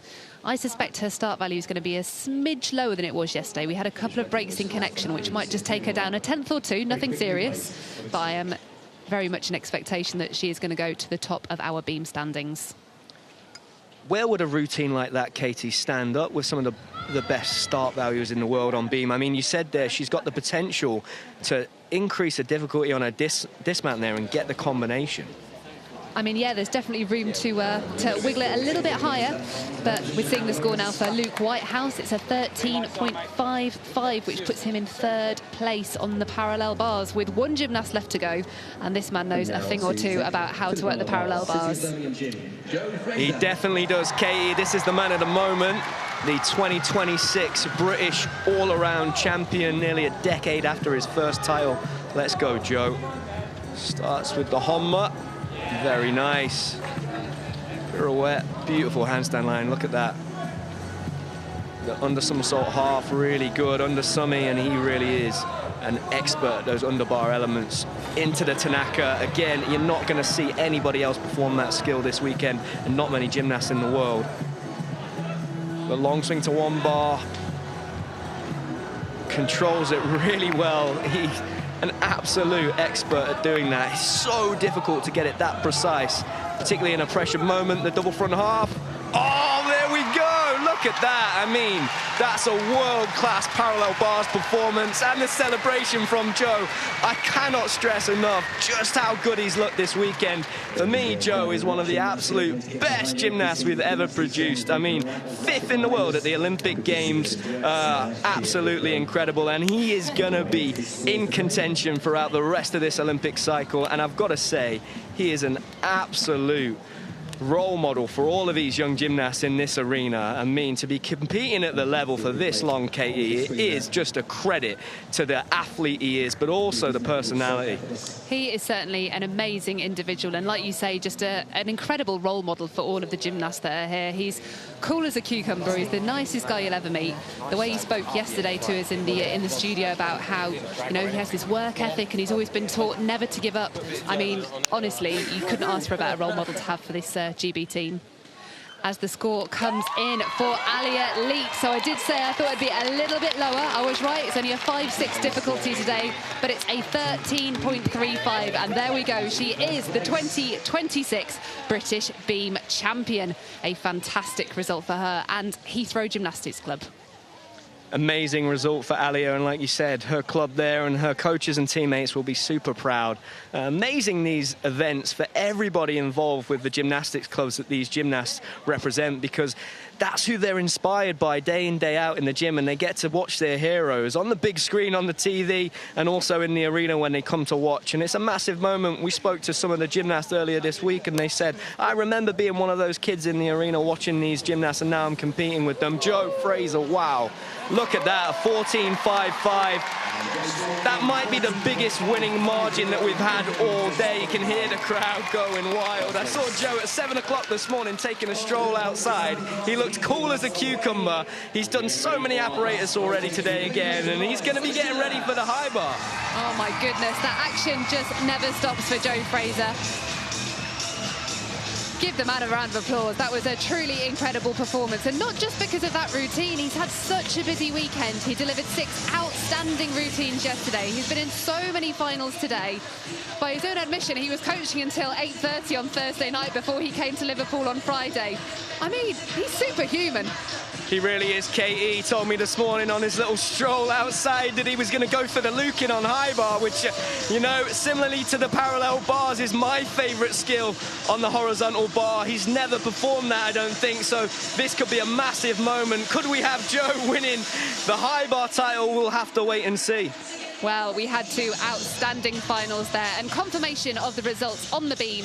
Ali Elite from Heathrow is the new British beam champion, with Ruby Stacy just behind taking the silver medal. And I am delighted to see Frank Stone from Derbyshire Gymnastics Academy, our 2025 champion this year, taking the bronze. An outstanding result for her.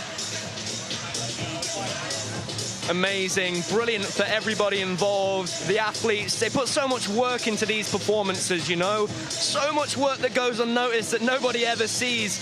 You come to a competition like this and you see Joe Fraser score a 14.55, stick the dismount. It looks perfect and effortless, but I can tell you, everybody back home, the amount of work and dedication, not only from the gymnasts, but their personal coaches, their support teams, the national staff. This really is a team effort. And another fantastic list of results there. Courtney Tullock taking the bronze medal with a 13.65, just 1/10 behind Elliot Vernon from Leeds. You called it at the beginning of that final. Clean, classy work earns him a silver British medal. Oh, guys in the studio, that was an outstanding final. What a penultimate rotation of these British champs. James, Joe was as confident and cool as we've ever seen him, but also you were so impressed with Elliot Vernon.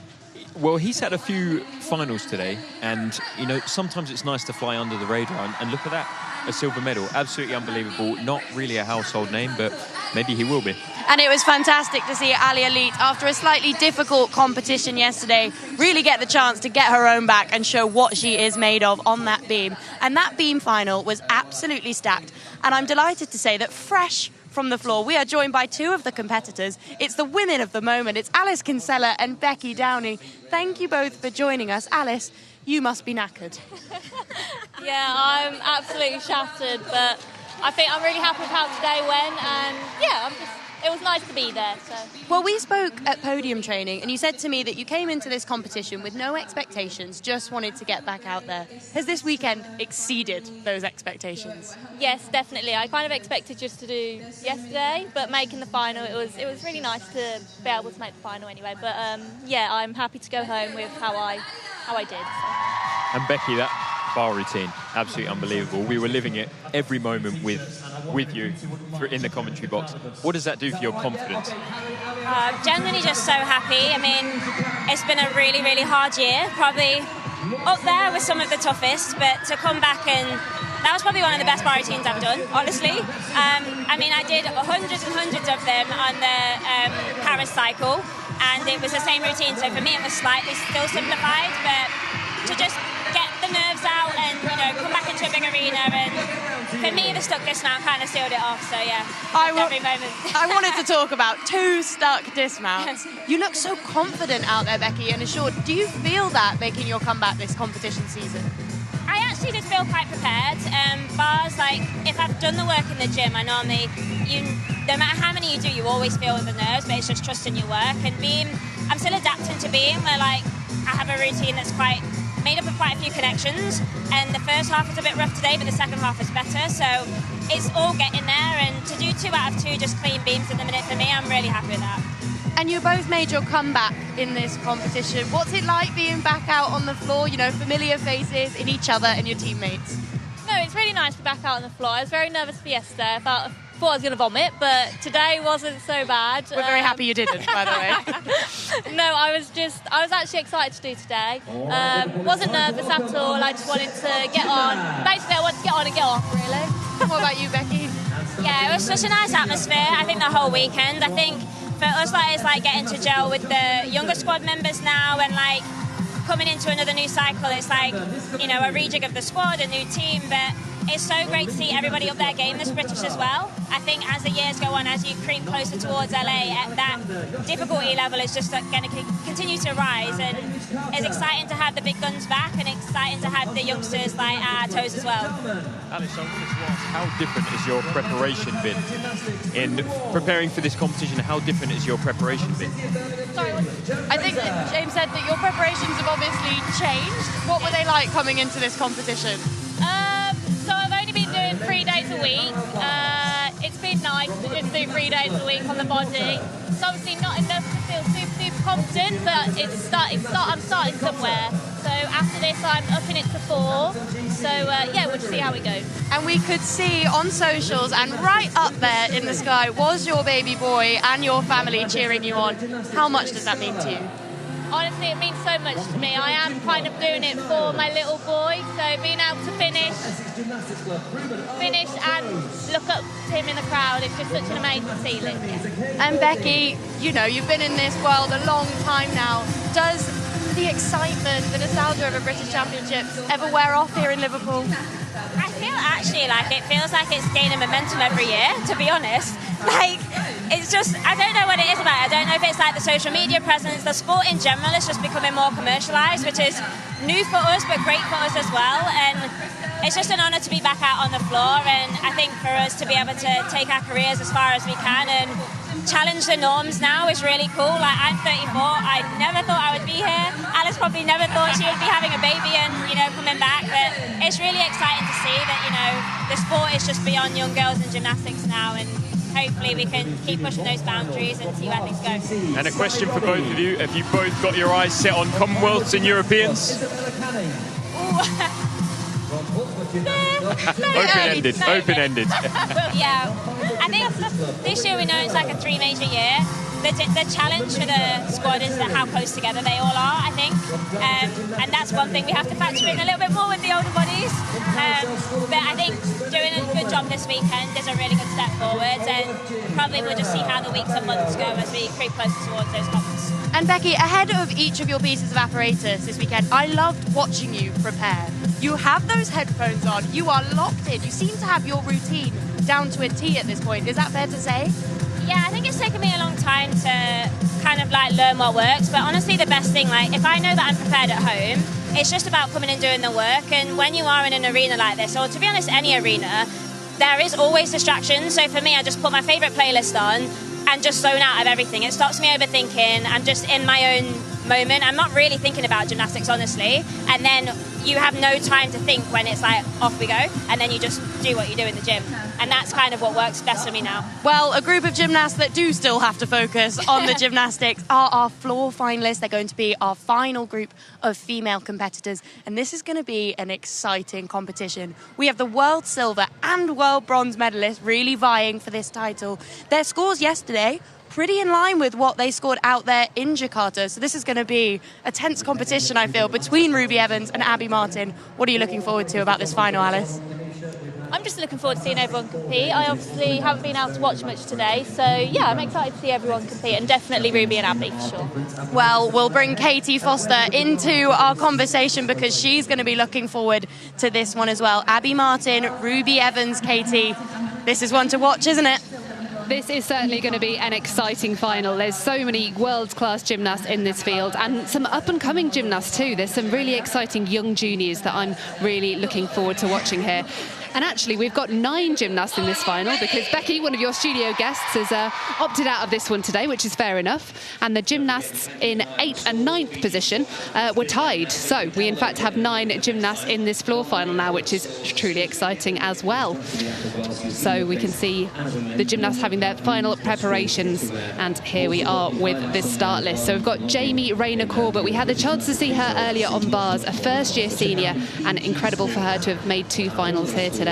Frank Stone, fresh off her bronze medal on the beam, and Erin Broughton. Now, she's a really exciting one for me to watch. She's from Notts Gymnastics Academy and had quite a different kind of route to these British Championships from some of the other gymnasts here. So she's got some really big tumbling, and I'm excited to see what she can deliver today. Jemima Taylor from Club Cymru Cardiff. We saw her have a good competition yesterday, and joy earlier today on the bars where she took an unexpected medal. And then we get to the sharp end of the competition. We've got Abby Martin, we've got Shantae Grant, who we saw had such a good routine on the bars. Really, this final is action-packed from start to finish.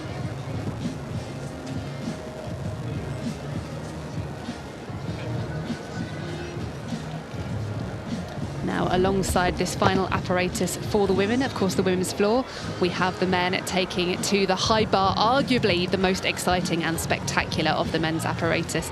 There's going to be some high-flying gymnastics. Expect big releasing catches, exciting twists and turns, and of course, then working super hard to stick that dismount and earn that all-important bonus.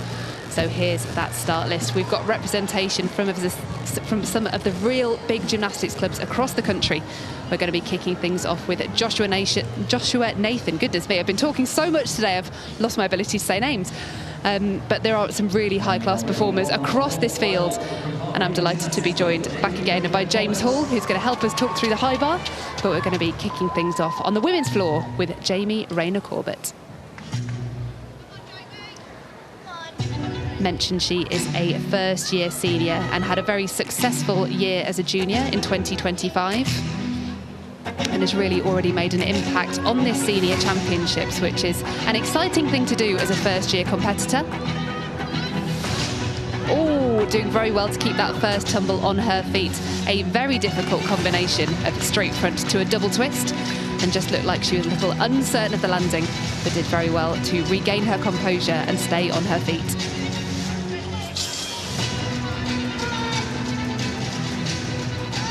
Using another combination tumble here, the 1.5 through to 2.5. She's building her difficulty nicely.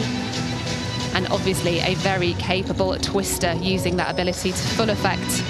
Oh, and the judges are going to have a bit of a decision to make on that one. Wolf spins are a really popular choice here on the floor because, believe it or not, you can't fall out of a wolf spin. So there's no danger that you're going to lose an entire mark, regardless of how you exit that skill. However, when there is a loss of control, a little bit like that one, the judges will have a decision as to just how much of a deduction they are going to take. So Jamie still needs to do a double somersault in this floor routine, and pulls up high into that double pike. The chest was a little bit low on the landing, but she did manage to pull it round and actually had minimal movement at the end of that routine. So a fantastic start to this floor final for our senior women. Yeah, what a floor routine that was, and a nice little stick at the end. Now any minute we'll be moving over to the bar. Josh Nathan patiently waiting, ready to deliver his routine.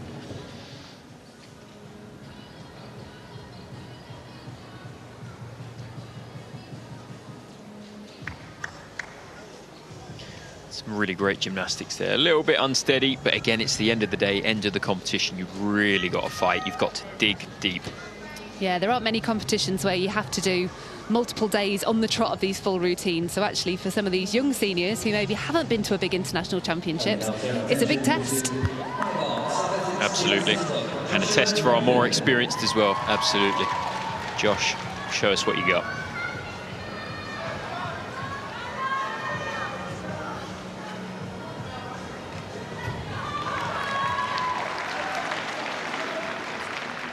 Into the squat fall. Oh, just missed it. He's come back the wrong way. He will have a 0.5 tenth deduction there, and the same thing on the squat half, and just couldn't fight it, and he's off. It's tough. at the beginning of a routine, when it doesn't quite go your way, you've got the whole thing to go. So he'll be having to listen to his coach, some wise words, and just have to stay calm. Chalking up, he's got 30 seconds to get back on the bar. And really, he's got to leave it behind him. But if there's one man that can do that, can reset, it's Josh. So here he goes, and once you touch the bar again, the judges are judging you, so you've got to be as clean as possible. And into the Kovac, and he's on the bar. That's good, that will give him some confidence. And into the Steinemann, this is always a crowd pleaser, absolutely. And here he goes, he's out of that as well. Getting these skills done, winding up for the dismount. And a double straight to finish. Maybe a little sign of getting tired, but keeping it safe, keeping it sensible, but he will be down on start value quite considerably. But a smile nonetheless. Yeah, a strong finish. And interesting to see his coach kind of standing in for that dismount. That was quite unusual on the men's high bar. Absolutely, I think it's sort of intuitive when you've been with somebody for so long, coach and gymnast. I think it's, you know, you see that your athlete is tired, you want the best for them, you want them to stay safe, so you give him that peace of mind, if anything. And there we can see again, he just came down the wrong way, and he will lose 5/10 and even the value of that skill. I really enjoyed the close bar element of that routine. It was quite an interesting section of work that is unusual compared to some of the other routines we'll see. Yeah, not very common, really difficult to learn, and you've got to have some serious shoulder flexibility. Yeah, absolutely. So the score is in for Jamie Rayner Corbett, and it's 12.3. So a solid start, but I'm sure we've got some bigger scores to come. And next up, fresh from her beam bronze medal, we've got Frank Stone from Derbyshire Gymnastics Academy. She's a beautiful performer here on the floor and has really lovely extension and lines in all of her dance. Very smooth through the double wharf turn to start things off.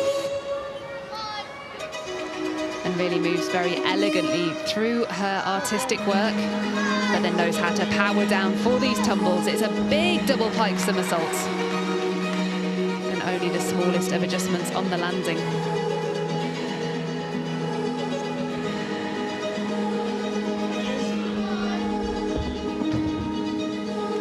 Taking a moment of quiet so she can concentrate for this next big tumble. Gymnasts need to show somersaults rotating in both directions, forwards and backwards. And Frank takes that opportunity with her straight front, straight full. Doing well to manage that landing. It was a large pace forward, but she managed to avoid going out of bounds. And a really atmospheric choice of music here for Frank.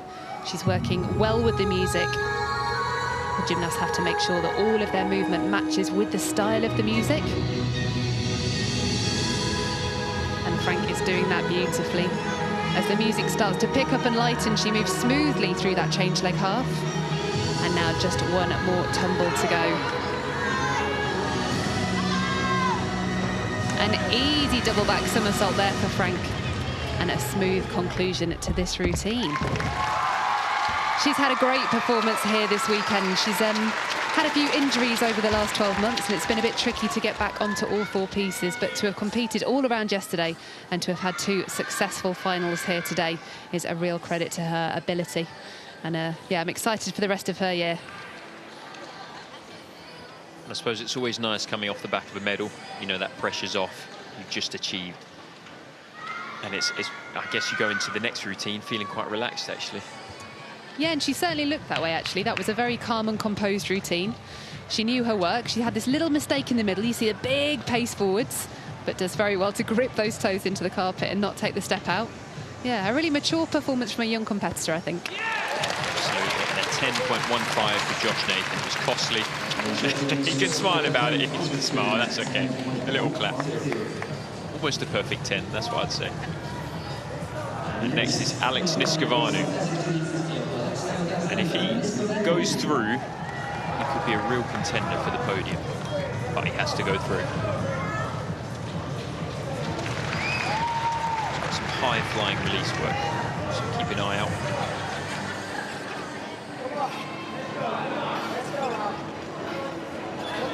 Starting off, you can tell the gymnast starts to get faster and faster. Here's the action into the casino, and he's on the bar. Big element, that's a G value. And now another one coming up in the tuck position. That's a Coleman, and that is an E value. Really getting the difficulty. Now just needs to stay clean, composed. He's gone for the squat, what we saw Josh do, but he's managed to get it over the bar this time.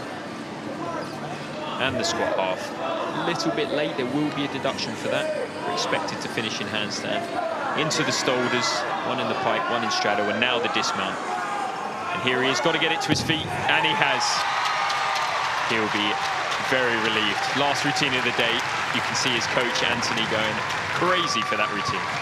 He certainly was. He was punching the air. I think he was more excited than Alex was there. An incredible performance. Big smiles. That's what you want to see. That's what it's all about.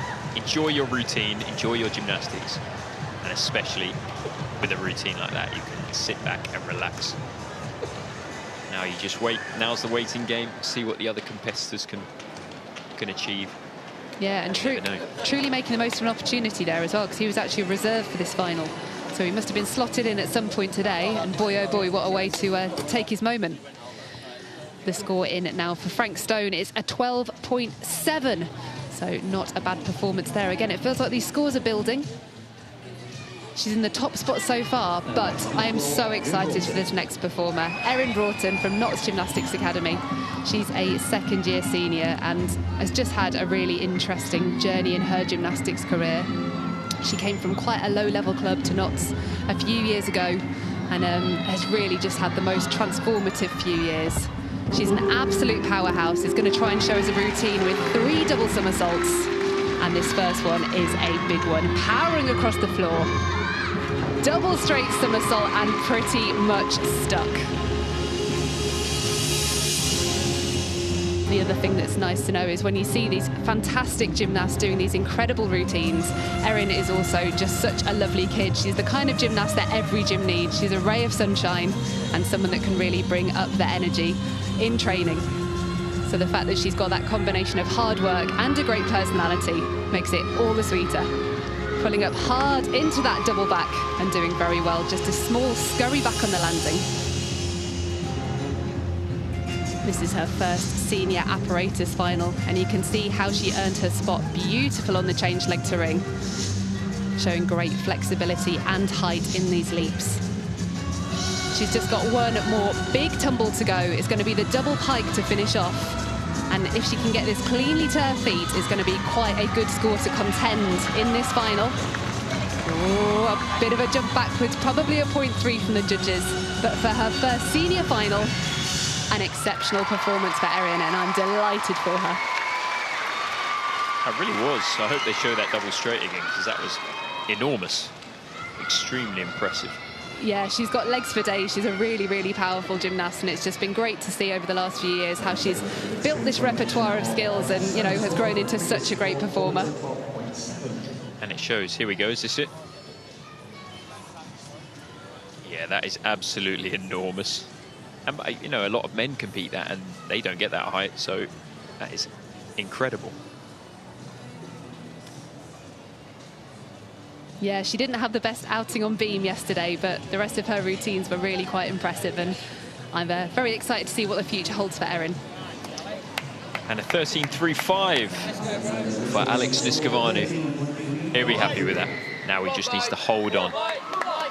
Mr. Mikey Goddard up next. He's capable of big things. We may see a skill that nobody else has done in this competition. We'll have to wait and see.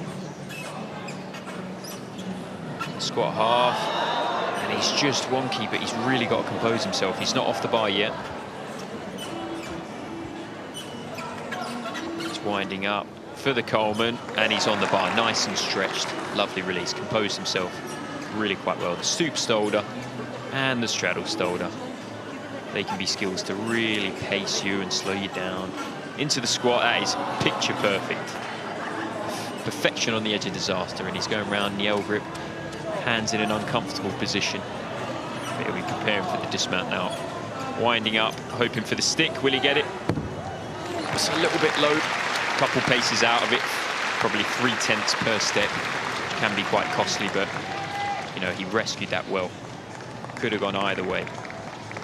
He really did. That first skill was so crooked, but he was really patient on the bar, actually. It would have been easy to panic and come off the apparatus, but he took his time, kind of wait to see where the handstand was going, and recovered incredibly well. Absolutely is. I think the trouble is when you've got a plan in your head and then something throws that off, you think, uh-oh, what now? But you've really, in a matter of split second, you've got to compose yourself and just move on. And he did exactly that, so hats off to him. And the score in for Erin, it's a 13.05, which is a couple of tenths higher than she scored yesterday. You can see her there with her teammate Evie Ashurst, who's been taking part in a number of the junior finals here today. But next up, we've got Jemima Taylor taking to the floor. This is a really fun routine. And Jemima's already had a great afternoon here in these finals. She's going to cap it off with a fantastic floor routine.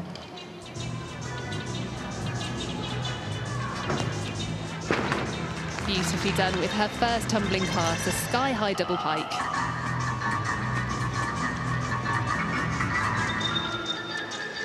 And Jemima attended quite a few World Cups last year and had some really good success with this routine.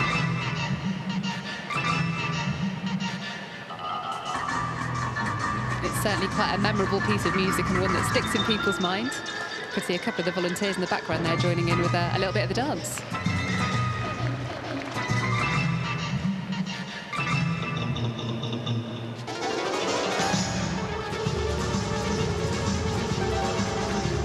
I mentioned earlier, the gymnasts really do have to try and dance with the style of the music. And Jemima working really well here with the various different beats and sound effects in this music.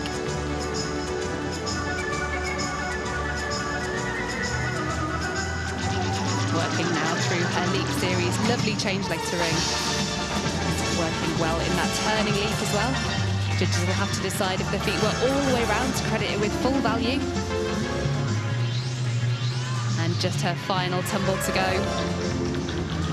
It's the double tuck, beautifully landed. Chest was up high, just the smallest of adjustments. A very clean and tidy performance for Jemima.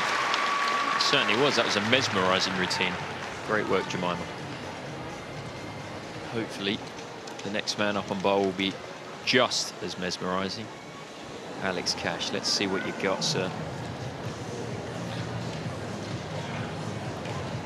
Greeted there by coach Liv Brill. She looks very happy with that performance. As we get to take a look back at the double pike. I thought she was a little bit high in that flick. She had me worried for a moment there, but no issue whatsoever. And finishing off with a double tuck. Look at the chest position as she lands. She releases the legs, gets that chest up, and almost a textbook landing there. Really nicely done. 11.65 for Mikey. And that was quite costly, I think, in the beginning. It was a leg bend and a leg split, but you know, he gave it a go, rescued it, brought it back. And now it's Yolshin-Cash up on the bar. And he's not got the most difficulty in the world, you know, not got a huge amount of skills available in his repertoire, but he can be extremely clean. No coach to lift him up. He's got the height. He can reach the bar. Starts with the squat half, and that was banging handstand. Really lovely work. Winding up here for a release that we've seen before. The Kovac, nice big stretch. Judges won't be able to take much from that. And the Kachev, I think we've seen one of them yet. And another Steinemann. That is rare to have two in one final. Executed it well. Nice and clean into the shoulders. Keeping it clean here and into the dismount. Let's get the stick, and there it is. Oh, just a couple hops. Couldn't quite compose himself in the dismount. Break of character there. He's usually a serious man, but I saw a fist bump. Wow. And a smile too. Well done, Alex. And actually really good there, because he had a disappointing routine on Pommel horse, which feels like it was about 2 weeks ago, but it presumably was only a couple of hours ago. That was still today, right? Don't ask me. But he's had quite a long way after that disappointment, so actually to come out and deliver that routine is, yeah, pretty special. Absolutely, a nice way to round off his competition. And again, it's anyone's game. And the score is in for Jemima Taylor. It's a 13, so second place so far. And next up we have our competitor from Park Wrekin. It's Christelle Lake. Mentioned already, she's the top Scottish contender for the Commonwealth Games team later this year. She moved to Park Wrekin at the beginning of last year and has really enjoyed some great success since then. She attended the World Student Games last year and has got some great international experience over the last 12 months as a member of the GB squad. And she really does have a lovely quality to her work. Super smooth on that spin, making all 3 rotations look so easy.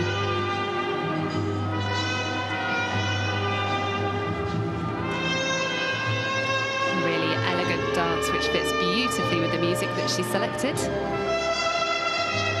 Still got some big work to do in these tumbles though. Oh, what a lovely combination pass there. 1.5 straight into the straight front full. Attracts a little bit of combination bonus, so she's building the score nicely. And stunning in the Memel turn there, managing 2 full rotations with the leg held high. So we still haven't seen a double somersault for Stell. Must be saving it until last to get that all-important D dismount bonus.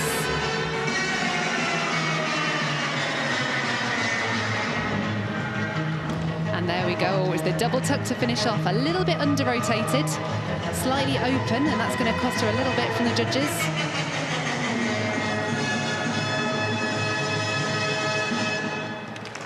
But a very engaging routine and a fun finish from that floor routine there. You can see coaches Brett and Christine are ready to greet her from the floor. A fantastic performance here in these senior finals. Kicked it off nicely for us. Just got 1 warm-up and 1 final round of competition left. Then it's all over. Oh, no. I know, it goes by in a flash, doesn't it, these finals? It feels like there's a lot of finals to get through, and then before you know it, you're at the end. There are any gymnasts out there who are expecting medals for the medal ceremony. Still some exciting performances to come. Just so you know, 13.35 for Alex Cash. That leaves him in the top spot at the moment with 4 gymnasts to go. We've got some high flyers coming up next. Joe Fraser, Jake Jarman, and Hamish Carter is not one to be missed. He's currently warming up at the moment. Becky Downey, MBE. Lovely reception from the other floor finalists there for Stell. This spin was really quite something. We've seen so many gymnasts do the double spin today, but she's been the first person to really successfully perform that triple, which earns her an extra 10th of difficulty. 25 years, which is pretty crazy. And she saved this double somersault until last. She was a little bit under-rotated, had to take the hop forward. And when the gymnast under-rotates a somersault like that, the judges can take a little bit more. So if you take a step back, that essentially means you've overpowered the skill, which I suppose is a nice problem to have. If it's a little bit under-rotated and you're taking that step forward, then there's a little bit more room for deduction.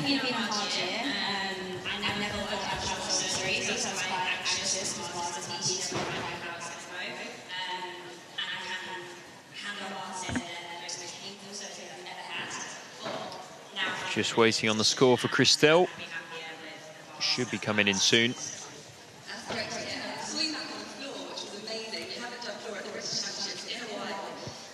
We can see that Ruby Evans, our British champion, is using all of her warm-up time. She's going to be the last gymnast up today, having been the highest scorer in yesterday's qualifying rounds. So she's going to have 3 routines that go before her, so she can afford to use that whole warm-up time to ensure she stays as warm and ready as she can be for when she gets called up in a few minutes' time.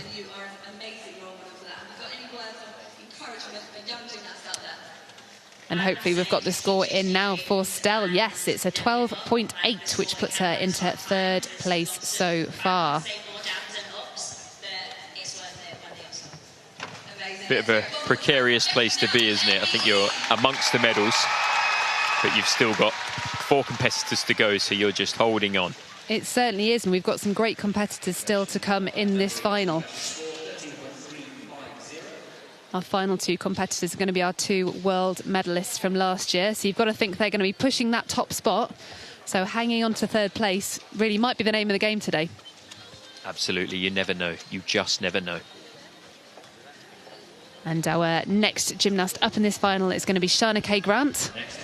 She is from Leeds, so there's loads of boys here from Leeds Gymnastics Club, but they do have a very, very good women's programme as well. And I always love watching Shan on floor.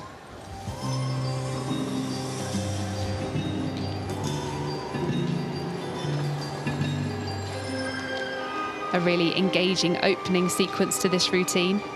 You can see that she's looking directly at the judges panel, drawing them in. Because yes, you've got to engage the audience in the routine, but at the end of the day, it's the judges that are giving you the score. You've got to convince them that you've performed artistically. So the gymnasts do everything they can to draw them into the routine.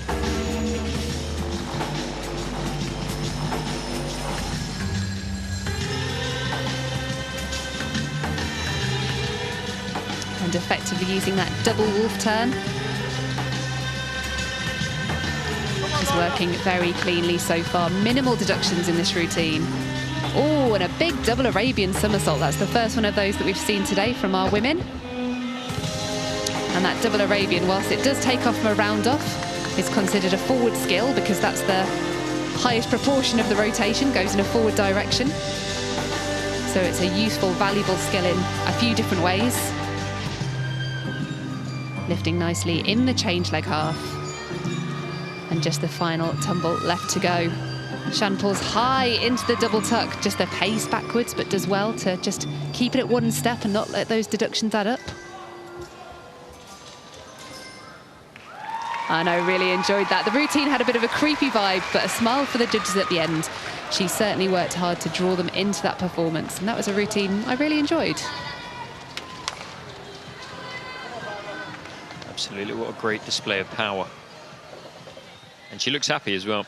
Yeah, yeah, absolutely, and so she should be. It was a really nicely balanced routine, actually. She had some powerful, unique tumbling, that lovely double Arabian in the middle, but also worked really well with the dance elements. It was the leaps, it was the spins.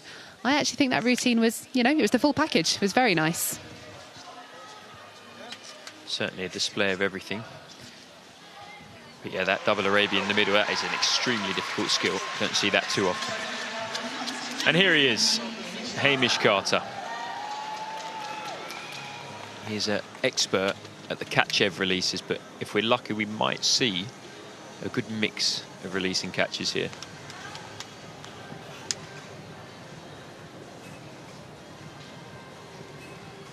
And everybody has a similar start. They use this skill to maybe settle them down a bit before they start. Here's the Coleman, and lovely and high. Really, really nice. And the Kovac as well. Just needs to keep going, keep composed.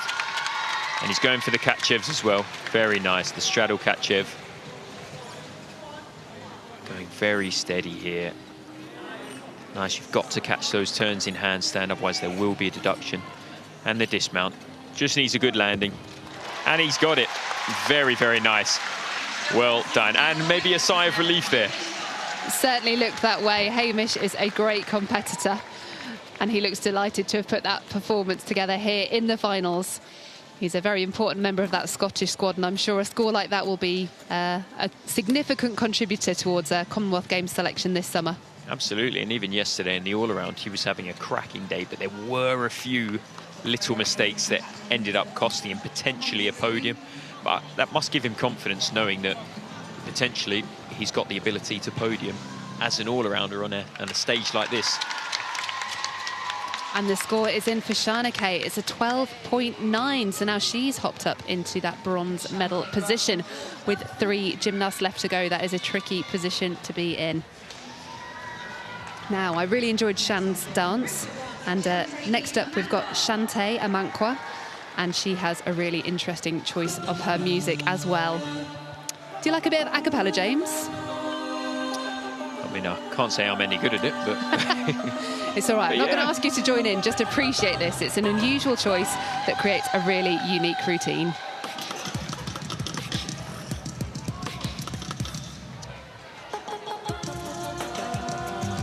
Oh, and another go at that Memel spin that we saw earlier. Did very well keeping the leg elevated, but did have a bit of a stumble out of it. tidy in the straight front full and doing well to link it directly into a stag jump, minimising those landing deductions from the judges.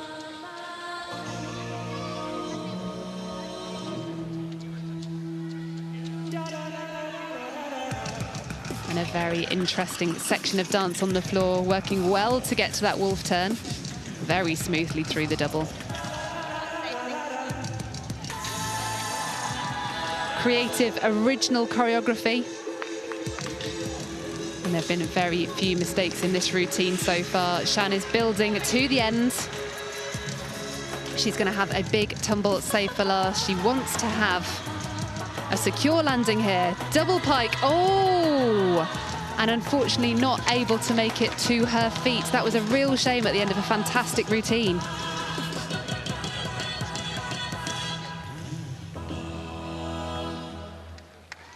Oh, and such a shame at the end there, but really unique, interesting dance.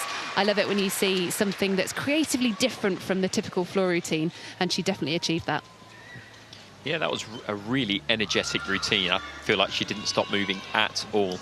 It may have just, at the end of the day, long day of competition, may have just got the better of her with that last tumble. But what a routine.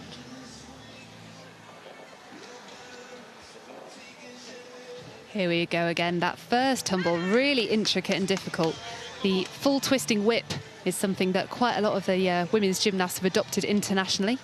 It's a new bonus that they're able to use as of the last couple of years. And there was that Memel turn. Just a slightly unstable step out of it. And you can see as she comes off the podium there, she's still smiling. Looks a little bit shocked as to what might have happened there. But no such shock for Hamish Carter. That was a fantastic routine.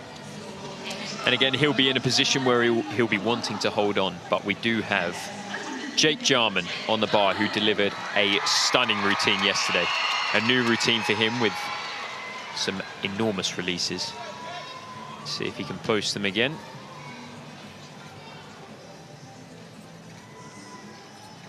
The squat half, in a handstand, there'll be very little deductions. And he's winding up. It looks like he's going to go for it again. On the bar. Oh, and that was even better than yesterday. And will he do another one in the tuck position? No, he's gone for the catch-ups. Maybe a little bit safer this time. Maybe not quite feeling 100%. So he's going to go clean. Perhaps go for the win, maybe. He's had the ability to see everybody else. So he's maybe made a plan with his coach. And into the L-grip long swings. And again, he'll be preparing for the dismount here. And Jake's known for his stick, but will he get it this time? Double, double. A slight hop back, but he looked in control the whole way. And again, a smile from Jake, and rightly so. I think that should be enough to take the top spot for now. He's had a fantastic championships here, hasn't he? He's performed incredibly well across the all-around in the various finals. It's been a very long weekend for him, so to put that performance together on the final piece is pretty remarkable. Definitely, and if he is tired, we certainly can't see it, but what a performance that was. You can just see here his form, he hasn't wavered all weekend. So true. So the score in now for Shantae Grant is an 11.9. And with that fall at the end, it's not an unexpected score. She doesn't look too bothered about it, does she? I think she's had a great time here in Liverpool. It's great that she can laugh about it. Absolutely. You've always got to see the funny side. And now I'm excited we get to show you this routine today. We didn't have it live on the stream yesterday. But next up, we've got world bronze medalist Abigail Martin. And she's got a new routine for 2026. It's a very different style to the routines that she's had before. And was choreographed over in France. And I always think it's really good when you change your floor routine. If you're a known floor worker, and you know, Abby really is that now, a world medalist. If you come back with similar music or a similar style, everyone kind of goes, oh, is this a new routine? Have you changed it? But Abby's taken a really bold decision here to go for something entirely different. And I think it's got a lot of people talking, which can't be a bad thing.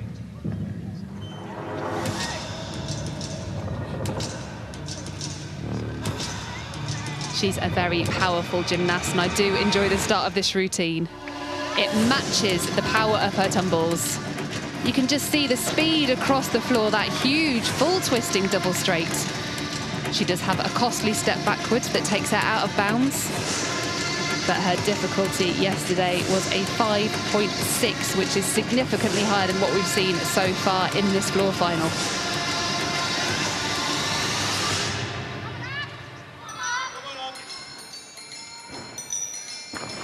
Straight back across the floor with her double straight. Again, probably another 0.3 on that landing. So actually, she's getting through these skills, but it's not without deduction. Nicely through the leaps and opting to finish in that kneeling position. That does remove any landing deduction, so a clever choice for her.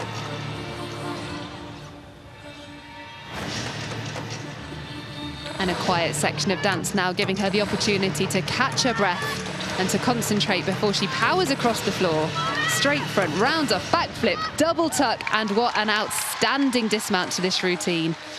Yesterday, she looked like she had a bit of a struggle on the straight front, but not so much today. What a privilege to be able to see world bronze medalist Abby Martin on the floor here.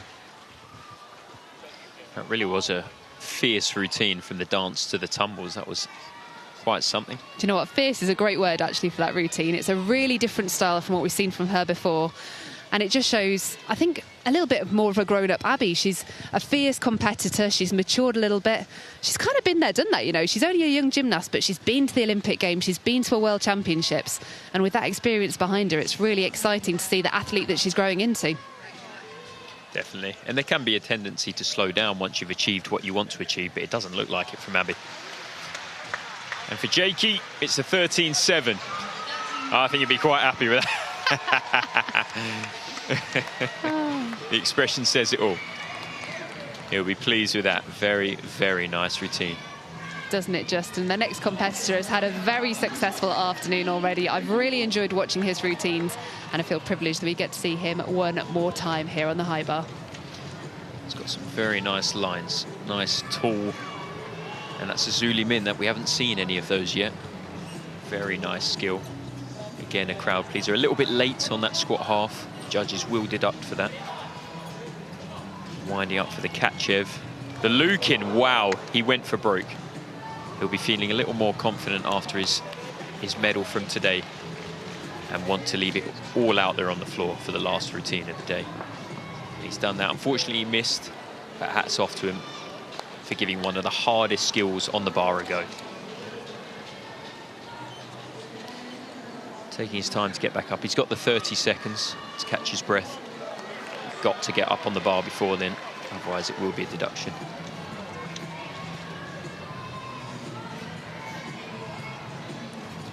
And he's opted not to go for it again, just to stay safe. But the Kachev-Ginger connection, 2 releases without a long swing in between, you do get a bonus.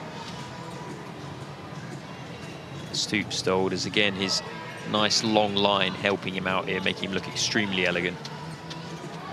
And the dismount, the double-double, and a controlled landing.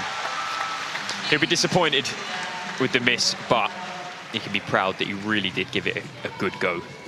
He certainly gave it his all, and I love that Lukin skill. When it comes off, it's such a beautiful element. I know Sam in the studio, it's one of his absolute favourite skills that he always aspired to achieve, and it's, yeah, really quite something.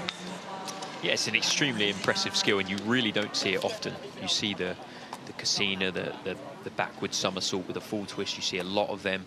You don't see too many Lukins. And the score is in for Abby Martin. It's massive. It's a 13.5. Now, that is a 10th higher than she was yesterday. And interestingly, it was only 0.2 that separated her and our next competitor, Ruby Evans. So this final routine is going to be very interesting to watch indeed. Can Ruby, world floor silver medalist, secure this British title? Or is it going to be Abby Martin's for the taking?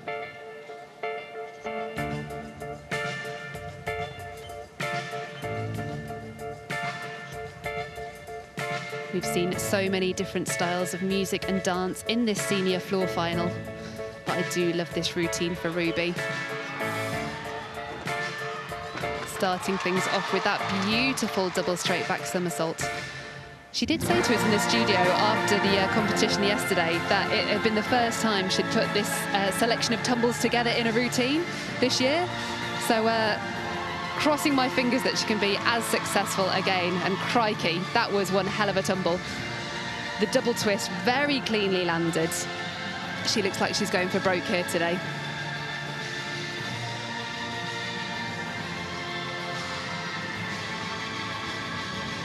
Straight front fall, straight front fall. It's a C to C combination. Earns her a little bit of bonus. She looked very close to the edge of the carpet there, but I didn't see the flag go up. So I think she managed to stay within the floor area.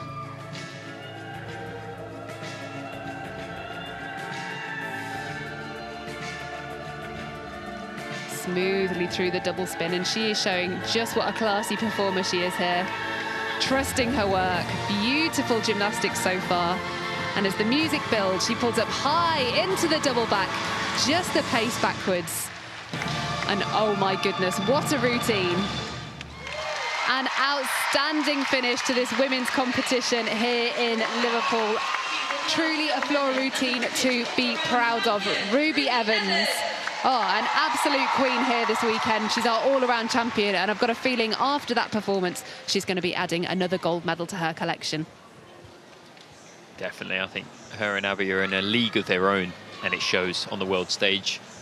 A couple of medals between them. And look at that. Again, absolutely massive. You know, keeping it inside the floor, controlling all of that power.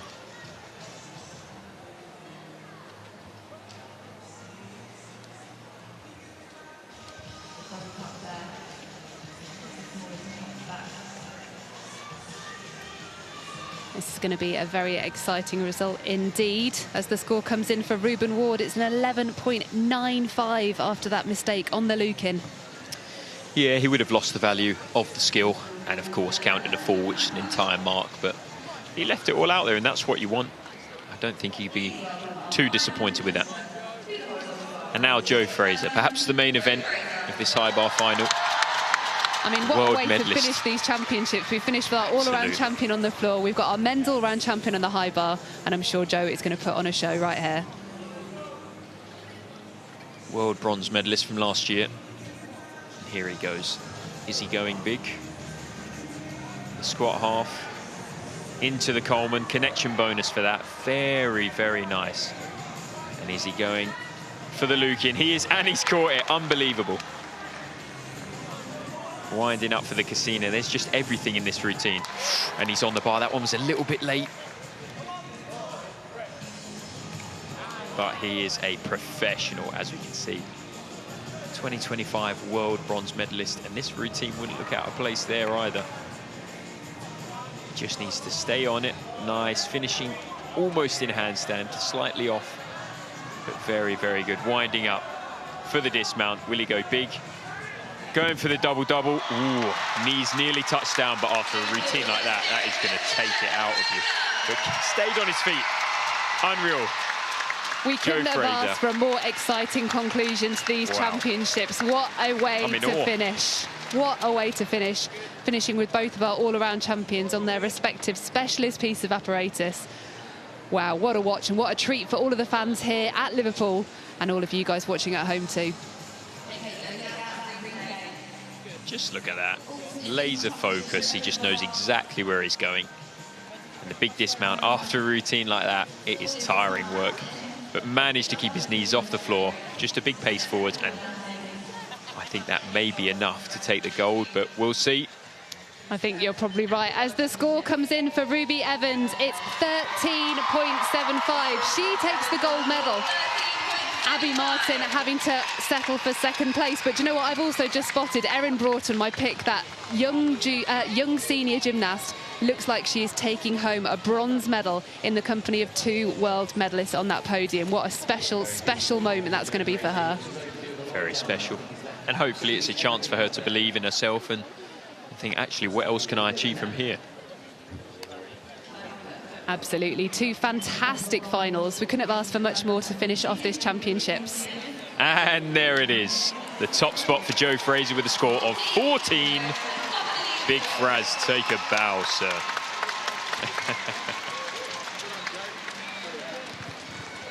An outstanding result here on both of those pieces of apparatus. We can't wait to see what you think about it in the studio. Over to you guys. Incredible way to finish these championships here in Liverpool, finishing with our 2 all-around champions from yesterday, taking home another 2 gold medals, Sam. Sydney, it was almost the most poetic way to finish, wasn't it, with our all-round champions there on the floor and the high bar, both world medalists in 2025, and exceptional performances from Ruby Evans on the floor and Jo Fraser there. I mean, I was on my feet cheering. I got told off here in the studio to sit back down and get ready to go live, but what a way to finish this championships. It absolutely is, and that's actually a PB on floor for Ruby Evans with that specific routine, almost 0.1 higher than what she scored at those World Championships. She's had a blinder of a weekend, as has Jo Fraser. Safe to say, I think they'll be pretty happy on the journey home. Absolutely, and a real example for everybody out there that's competed this weekend. These gymnasts performed in those all-around finals yesterday, won the titles, did a lot of media, probably didn't sleep much, performed in the final of the day and put out some of their best gymnastics that the commentary team were right in saying that would have been not out of place in a world final. Well, we heard James and Katie in the commentary box say that the Lukin skill, they talked about it quite a lot. They said it's a skill that we don't see too many given a go in one competition, let alone 2. It just shows the quality of men's gymnastics that's been put out there on the floor, Sam. Absolutely. I mean, Joe, he walked past us and we imagined that. I said to Joe, look, Joe, are you going to go for the Lukin? He gave me a little smile and I thought, okay, we're in. It's going to happen. But so exciting. And we've got the commentary team with us here now. Guys, what a final rotation. What a weekend. Katie, take a breath. I mean, I'm exhausted. But that was just fantastic, wasn't it? It was the most incredible watch. There was world-class gymnastics on every apparatus from start to finish. I mean, I'm mind blown. I had the privilege of having these 2 guys next to me in the commentary box. It couldn't have been any better today. Yep, James, your commentary debut, not on the floor this year, but talking about it instead, and they gave you plenty to talk about. Absolutely, and even that high bar to finish on, that was ridiculous. The level was just through the roof, so an absolute honour for me. Yeah, incredible it was, James and Katie. And for me, I mean, looking ahead to this year with the Commonwealth Games, the Europeans and the Worlds, we just look so strong across the board in both the men's programme and the women's programme. It's such an exciting year of gymnastics. There are some really exciting prospects. I tell you what, I'm very glad that I'm not one of the selectors. Those home nations teams, it's going to be a battle to get on them. And whoever does earn that spot gets to go to the Commonwealth Games or the European Championships. They're going to have the most outstanding time. And James, just for you, we're going to take a look at some of those high bar highlights for you to talk us through, because you were right, it was such a phenomenal standard of competition. Yeah, Jo Fraser, you know, coming off of a world bronze medal last year, you know, and he went for a broke today. He really did go for it. He had the Lukin in there, which I haven't seen him compete that before, and it looked like he's been doing it for years. You know, he just didn't miss a beat. He was laser focused. The dismount was a little laboured, but we'll let him off after a routine like that. I mean, look at that. And after a weekend, to be fair to Joe, he must be as knackered as you are, Katie. A lot of gymnastics. We're also going to take a look at Ruby Evans' floor, a PB for that floor routine, more than she scored at the World Championships. Not something to be sniffed at this early in the season, Katie. No, certainly not. And after she sat here in the studio yesterday and told us that was the first time she'd put together that set of tumbles, to come out here today and to do that routine even better just shows what a classy and experienced performer she is. That routine works so well. The dance, the tumbles, everything about it is the full package. And James, how important is it just to finish off this weekend to see those world medalists from last year taking it up a level already this year? It bodes well for the rest of this cycle, doesn't it? Yeah, it shows you that they're not done. There's more in the tank, and I feel as though they have a responsibility for the guys beneath them to give them something to chase, you know, to continue to raise that level. And they showed us this weekend that anything is possible. Well, they've certainly given us plenty to watch, plenty to talk about. Can't quite believe it's over, guys. Thank you so much for all of your hard work in the commentary box. James, I enjoyed having you here in the studio with me. Sam, of course, delightful to be here again. We've loved being here in Liverpool once again, the artistic gymnastics calendar. And there's plenty more coming up this summer right here on the BBC.